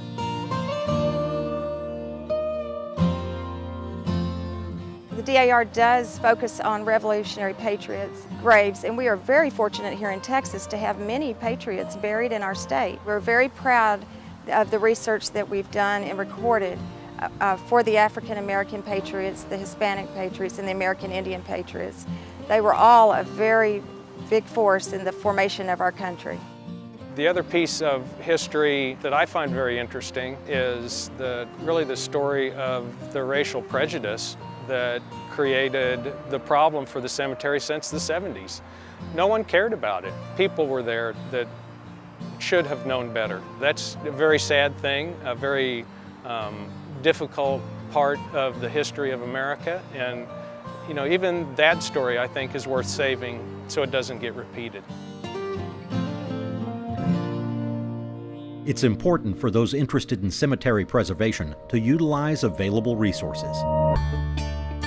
Groups that are participating in the program here in Houston, which we really do appreciate those groups' support, have an opportunity to say to the city, this is what we've been doing, and a way for them, the city, to respond in turn and continue to give assistance. One of the things we really wanted to put here was to change the fencing out for this park. It's a small piece, but it changes the cemetery dramatically. And we're very happy to have the group out here working on the headstones. We are by no means understand how to maintain headstones, but we can do the grass and we can make it look park setting. It's opening this conversation and having open dialogue with local volunteers, statewide volunteers, genealogy groups, county historical commissions.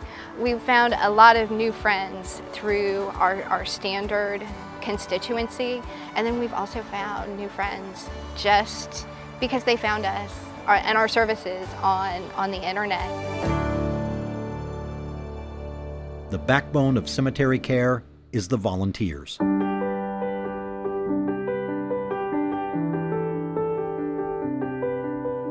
I spent probably, on average, about maybe 16 to 20 hours at Olivewood just last week because the weather was so nice, and just alone by myself, me and the weed eater. Preservationists from the neighborhood started in 1983 of trying to get an organization together to start taking care of the site and so forth. So there's been cleanups, and the probation department, the juvenile kids have come in and done some work there over the years as well. And we've got a good set of volunteers that come out once a month with a little bit of money that we've raised. We also now have a maintenance crew that comes out once a month also to help us mow, and all of that has led us to the point where now I think we've got the majority of the available above ground headstones are visible. 40 years since the 70s, this is the first time that you can say that for the entire 5-acre tract. Across the state, we have over 75 RIP Guardian volunteer groups working, and it's growing tremendously. So 75 volunteer groups working one-on-one with those is a drop in the bucket, but it's a huge drop in a big bucket. Many stories remain to be discovered. For years, I wondered what pulled me to that cemetery, and I was researching my mom's side of the family and looked at a death certificate, and Adam Wilson, my uncle, buried in Olivewood Cemetery. It was a total surprise to me, buried in 1925. As a child, I would visit cemeteries with my grandmother. We would go every Sunday, and it was a very social event. I didn't know much about my father's family, so as an adult, I met a distant cousin who took me to a cemetery that we had to walk over a fence through the brambles, and in this field was the link that I needed to join the DAR on my father's side. I was just reading something that said our heritage is our past, our legacy is our future, and the present is our responsibility. And one thing that I really always think about is a lady that died last year, and she spent so much time, on the history of some of the people that were buried in Olivewood, and her phrase was, the first generation knows, the second generation remembered, and the third generation forgot. So I'm one of those that refuse to just forget.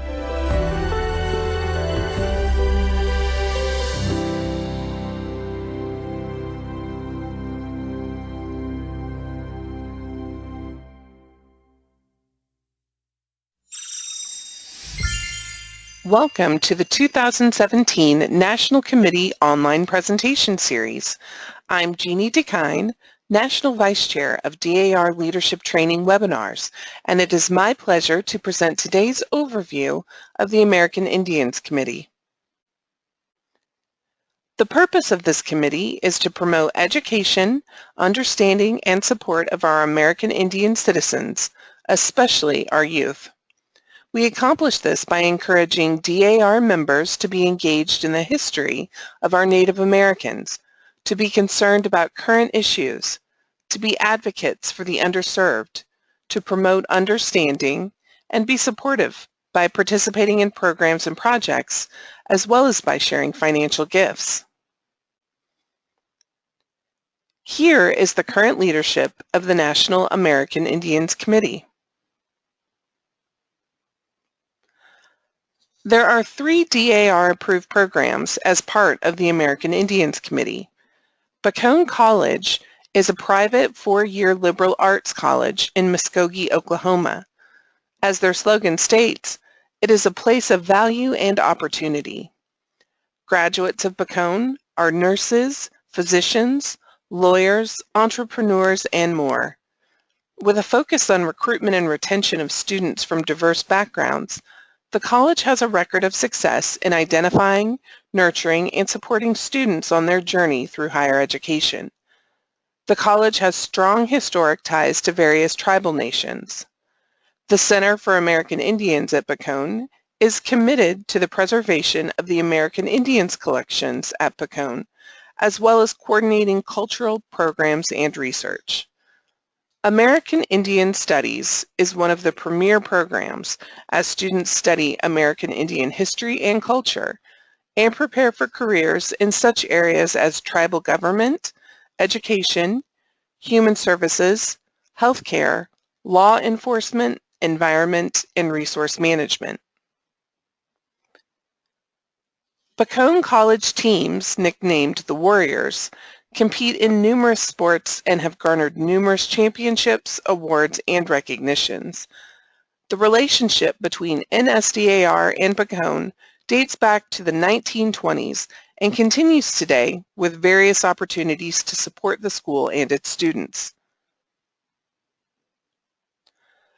Chippewa Indian School in Salem, Oregon has been an approved school of the DAR American Indians Committee for over 25 years.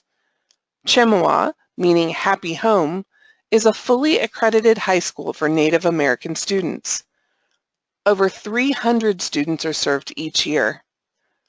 Chippewa is uniquely able to meet students' social and emotional needs within the school day, allowing for a comprehensive, well-rounded program that supports the whole student. All students are encouraged to participate in a variety of competitive sports, as well as intramural activities. The Recreation Department coordinates on and off-campus activities such as bowling, roller skating, movies, concerts, sightseeing, fishing, hiking, and more. Chippewa is also home to an indoor Olympic-sized swimming pool, state-of-the-art fitness center, gymnasium, and a rec center.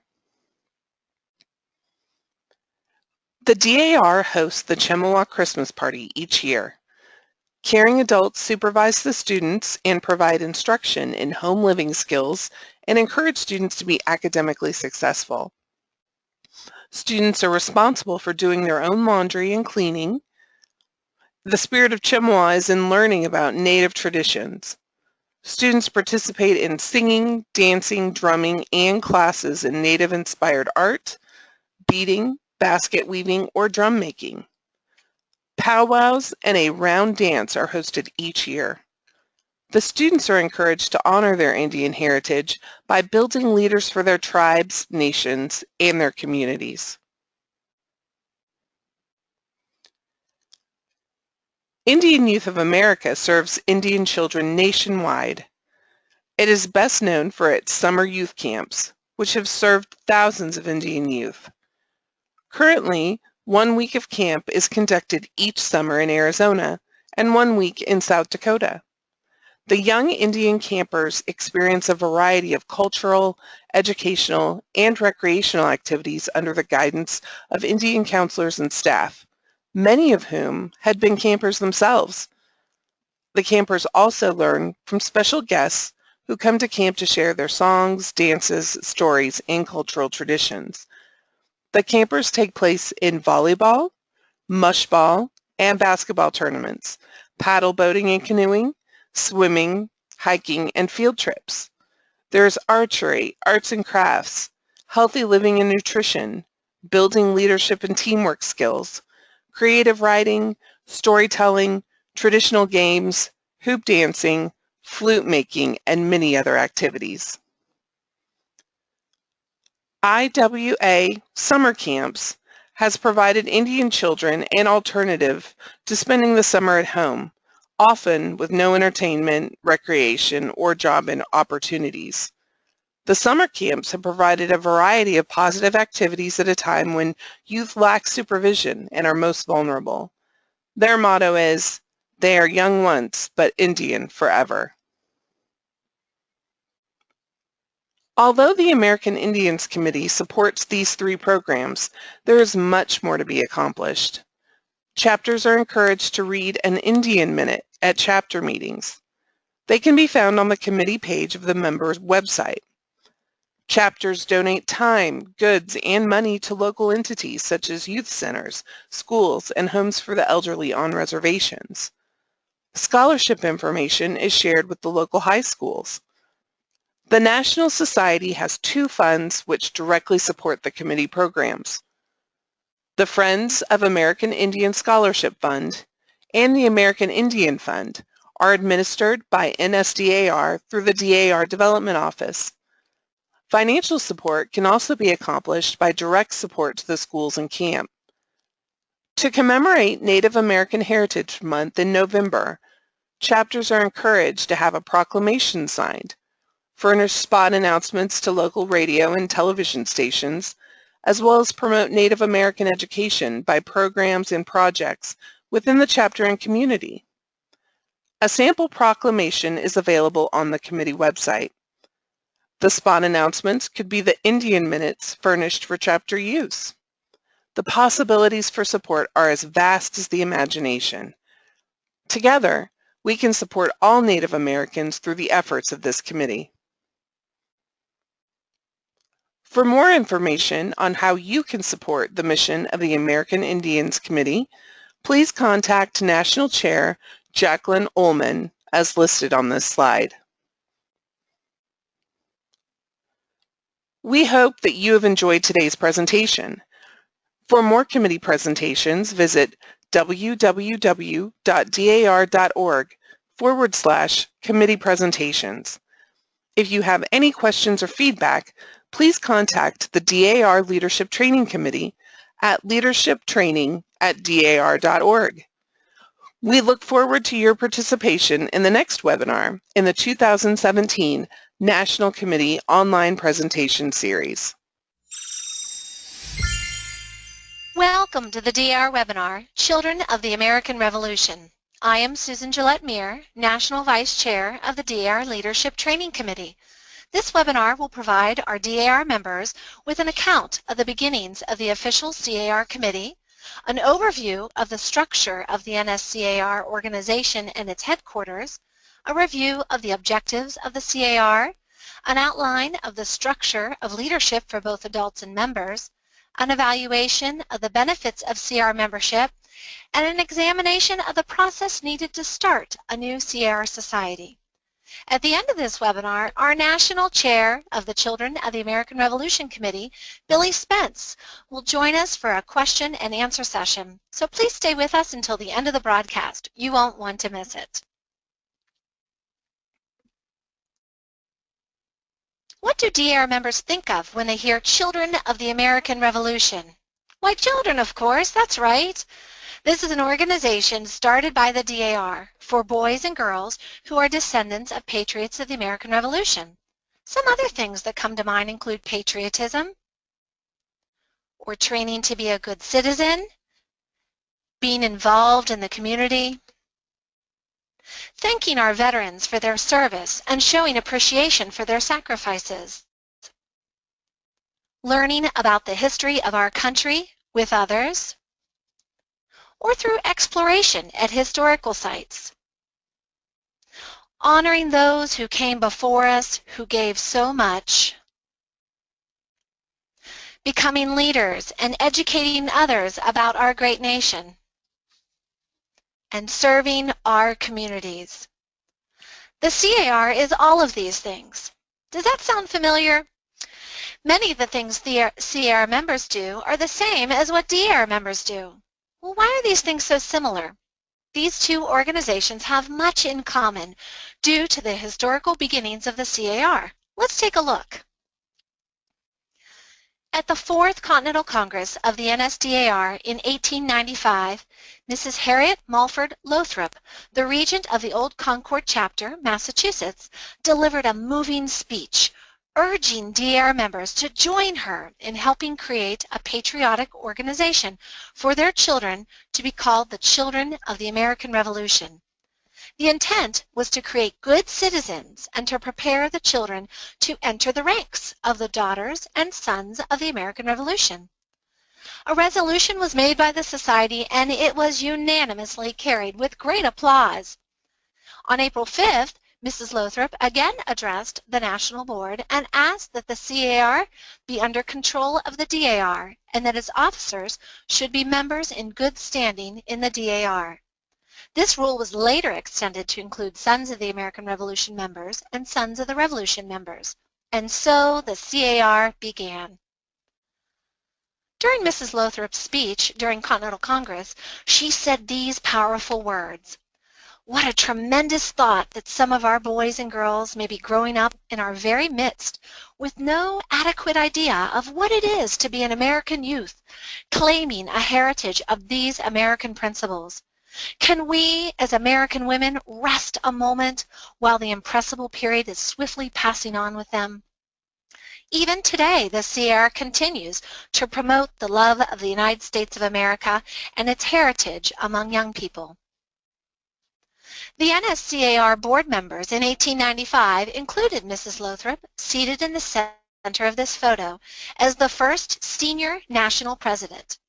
These DAR members would go on to set the precedent for the organization and create the NSDAR Constitution and bylaws. The CAR had a strong first year with 318 members in 58 societies. Each local group is called a society and not a chapter as it is in the DAR. 4 volumes of membership applications were bound, and CR members were received by First Lady Mrs. Grover Cleveland, and the first convention was held coinciding with the DAR Continental Congress. Also during the first year, unofficial insignia and seal were approved, as shown here.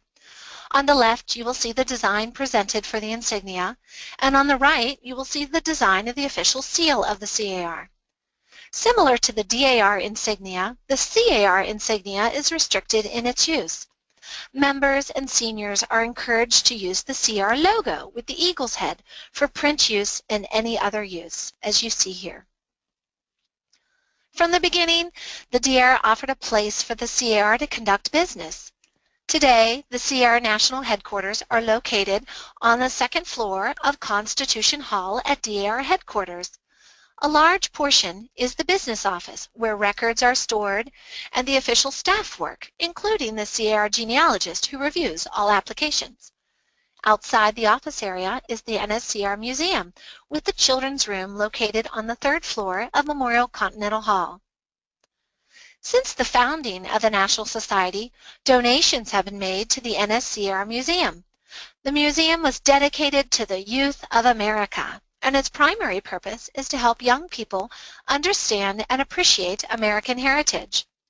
The museum contains artifacts of the colonial era, American Revolution, and post-American Revolutionary War periods. In this display, the current national project is highlighted to raise funds for the first Oval Office exhibit at the Museum of the American Revolution in Philadelphia, Pennsylvania, that showcases George Washington's marquee tent used as his Revolutionary War headquarters. All of the displays are geared toward younger visitors with an excess of visual material and fewer words. Each showcase describes a different piece of American history or theme to one of our national committees. Here is a Lego display depicting the Boston Tea Party with all 3-dimensional components built entirely of Legos. This is a favorite among our young visitors. The CR hopes to encourage them to get excited about American history. When Memorial Continental Hall was built in 1910, the Daughters of the American Revolution invited the CAR to purchase a room to be used by the children. The children's room is located on the 3rd floor of DAR Memorial Continental Hall. Between 1910 and 1950, this room was used for numerous purposes, including an office, museum, library, meetings of the Senior National Board of Management, and even national conventions. During World War II, the children's room was used by the American Red Cross to aid in the war effort. The current exhibit depicts furniture and furnishings of the American Revolutionary period. The CAR has a mission stating the NSCAR trains good citizens, develops leaders, and promotes love of the United States of America and its heritage among young people. So who can join the Children of the American Revolution? Both boys and girls can join as long as they are under the age of 22. Like the DAR, he or she must have an ancestor who helped achieve American independence. Upon the 18th birthday of one of the female members, she can join the DAR and possess dual membership in both societies for 4 years. Many people think that this membership is automatically transferred. It is not. Each CAR member must complete the DAR application like any other DAR prospective member, providing all the proof of lineage needed. However, a CAR member may request a certificate attesting membership from NSCAR to have her DAR application fee waived. The certificate is provided to all members whose CAR dues are paid in full for that year. There is even an official pin for DAR members who have or had this dual membership, as shown here. Boys may also possess full dual membership in the CAR and either the SAR or SR when they turn 18 up to their 22nd birthdays. The objectives of the Society include the acquisition of American history knowledge, historical preservation of places associated with the Revolutionary War, the honoring of the memories of those men, women, and children during that time, the promotion of patriotic anniversaries, the honoring of the American flag, and the love of American liberty and patriotism. How do the members of the CR fulfill these objectives with the help of DAR members? They do it through carefully planned society meetings with activities and learning experiences, through field trips to places of historical interest, through the participation in community service in their area, and through the work towards NSDAR contests for members and societies. These contests are set by the national officers and chairmen. Many of the CR national offices are similar to the DAR. However, each officer has a term of 1 year. The member elected to lead the National Society is referred to as the National President. The main difference between our organization and the CAR is that in the CAR, for each officer position, there is also an adult who participates as the senior officer. So there is a senior national president who is also the national CAR chair for NSDAR. The CAR committees have national chairmen with senior national chairmen to guide them. Notice that some of the national program committees are similar to those of the DAR standing committees, such as American Heritage, Conservation, and Membership, to name a few. There is a new national project each year chosen by the elected national president. This year, our national president, Aaron Jackson, a dual CAR-DAR member from New Hampshire, has chosen to raise funds for the first Oval Office exhibit at the Museum of the American Revolution in Philadelphia, Pennsylvania, that showcases George Washington's marquee tent used as his Revolutionary War headquarters. The national theme supporting this project is The Road to Independence. You can see George Washington in the national logo, as well as his marquee tent. Members across the nation are encouraged to learn about Washington's travels during the Revolutionary War and how the tent was an authentic witness to history. Previous national projects have included the celebration of the creation of the Star-Spangled Banner, support of the organization Student Veterans of America, the adoption of a baby American bald eagle, and many more. Each year, the national officers and national chairmen develop contests for their positions in which all societies can participate. For example, this year's National Registrar Contest asks the societies to increase membership recruitment in their local areas and create an awareness of CAR. This photo is of one CR society holding a genealogical workshop at a local library to teach children about their ancestry. The boy in the red is a CAR member, guiding an attendee to complete the leaves of his tree with his ancestors' names. Now, what you don't see are the several DAR members in the room. This was a joint event with the Jacob Faree chapter, one of the DAR chapters who sponsors this society. Both organizations realize that where there are prospective members of the CAR, there are often mothers that come with them who are prospective DAR members. Another example of a contest this year is the Conservation Committee contest. Members are encouraged to learn about bees and their impact on our environment and agriculture from colonial times into the present. This photo is of several CAR members visiting a bee apiary to learn about beekeeping. The members who attended said it was one of the best field trips ever. And don't worry, no one was stung. Each year, DAR chapters complete the Master Report, which includes the Chapter Achievement Report. Chapters try to attain a Level 1 award with a checklist of things to complete. Well, the CAR also recognizes societies with the National Merit Award. The levels of the award are Gold, Blue, Red, and Honorable Mention. This award is given out at National Convention each year, along with the contest winners from the Officers and Chairman's Contests. So why would a DAR member want her child or grandchild to be part of the CAR? Well, one reason is clear. Once a young girl has fun with a lineage society, she will want to continue that for life. Today's CR members are tomorrow's DAR members. Many of our DAR national leaders, past and present, were once CR members. The skills that a CR member learns, such as leadership and patriotism, last a lifetime. Here is a member-created list of the top 10 things CR membership offers.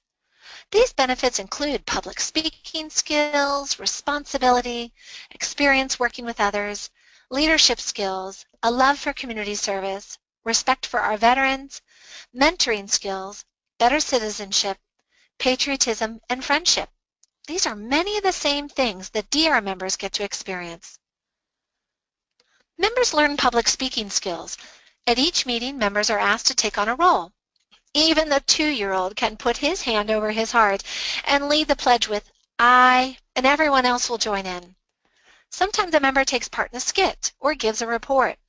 This is a photo of one of our younger members portraying Sybil Ludington, a child patriot.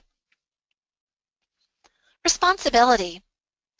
Members are asked to take ownership of their work. They put their unique, creative style into any project, allowing for their best work to shine through. Here are 2 members preparing a small cemetery for a Memorial Day service.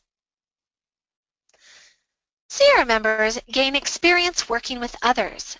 Teamwork is an important factor in many of the projects we do, and the members learn that teamwork is an excellent way to accomplish goals.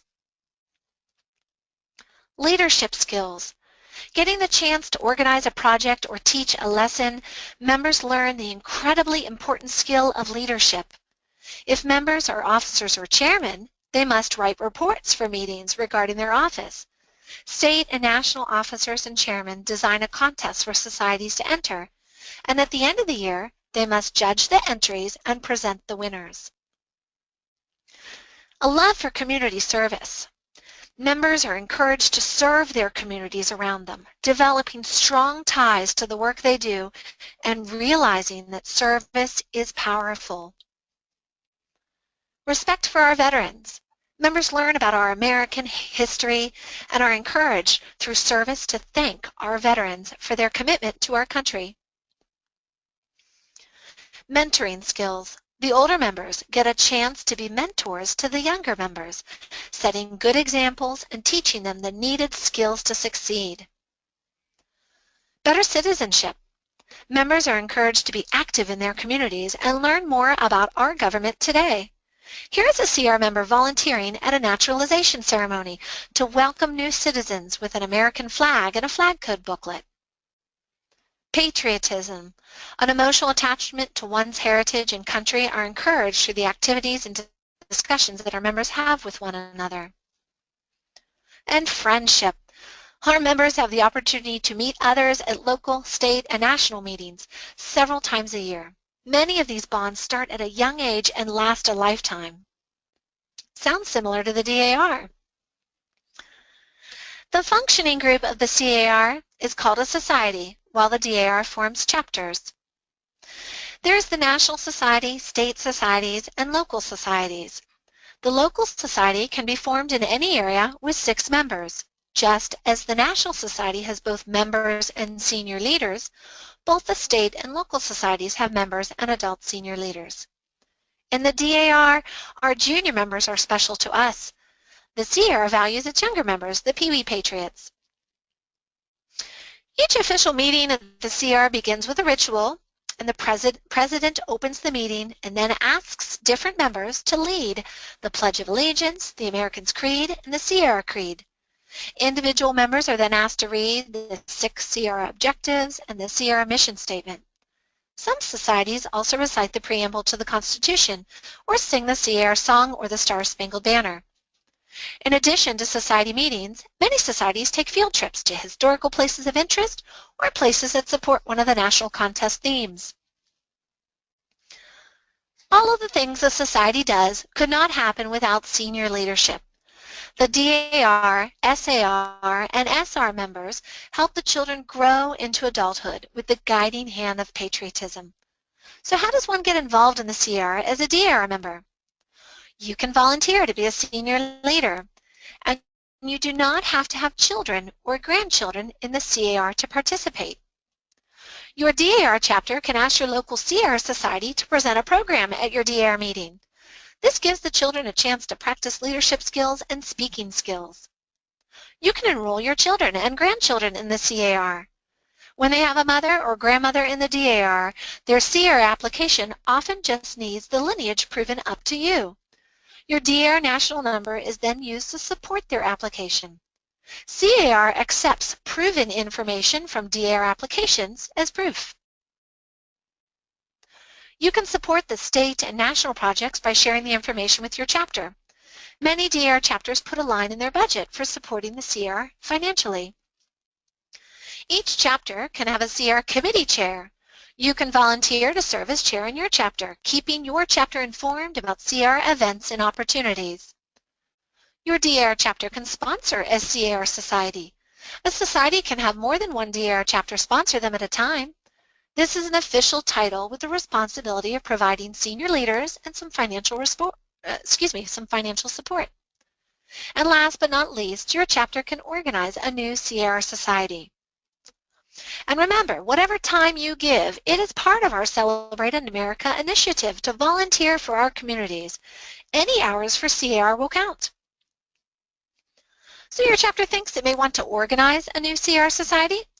When organizing, it is important to talk with the CR State Senior Organizing Secretary about the process. He or she will help guide you. In addition, always reference the National CR Handbook.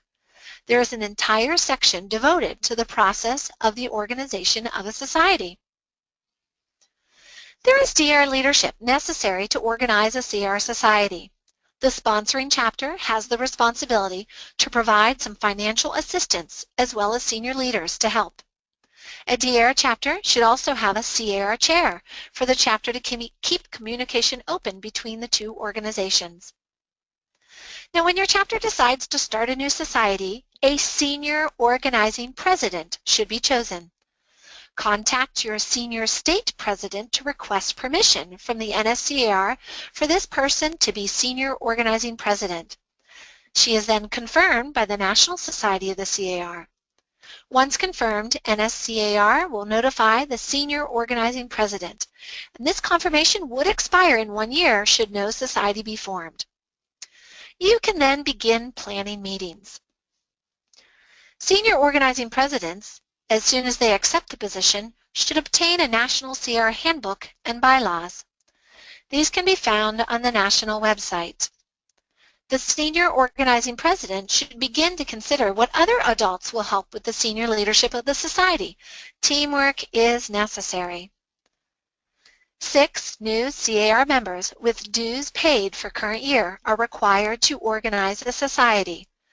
To reorganize a society that disbanded, any 6 members with dues paid for current year are required. For purposes of organization, members at large who have never affiliated with a local society are considered new members. Completed membership applications must be verified before official organization can occur. As soon as possible, a name is selected for the organizing society. Local societies are named for persons, places, or events of historical association with America prior to 1825. And then a short documented history of the name is sent to the Senior National Organizing Secretary for approval and confirmation by the Senior National Board of Management.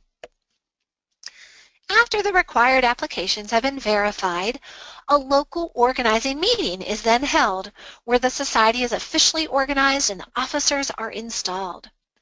Following the organizing or reorganizing meeting, the senior organizing president completes and submits the report of organization or reorganization of the society. The society is not officially organized or reorganized until the confirmation by the Senior National Board of Management is received from NSDAR. The society president and officers of a local society must be members of the National Society with dues paid by January 1st. Once installed, the society president presides at all meetings of the local society, beginning with the organizing meeting. Depending on the size of the membership, officers should be chosen, but many positions can be combined, such as librarian and curator together. When you get your CAR National Program Packet and State Program Packet, look at the contests for each officer and chairman. When planning the meetings, be sure to follow the ritual before opening a meeting, and then start small, but start strong. Pick a few of the national contests that seem to be easy to design an activity for your meeting. Well, perhaps your society can't take a field trip to a Native American Indian reservation or museum, but your society can use online resources to plan an effective learning experience about this topic. Children are familiar with learning through technology, and they embrace it. Try to include hands-on activities for all ages. Provide ways for every member to contribute. The Pee-wee members are important members, so don't forget, they won't have long attention spans, so try to vary the activity. And remember, the members will see your enthusiasm. It is contagious. The Young Administration's theme is honoring our heritage, focusing on the future, celebrating America. You can help through your involvement in CAR. Honoring our heritage. Provide opportunities to help educate CR members about American history, historic preservation, and their own patriotic ancestors through community projects, American History Committee essay contests, and genealogy research. Focusing on the future. Invest in CAR by accepting a senior leadership role. Help to train young people in the principles that the Founding Fathers believed in. CAR and what it has to offer is the window to the future. Celebrating America. Celebrate this great nation by celebrating what CAR, DAR, SAR, and SR stand for. These patriotic organizations would not exist if it were not for the visions and sacrifices of our ancestors. As George Washington said, a primary object should be the education of our youth in the science of government. And what duty more pressing than communicating it to those who are to be the future guardians of the liberties of the country. Yes, CR members, the future guardians of liberty. Now's the time for questions and answers portion of our webinar. Here with me is Billy Spence, National Chair of the CAR Committee for the NSDAR and Senior National President for the NSCAR. Hello, Billy. Welcome to the webinar. Hi, Susan. Thank you for having me. Oh, it's nice to hear you. And I think we are on the other side of the state from each other. I'm in Pittsburgh, and where are you? I'm in San Jose, California. And I'm going to guess you have better weather than I do. I think I might. Yes, yes. Well, and the ladies listening tonight, I'm sure they're from all over the nation, so it's great to have you here. So we have some questions that have been submitted by some of the ladies previous to the program and tonight. So there's quite a few of them, so we'll get through as many as we can. Sound good? Sounds great. Let's go. All right. Can two DAR chapters join together to organize a society?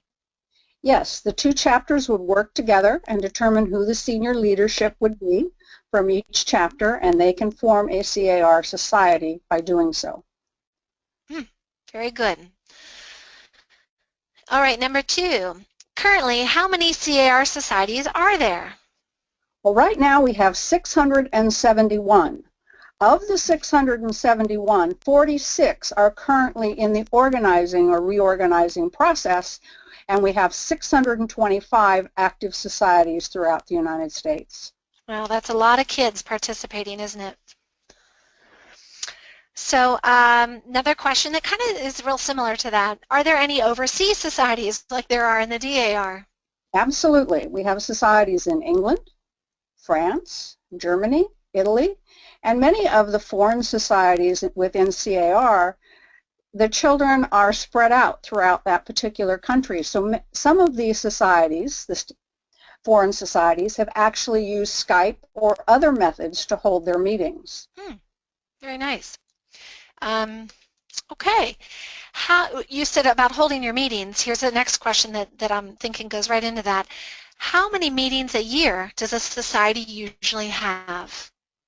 Well, societies usually start holding their meetings after National Convention so they can learn about the new national program. And between that time in April up through the end of February, when we close out our CAR year, we're hoping that they have between 4 to 6 meetings, and many of them take breaks during the summer months of July and August to give the kids a chance for summer vacation. Yes. Well, and you know, we talked about following the ritual during those meetings, but it doesn't just have to be a formal meeting. It can have the field trips as well, right? Absolutely. So if you have a formal meeting, that's great. If you go out an Indian reservation or you go to a powwow, all of those things count as activities for your society. Oh, very good. And actually, I hear that some societies will sometimes combine their ritual in a museum lobby or meeting area and then tour the museum afterwards. That is very true. Some of the places that they may go have a little room that they can go in and take care of the ritual part of the meeting, and then they go out on their little field trip and see all the things that they need to see for that particular program. Oh, very good. Yeah, I think we actually kind of covered this, but this question is definitely worth repeating. This comes in, she says, I'm still wondering about the dual membership concept. Is this correct? Girls who join DAR at age 18 do not stop being in the CAR upon joining. They're in both organizations until their 22nd birthday? A CAR member ages out at 22. They can join DAR at age 18. If they maintain their dues through their 22nd birthday, then they are members of CAR as well as DAR. Our national president, Erin Jackson, is a perfect example of that. Yes. She is a member of a local society in her home state of New Hampshire, and she is also a DAR member in New Hampshire as well. Very good. Another question, if I don't have any children, can I volunteer to be a senior leader in the CAR? Yes, and what you should do is contact the senior state president for your particular state, and you can find that on the national website, and contact them to see how you can help by volunteering, and if there are societies in your area that you can volunteer to work with as well. Actually, my society, we have a woman who comes and volunteers her time, and she doesn't have any children or grandchildren, but she loves spending time with the children. She loves it. So that's a great way to get out and be with the children, which is really the fun part of the job. It is. It really is. And I think we'll wrap up with this question here. Are there resources for a DAR chapter to use to organize a CR society in addition to the CR handbook that was mentioned? Yes, the CAR website is a great resource for DAR chapters. People who request to go on the CAR website, there's two parts to it. There's a authorized user section, which you must have a password to enter, and then there's the public section. So you can find more information for organizing through that website or by contacting national headquarters and asking to be connected to the senior national organizing secretary who can guide you through the process of organization. Yeah, and there's a lot of help for that because we as DAR members, if we want to have our chapters start a new society, you don't want to feel lost. And I know the CR has set up a really good program for helping DAR chapters do that. So there's many resources. Use your state resources and the national resources as well. Very good. Very good. Well, I think we gave the ladies a lot of information about the CR tonight and the committee, and it's been a wonderful experience working with you, Billy, on this, and I thank you for your service for the kids. And is there anything else you'd like to say before we wrap up? Well, thank you to everybody who tuned in to the webinar this evening. I hope you'll go out and become involved in CAR. It's great to work with the young people of this nation and to teach them the values that we all so embrace in our everyday lives. Yes. So I want to remind all of our listeners that this webinar will be archived on the DAR Leadership Training page of the national website for DAR. And so if you want to listen to it again or recommend it to a friend in a short period of time, it'll be up, and you can listen to it again at your leisure anytime you want. And don't forget, we have other webinars on the archived website from all different topics. Check those out too if you've never checked them out. So thank you, ladies, for tuning in, and we'll see you for the next webinar. Bye-bye.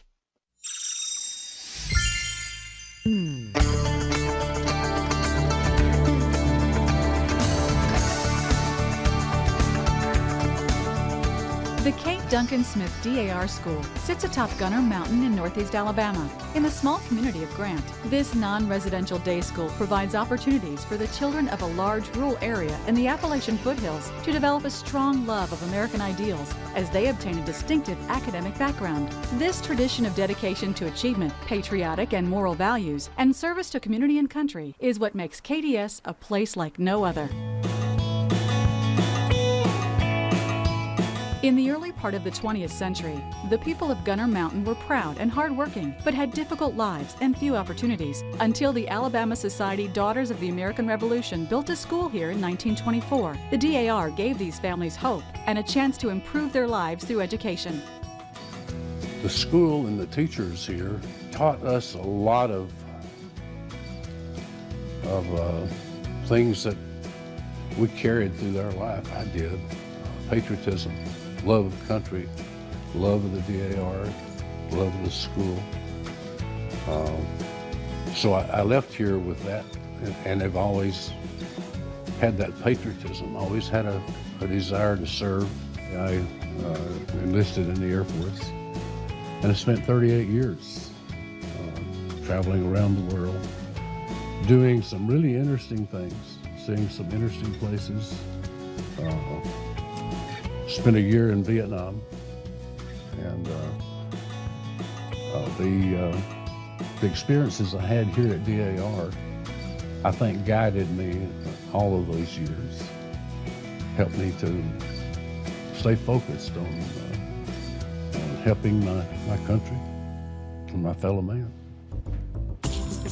Though much has changed in the community since 1924, the mission of KDS is the same today as it has been for more than 85 years, providing for the children of Gunner Mountain an opportunity for an education with an emphasis on patriotism and citizenship. Today, more than 1,300 students in grades K through 12 have the privilege of attending this DAR school.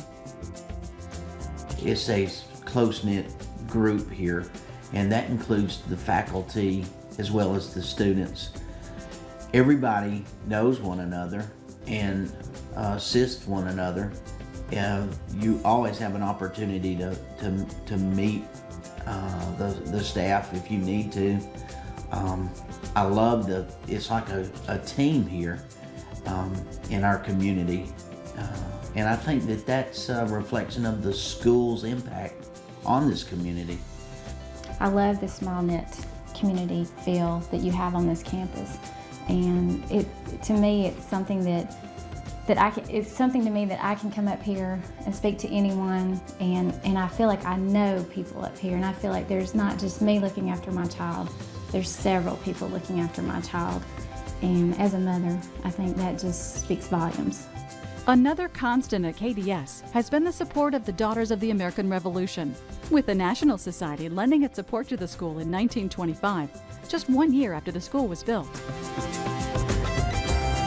The academic programs at KDS offers challenging coursework, ranging from advanced placement college preparatory classes to vocational classes that provide students with practical skills. Preparing students for their future endeavors is the ultimate goal. Well, the academics start with the teachers here at KDS, because the teachers genuinely care about their students.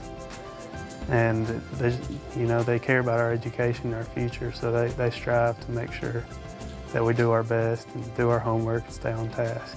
Even the youngest students are encouraged to develop and progress at their own pace in a challenging yet nurturing environment. In addition to the academic program at KDS, students participate in a wide variety of extracurricular activities designed to provide meaningful and relevant experiences. From athletic teams to academic clubs and honor societies to civic organizations and the arts, there is something for every student and every interest. Community service projects are encouraged and are a valuable tool in teaching students the importance of giving back. The DAR set a good example for the students here and inspire us to give back to the community. As a matter of fact, a few weeks ago, my friends and I went to a food bank to volunteer.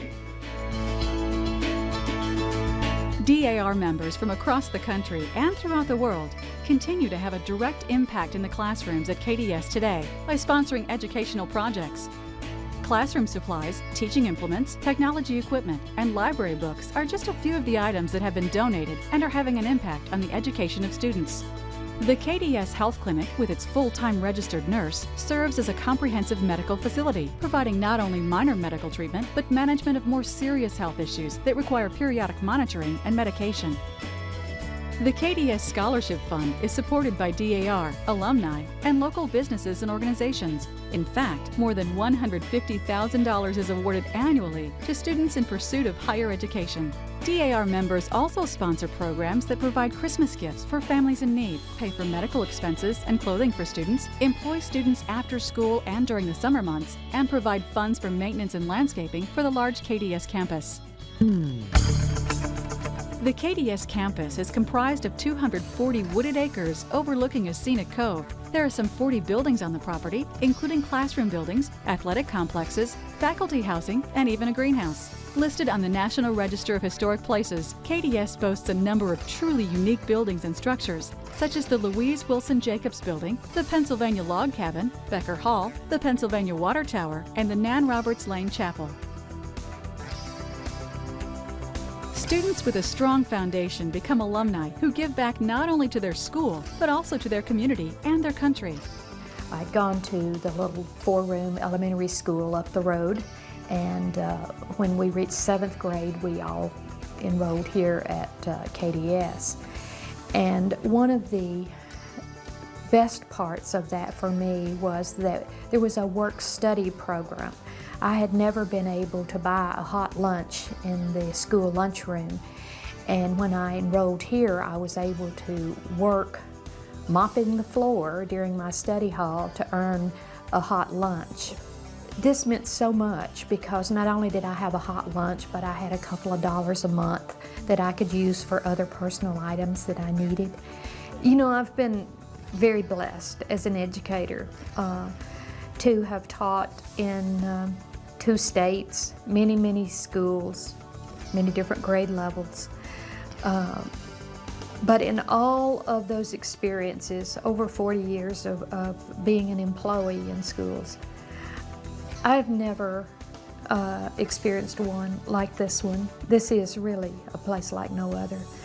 The patriotism that we experience here,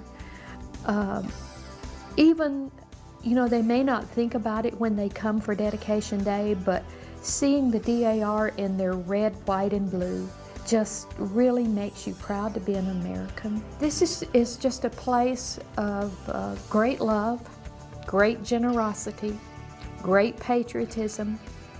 It's just a place like no other. With such strong appreciation for the educational opportunities and support they have been given, it's no wonder some 60% of KDS faculty and staff members are school alumni.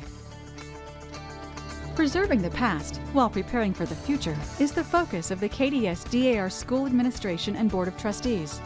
It is a joy and a blessing to be a member of the Daughters of the American Revolution, an organization that promotes excellence in education.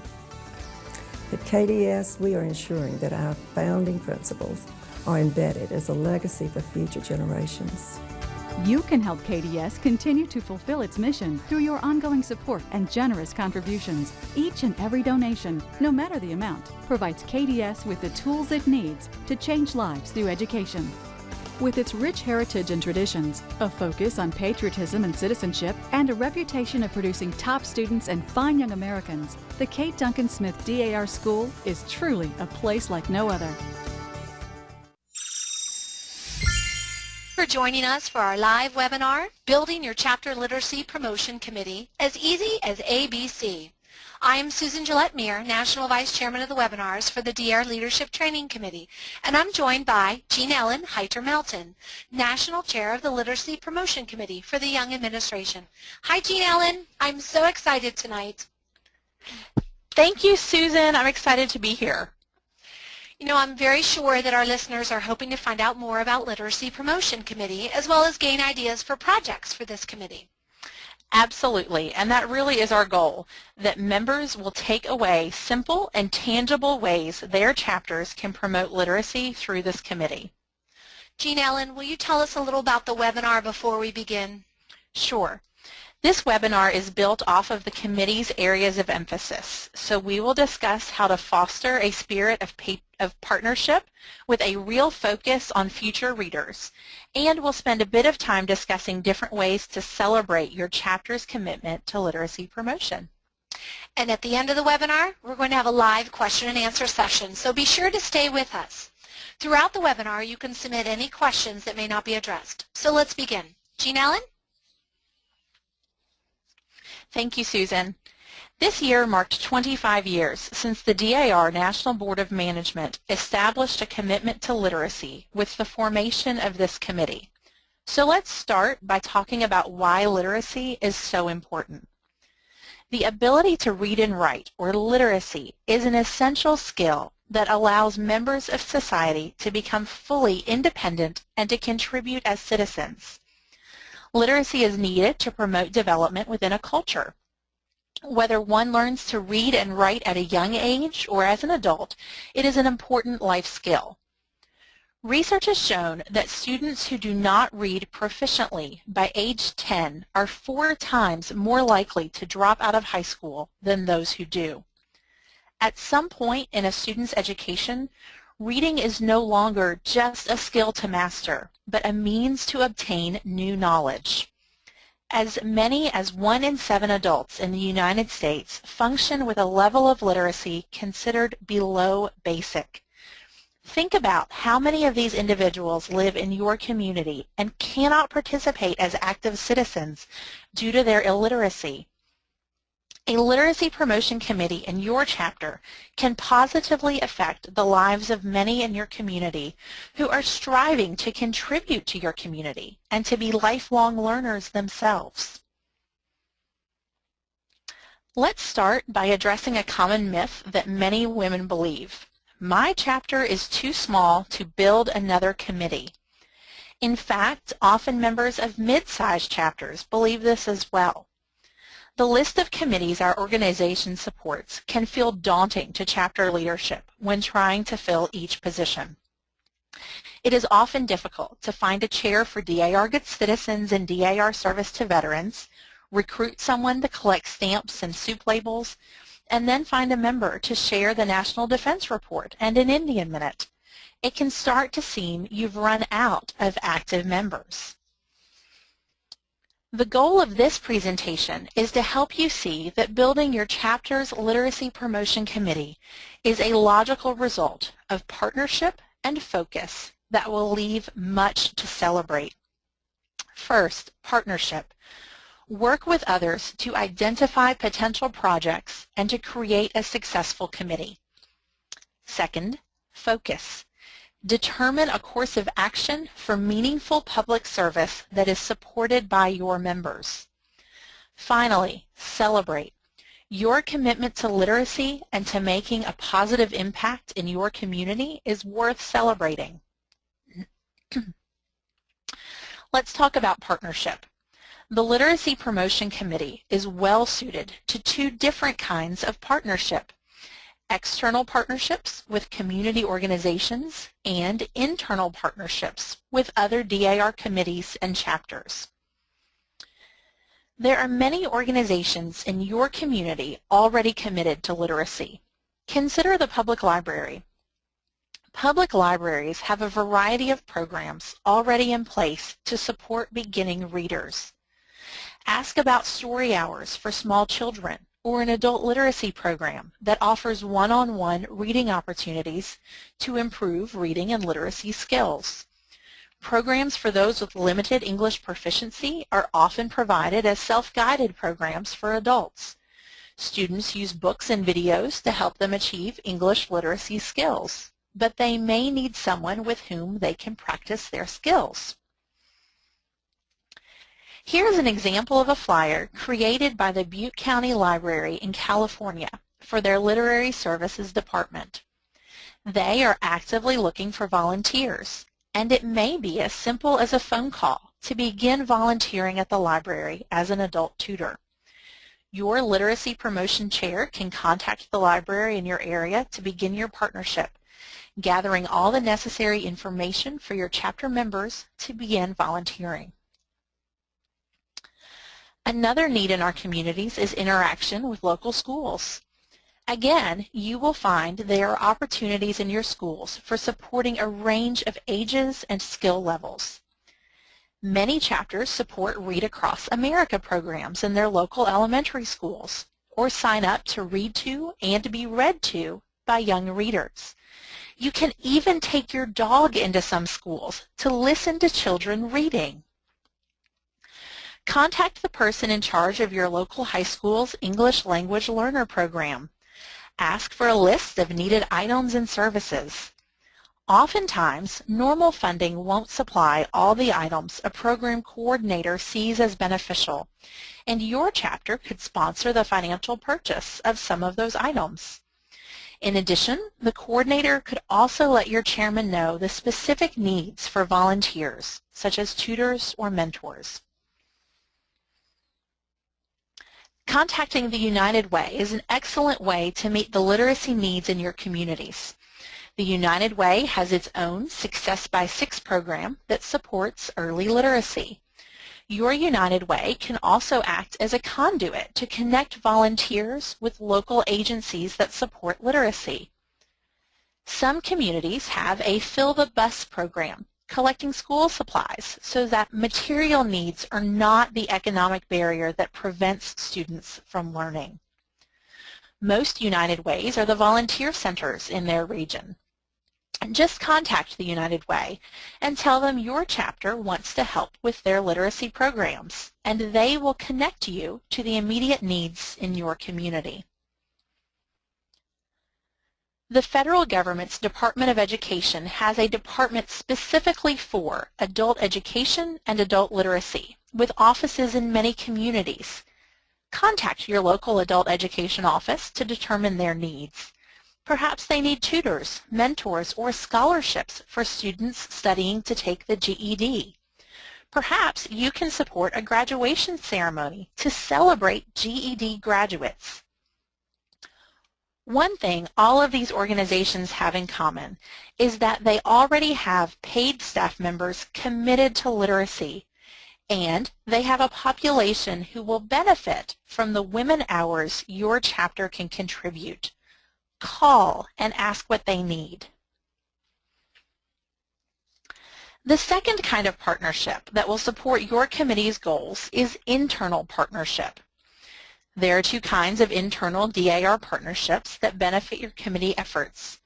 First, consider partnerships with DAR committees you already have in place. These committees likely already have a framework of active members and community contacts. How can you tap into these frameworks to promote literacy? Consider your DAR Service to Veterans Committee. This group will be eager to support a project that benefits your local veterans, and the chair can quickly connect you with a local VA contact. Perhaps you'd like to conduct a book drive or a magazine drive for local veterans in area nursing homes. Your Veterans Committee chair almost certainly has identified those veterans and their needs already. You need only partner with her to easily distribute the materials your chapter collects.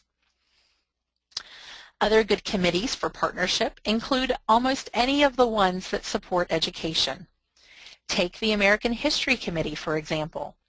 Each year, your chapter may sponsor the American History Essay Contest at a local school.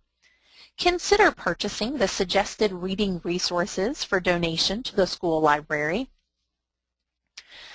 The Constitution Week Committee may involve the distribution of copies to the U.S. Constitution to the public or to local school students.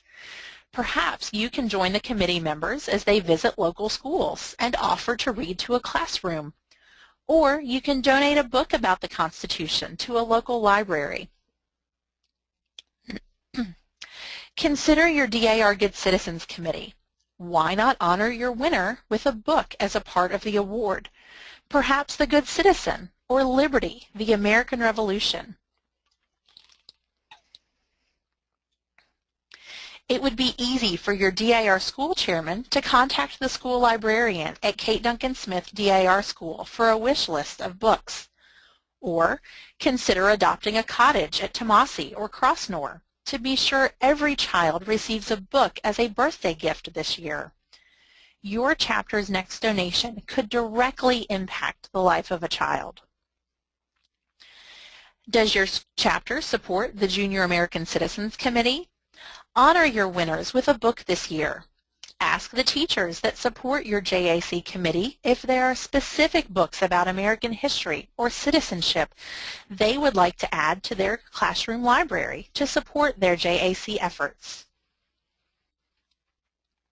The other type of internal partnership you might consider, especially for those of you in communities with more than one chapter, is to partner with another DAR chapter, or even all the chapters in your district.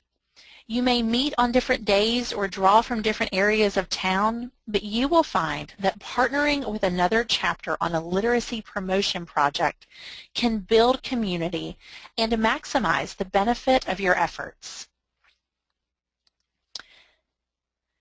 Now, let's turn our attention to your focus. It is easy to brainstorm the variety of ways your chapter could promote literacy in your community, and your list might quickly become overwhelming. If you can't do it all, don't. On your own or with a small group of members, create a list of all possible projects. Think big. Give a book to every school child in your community, for example, and think small. Hold a book swap at your Christmas meeting. While brainstorming, do not let constraints like lack of time, money, or woman power hold you back. Then, present the list to your membership during a chapter meeting. This need not take much time. Distribute the list before your meeting, reference it during committee reports, and then come back to it during new business. Narrow the focus of your committee's work. Finally, choose a focus. Take a vote. Ask your membership to choose the one project they are most interested in this year. If they choose a smaller project than you'd hoped, take heart. A successful small project this year is more than you did last year, right? If they choose a larger project, well, you have their buy-in from the beginning. You've not imposed an impossible project on the group. They have chosen to focus their attention on that project as a group. Finally, it's time to celebrate. How do we celebrate our committee accomplishments? First, we record the accomplishments. Record your hours on the Celebrate America tally and complete the Literacy Promotion Committee section of the Chapter Master Report. Remember, you can add information to the Chapter Master Report throughout the year, so there is no need to wait until January to enter your accomplishments. Then, report on your efforts to your local community. Post pictures to your chapter or state DAR Facebook pages. Submit a picture and brief article to your local newspaper. Does your project involve an event that might be of interest to your local news or cable access channel? Invite them to send out a cameraman. Most members like to be recognized for their efforts. The Literacy Promotion Contest is a perfect opportunity to recognize the efforts of your chapter committee while also sharing your ideas with others. Our contest recognizes individual members as well as chapter literacy promotion programs. Consider recognizing your chapter chairman or the member who takes the lead on a literacy project. Or submit the whole chapter in the Outstanding Chapter Contest. Finally, invite the chapter members involved in your effort out for a celebration. Discuss how well the effort went and ask what they might like to do differently next time. These women have become your committee, and they'll be eager to plan the next effort with you. Some tips to keep in mind as you prepare your entries in the literacy promotion contests. First, find the contest entry form in the National Information Packet or on the contest section of the literacy promotion page of the member's website. The contest entry form does include some space for describing your entry, but additional comments beyond the space provided are expected. Use an additional page to describe how your entry meets the objectives of our committee. Be comprehensive. Your entry may include one big project and the numerous small ways your chapter contributes to the goals of the committee. If you tell the judges only the big project or just the small pieces, they will not have a complete picture of just how truly outstanding your entry is. Photos are appreciated but not expected. Many of last year's division winners were contacted, so the pictures could be included in the literacy promotion display at Celebrate America Night. This in turn gave other DAR members great ideas for their chapters. The Outstanding Member and Outstanding Chapter contest deadlines have been set by your state. If you are unsure of your particular deadline, contact your state chairman of literacy promotion and ask. In review, there are chapters with a strong committee system who already have a literacy promotion committee in place. In chapters where this is not the case, the process of building the committee begins by identifying potential partners. It continues by brainstorming many ideas and presenting those to the membership to focus on one project. To ensure recognition of our members and continued excitement about the project, the chapter must celebrate the effort. Remember, celebration always includes a discussion of how to improve your efforts on the next project. There are many opportunities for your chapter members to promote literacy in the community. Just remember, literacy promotion is as easy as A, B, C. Finally, I'd like to end with a reminder that you are encouraged to contact the Literacy Promotion Committee at any time. We are eager to hear about your efforts and to assist as you develop your committees at the chapter level. At this time, I believe we have some questions from our membership. Susan, do you have any questions? Jean Ellen, I loved this webinar. There's so many reasons why, but as our conversation we talked earlier, working with you, I was really inspired for literacy promotion. I hope the ladies out there tonight are as well. I'm really sure that they will be. It really was fabulous. You made it easy.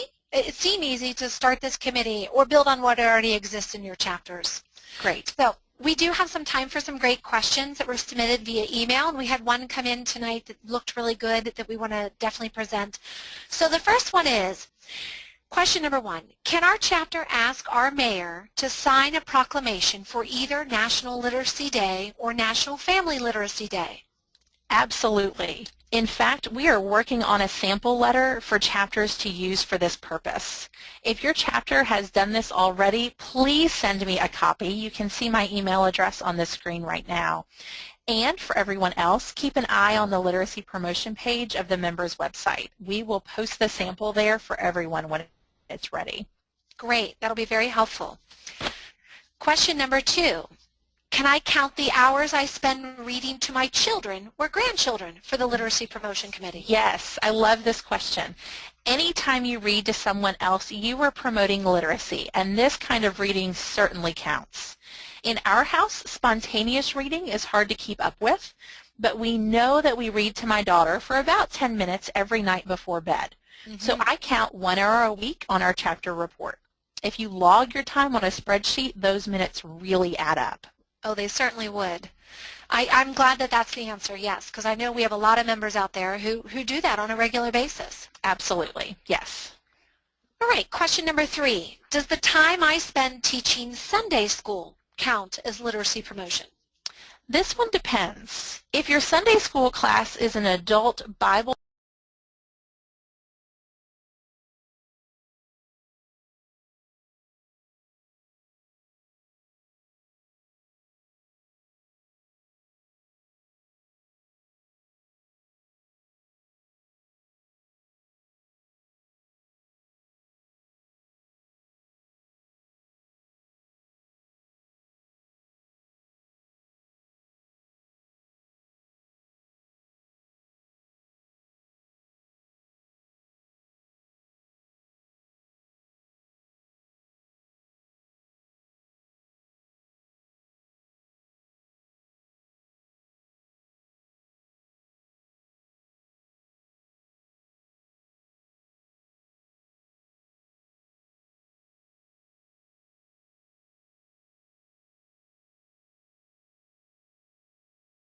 This activity count towards literacy promotion, even though the book club is for DAR members only? I loved this question. What a great idea. And the answer is absolutely yes. Promotion of literacy within your chapter or at a state function certainly counts as a literacy promotion project.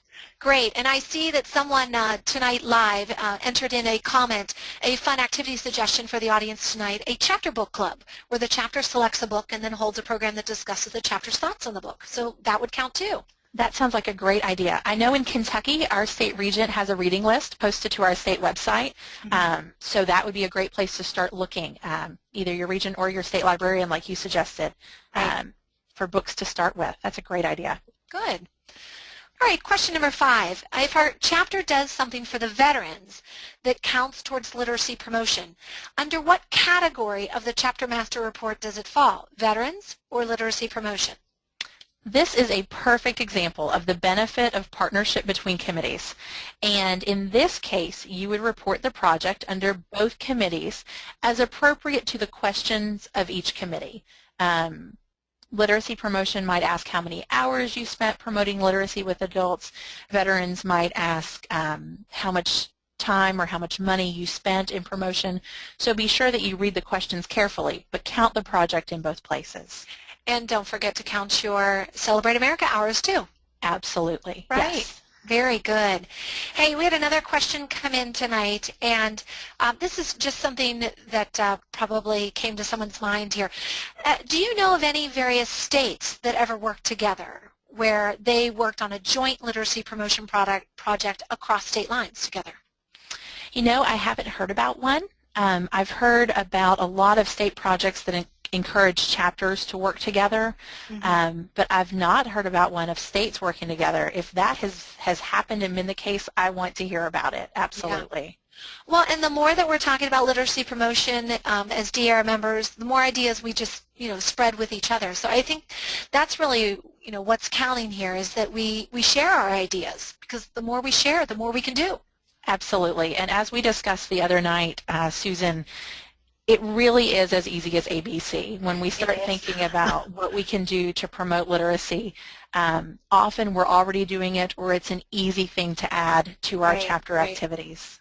Yeah, and then I'm very excited about this committee because it's something that, like, for example, our chapter, we've not really looked at in great detail and done a specific literacy project, literacy promotion project, but I can see that we're starting to do things already, and we can just, build on that. I'm very excited. Very excited. Yay. Great. And I hope that everybody listening in tonight feels the same way you do. I do. Yeah. All right. Well, thanks, Jean Ellen. If there's any other comments or questions you want to make? Anything else at this time? I think the most important thing is report, record, recognize, and share with us what it is you're doing so that we can share with the rest of the membership. Great. Okay, thanks again. I want to thank Jean Ellen Hyder-Melton, our Literacy Promotion Chairman, and everyone else. Have a good evening and get out there and promote literacy. Thank you. Good night. Good night.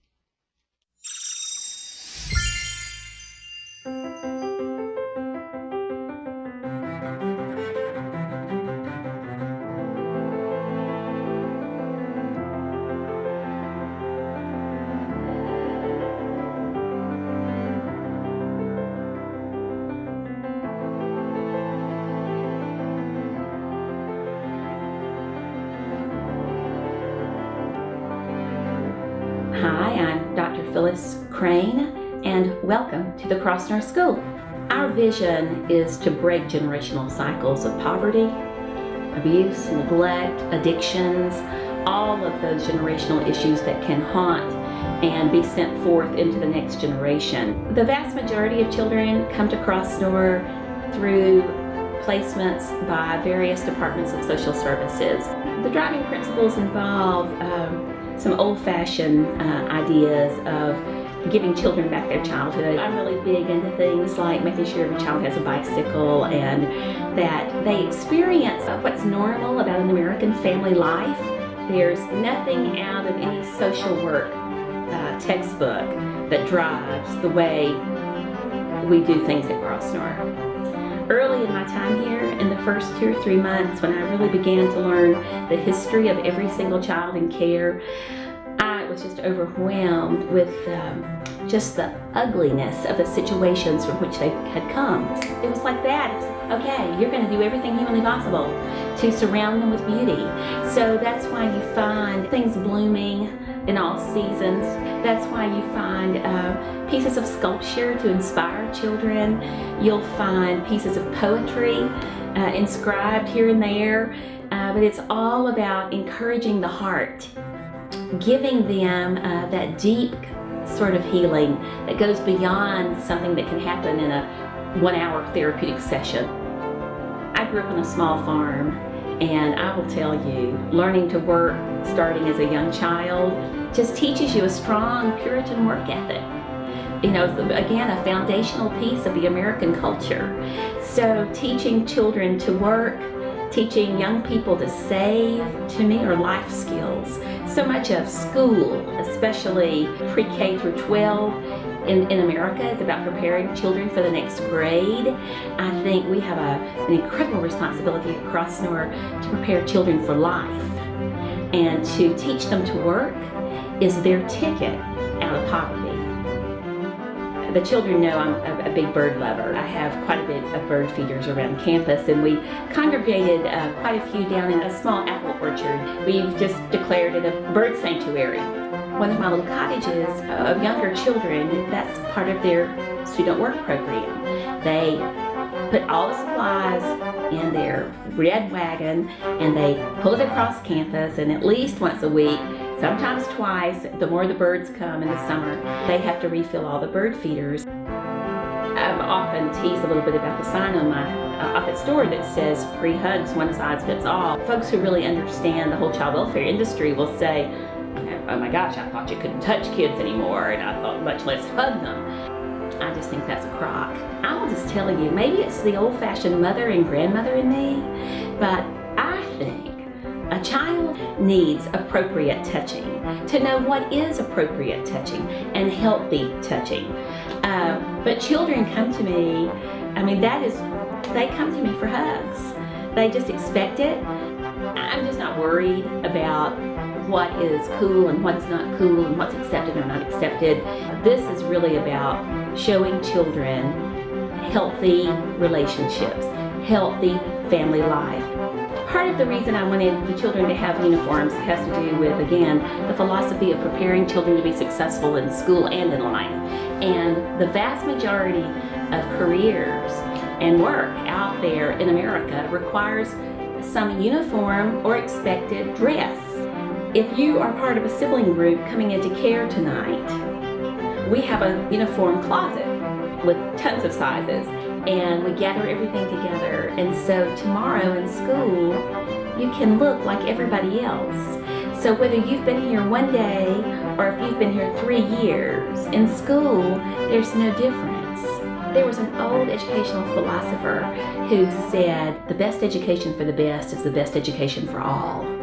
And what really upscale prep school have you ever gone to where the most affluent and the most advantaged child in America attends, where they're not wearing uniforms? And I don't know, I just thought, well, golly, why, if that's the best for the best, why would my children who come from the most disadvantaged pockets of American society, why would they not benefit from uniforms? They have a whole team of staff surrounding them with a passion to help them find hope and healing. I had an intern here working with me, and I think he said it perfectly.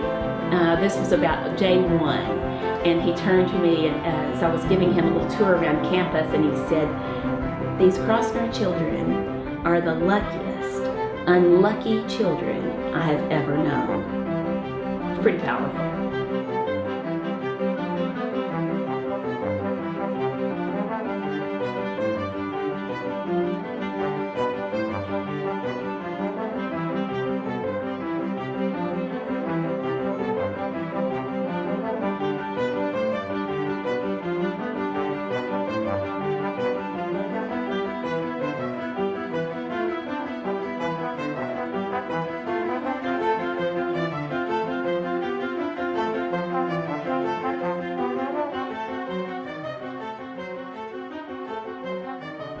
I think my legacy will be just really as simple as I am, you know, as maybe uncommon as I am.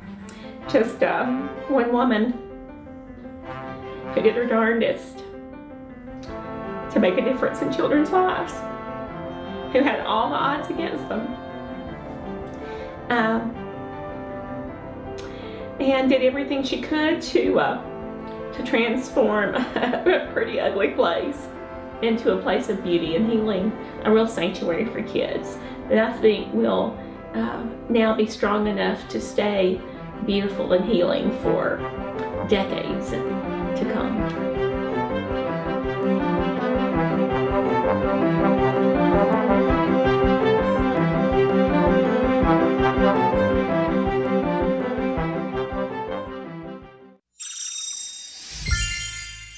Welcome to the 2018 National Committee Online Presentation Series.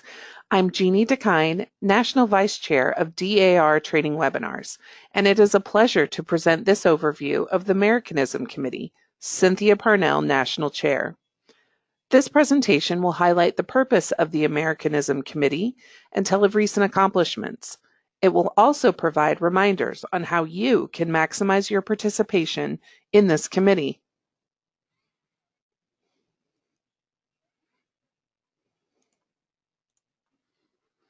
The Americanism Committee is represented by 8 division vice chairs and 54 state chairs and co-chairs. These chairs work tirelessly to assist chapter representatives with the preparation of award recommendations, as well as ways to participate in naturalization programs and patriotic events. As an overview, the 3 main aspects of the Americanism Committee are: 1. To oversee the approval process for the DAR Medal of Honor and Americanism Medal award programs. 2. To encourage DAR members to become involved in the naturalization process and related ceremonies. And 3. To encourage daughters to become involved in all forms of patriotic events. Daughters have risen to the challenge of all 3 aspects of this committee. Let's review some of our recent accomplishments. 19 DAR Medals of Honor were approved for presentation last year. This medal is considered one of the highest honors given by DAR. Medal recipients were sponsored by chapters and state societies from all over the country and represent the acknowledgement of service performed in many different fields of endeavor, such as education, art and monuments, veterans assistance, philanthropy, science, technology, and military aid. Recommendations submitted for this award must prove that candidates have made unique and lasting contributions to community and country through service work. A reminder, current elected or appointed officials should not be nominated for this award. Last year, DAR also recognized 8 recipients of the Americanism Medal. This award is similar to the DAR Medal of Honor, but is only given to naturalized U.S. citizens. Candidates for this award must also show unique and lasting contributions to country, but they may also be awarded for their work with immigrants and the promotion of the naturalization process. Most DAR Medal of Honor and Americanism Medal recipients are presented with certificates of award and medals in their home states. A few recipients, however, were invited to receive their medals at Continental Congress. Last year's Congress honorees were chosen for their extensive service work in the areas of education and science. Remember, recipients invited to Congress hold awards equal to those who are presented with their medals elsewhere. The second aspect of the Americanism Committee pertains to the U.S. naturalization process. DAR is proud to recognize and honor our country's newest citizens. For many years, the DAR Manual for Citizenship has assisted residents as a guide in preparation for taking the U.S. citizenship test. The manual is available online in the Americanism Committee section of dar.org. Last year, our members referred students to the manual over 1,750 times. Members also assisted the naturalization process by volunteering in ESL classes, citizenship test preparation classes, or provided school supplies for naturalization-related class programs. Last year, members reported volunteer service in almost 700 classes. Daughters also attend naturalization ceremonies and, when able, host post-ceremony receptions. Last year, our members reported attending almost 2,000 ceremonies. Also last year, Nevada and Colorado daughters attended over 125 ceremonies in their respective states, and Ohio's Mahoning chapter just celebrated its 100th consecutive year of attending local naturalization ceremonies. Our members are especially proud to host annual naturalization ceremonies in the O'Byrne Gallery of DAR headquarters. Guests who take the oath of citizenship at DAR receive special programs and materials to commemorate their historic day. Often, our nation's newest citizens receive U.S. flags and flag pins from DAR members. This is a good time to congratulate Texas State Society members for their distribution of over 60,000 U.S. flags last year. In total, DAR members distributed over 329,000 flags and over 52,000 flag pins. Though most naturalization ceremonies are held in federal courthouses, it is common for ceremonies to also be held in alternative locations, especially for annual events. DAR members recently attended such ceremonies in schools, city halls, at Cinco de Mayo celebrations, and even on a U.S. naval ship in Pennsylvania. The third aspect of the Americanism Committee involves member participation in patriotic events. Of course, a good old-fashioned holiday parade comes to mind. DAR members and chapters are reminded to report their participation in all types of patriotic events on the Chapter Master Report and on their individual Service to America tallies. All types of parades are fun, but DAR members are especially encouraged to participate in parades held on Memorial Day, Independence Day, and Veterans Day. Members often participate in ceremonies held in tandem with these national holidays. Other patriotic events that members attend include flag raisings, monument dedications, the placing of flags at cemeteries, 4th of July celebrations, the christening of U.S. naval ships, and various school functions. The possibilities are endless. What will your chapter do to promote patriotism this year?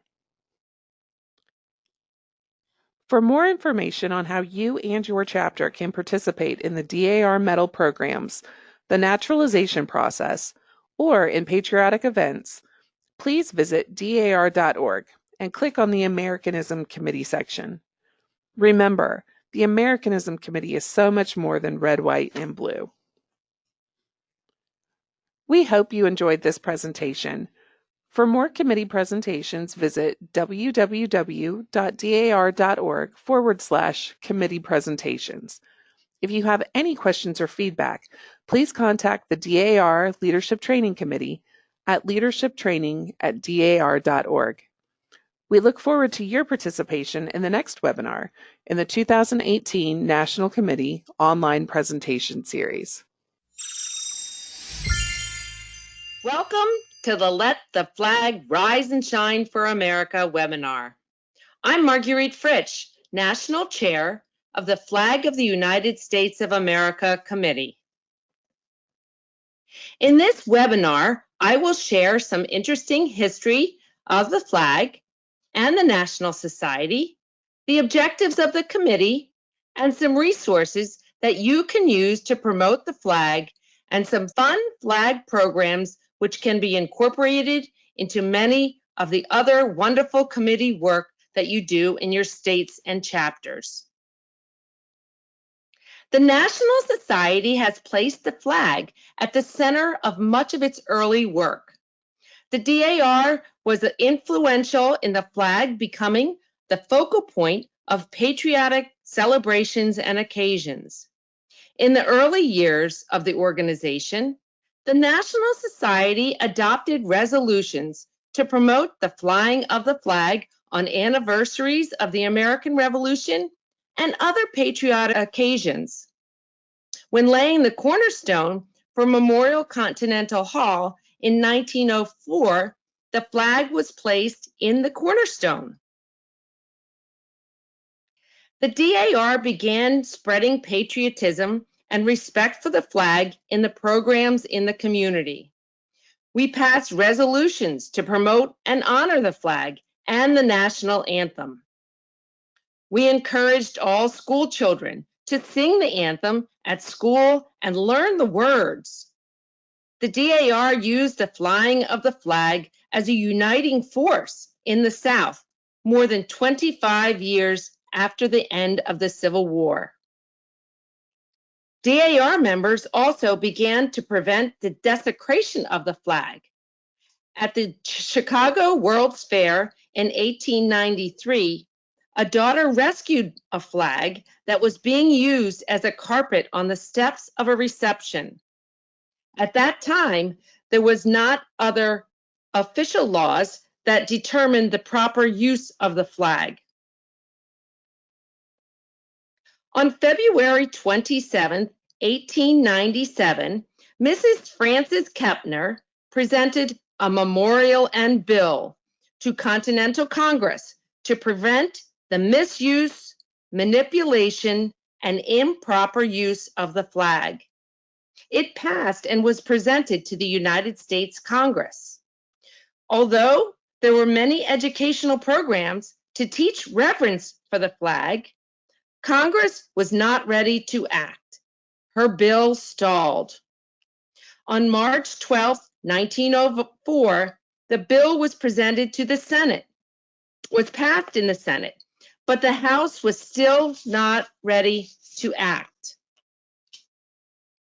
On June 14, 1923, the United States Flag Code was adopted by the National Flag Conference meeting held in Memorial Continental Hall. The DAR President General, Mrs. Anthony Wayne Cook, was a member of the conference. The DAR began to print and sell the Flag Code pamphlets. In a wave of patriotism, on June 22, 1942, the 77th Congress passed Public Law Number 623, the Flag Code.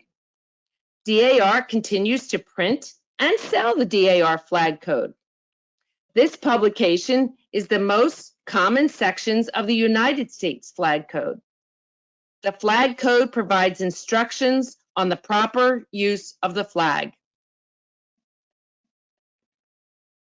Over 100 years ago, this committee was officially established to promote a deep patriotic sense of respect for our flag.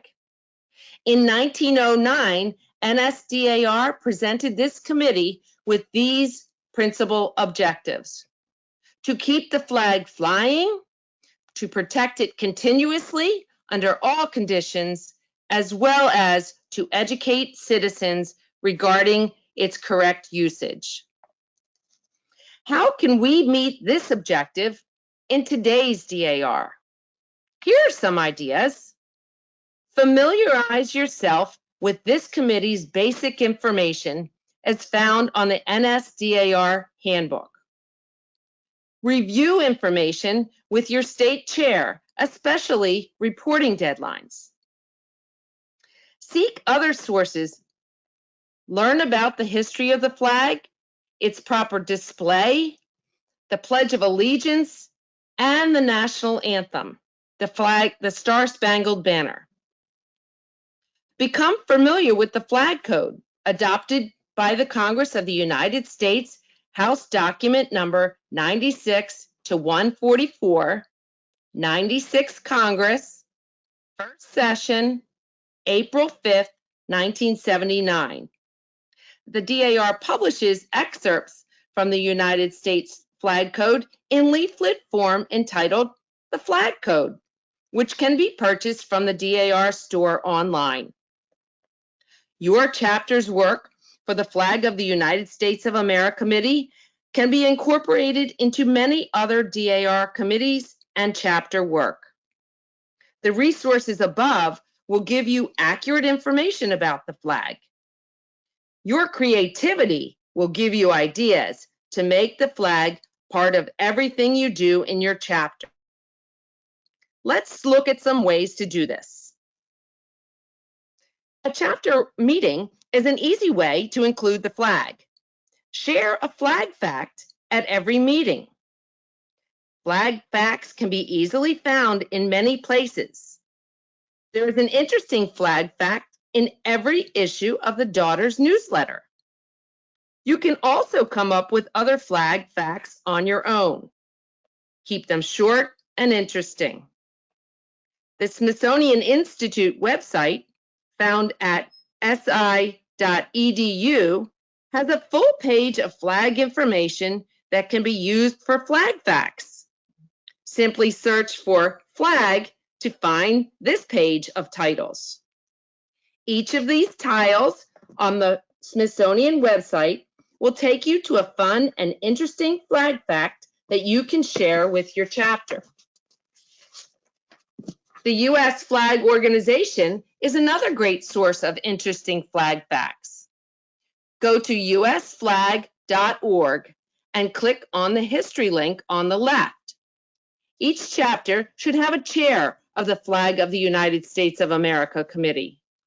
She can share a flag fact and promote the flag in all your DAR work. The DAR members' website, the Flag of the United States of America Committee web pages, are also great sources of flag facts and information. Check out these pages to help you bring the flag to your chapter. Now, let's look at some ways to promote the flag outside your chapter. Present flag certificates in your community. It is important that we continue to serve as role models in our community by recognizing individuals and groups that show correct usage of the United States flag. Flag certificates and other flag-related handouts can be purchased from the DAR store. They can be presented to individuals, businesses, or organizations who display the flag regularly with respect and reverence. Read the DAR flag code. Know the DAR flag code. Share the DAR flag code. We often get questions about the interpretation or enforcement of the flag code. As DAR members, we are challenged to promote the flag. We are not the flag code police. We need to be sensitive to how and when to share our respect and reverence for our flag. We do not want to discourage patriotism or present DAR in an unfavorable light. There are times when we experience the use of the flag that does not exactly follow the flag code, but are interpreted as acts of patriotism by others. For example, we see people wearing clothing with the American flag on it. If asked if this is proper, I would share that only individuals permitted by the flag code to wear the U.S. flag are those wearing a military or official uniform as a patch on their left sleeve. I would not recommend correcting anyone wearing a t-shirt depicting the American flag. There are also groups who take the flag that are no longer able to fly and cut the stars out. They use these stars for presentation as symbols of patriotism. DAR does not promote this program as it conflicts with the U.S. flag code. I mention these points because these are questions that come up often. Remember to teach the proper use of the flag, but not the enforcement of the flag code on those that might interpret a comment in the negative light on DAR. Can you tell which use of the American flag is correct? The flag on the sleeve of the police or military officer is correct. The exact image of the flag on the other clothing is not correct. Clothing that is red, white, and blue with stars and stripes is okay if it's not the image of the American flag. Can you tell which use of the American flag is correct? Again, the patriotic bunting with stars and stripes is patriotic, but not a depiction of the American flag. The image on the right is a violation of the flag code. No one should wear the flag as an article of clothing. I'm sure you understand this point. Now you have learned the flag code. It's time to share your knowledge. Distribute the flag code leaflet to schools or youth organizations, retirement homes, at patriotic events such as Memorial Day, Veterans Day, Flag Day, and the 4th of July. The DAR flag code is a reprint of the most common sections of the U.S. flag code. It highlights the proper display and use of the flag. It is a great tool to teach the public about the flag. This is one of the ways to promote the flag by carrying out other DAR work. For example, you can give a copy of the DAR flag code to children who enter the JAC or American History essay contests. Copies of the DAR flag code can be given to scholarship winners and CAR members. Flag codes can be distributed to the public along parade routes, genealogical workshops, and historic preservation dedication ceremonies. Make the flag part of all you do. Celebrate Flag Day, June 14th. Plan a chapter event to celebrate Flag Day in your community. There are many ways to do this. Partner with a local firehouse or community center to host a flag retirement ceremony and presentation of a new flag. Invite the local SAR, CAR, or school groups to participate. Share the history of our flag in your community. Present flag certificates. Present a program to school groups on the flag. This gives a great opportunity to teach about the flag. When you host a public event, it provides a great opportunity to promote membership in DAR. Keep your membership brochures handy. DAR now offers opportunities to purchase a special American flag flown over DAR Constitution Hall.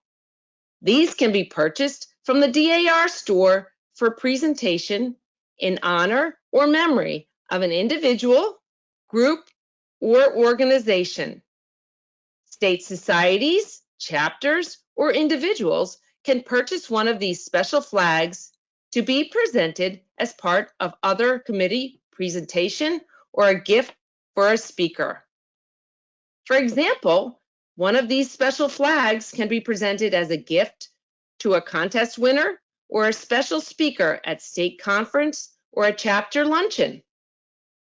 The presentation of one of these flags is a great opportunity to publicize DAR with pictures on social media or traditional radio, TV, or print. Yet another way to include the flag of the United States in all your DAR work.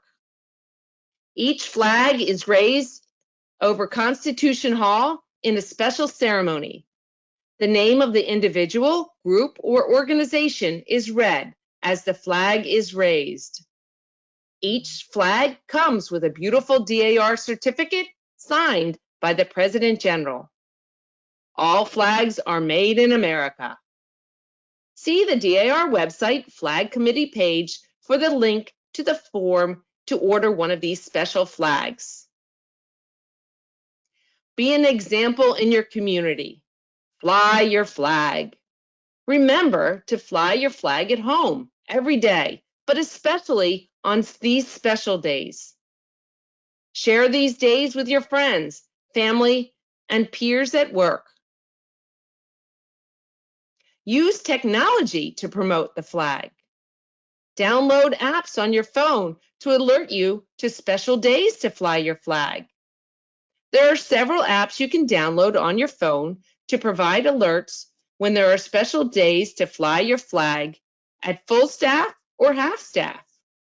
Use your phone to alert you of the special events when the flag is ordered to be flown at half staff to mark the event. The flag app on your phone will alert you when these special events occur. DAR has promoted the American flag as a symbol of our founding principles since our founding days. We are challenged in today's DAR to continue this work. It takes many small acts every day to spread our patriotism and love of country by promoting our flag. Fly the American flag proudly. Thank you for joining me to learn how you can promote your flag and one of our founding principles.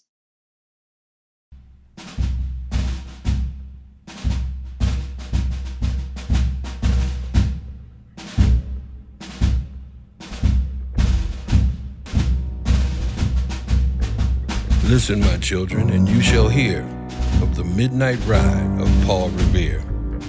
On the 18th of April in '75, hardly a man is now alive who remembers that famous day and year.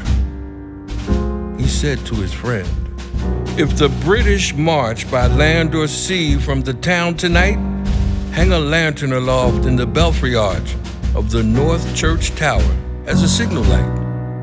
One if by land, and two if by sea, and I on the opposite shore will be, ready to ride and spread the alarm through every Middlesex village and farm, for the country folk to be up and to arm." Then he said, "Good night," and with muffled oar, silently rowed to the Charlestown shore. Just as the moon rose over the bay, where swinging wide at her moorings lay the Somerset British man of war.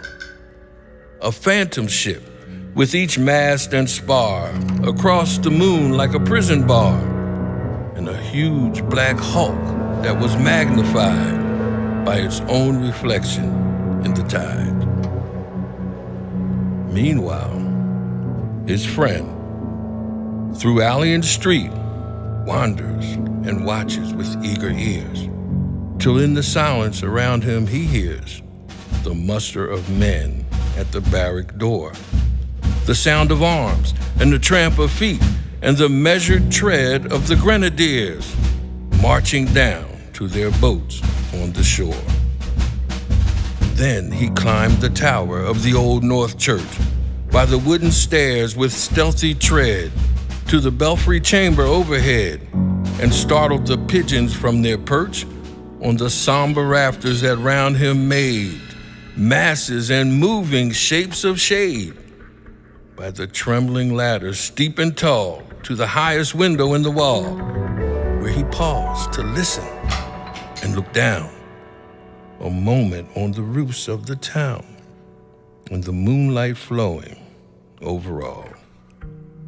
Beneath in the churchyard lay the dead, in their night encampment on the hill, wrapped in silence so deep and still that he could hear, like a sentinel's tread, the watchful night wind as it went, creeping along from tent to tent, and seeming to whisper, "All is well."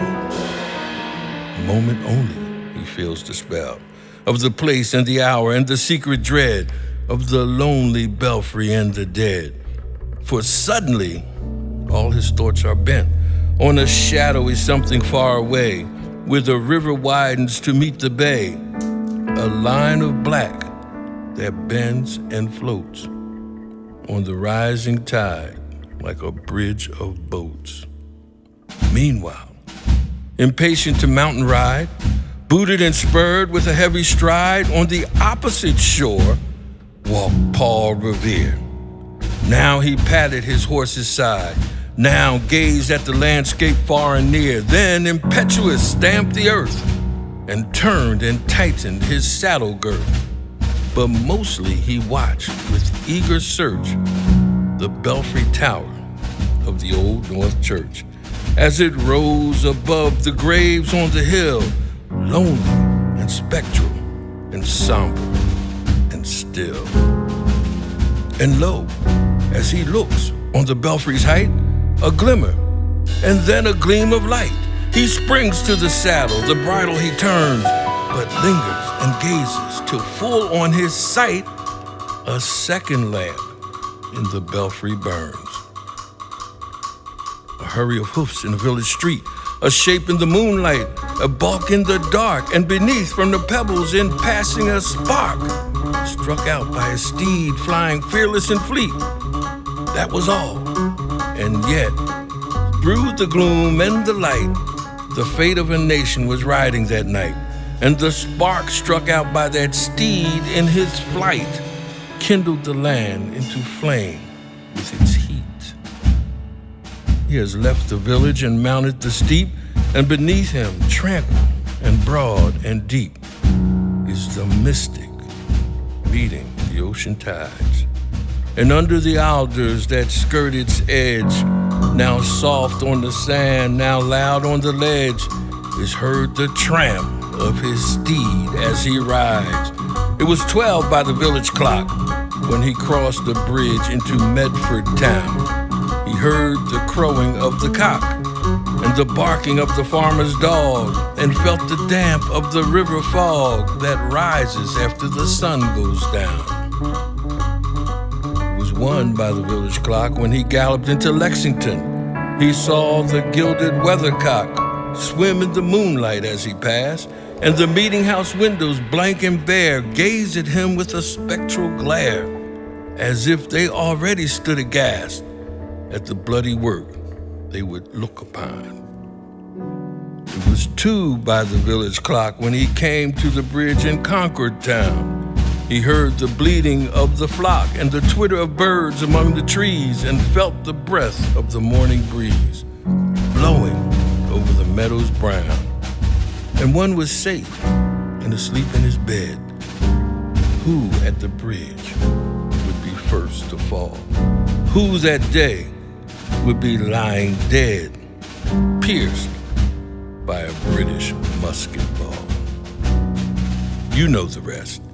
In the books you have read, how the British regulars fired and fled, how the farmers gave them ball for ball from behind each fence and farmyard wall, chasing the redcoats down the lane, then crossing the fields to emerge again under the trees at the turn of the road, and only pausing to fire and load. So through the night rode Paul Revere, and so through the night went his cry of alarm to every Middlesex village and farm, a cry of defiance and not of fear, a voice in the darkness, a knock at the door, and a word that shall echo forevermore. For, born on the night wind of the past, through all our history to the last, in the hour of darkness and peril and need, the people will waken and listen to hear the hurrying hoofbeats of that steed and the midnight message of Paul Revere.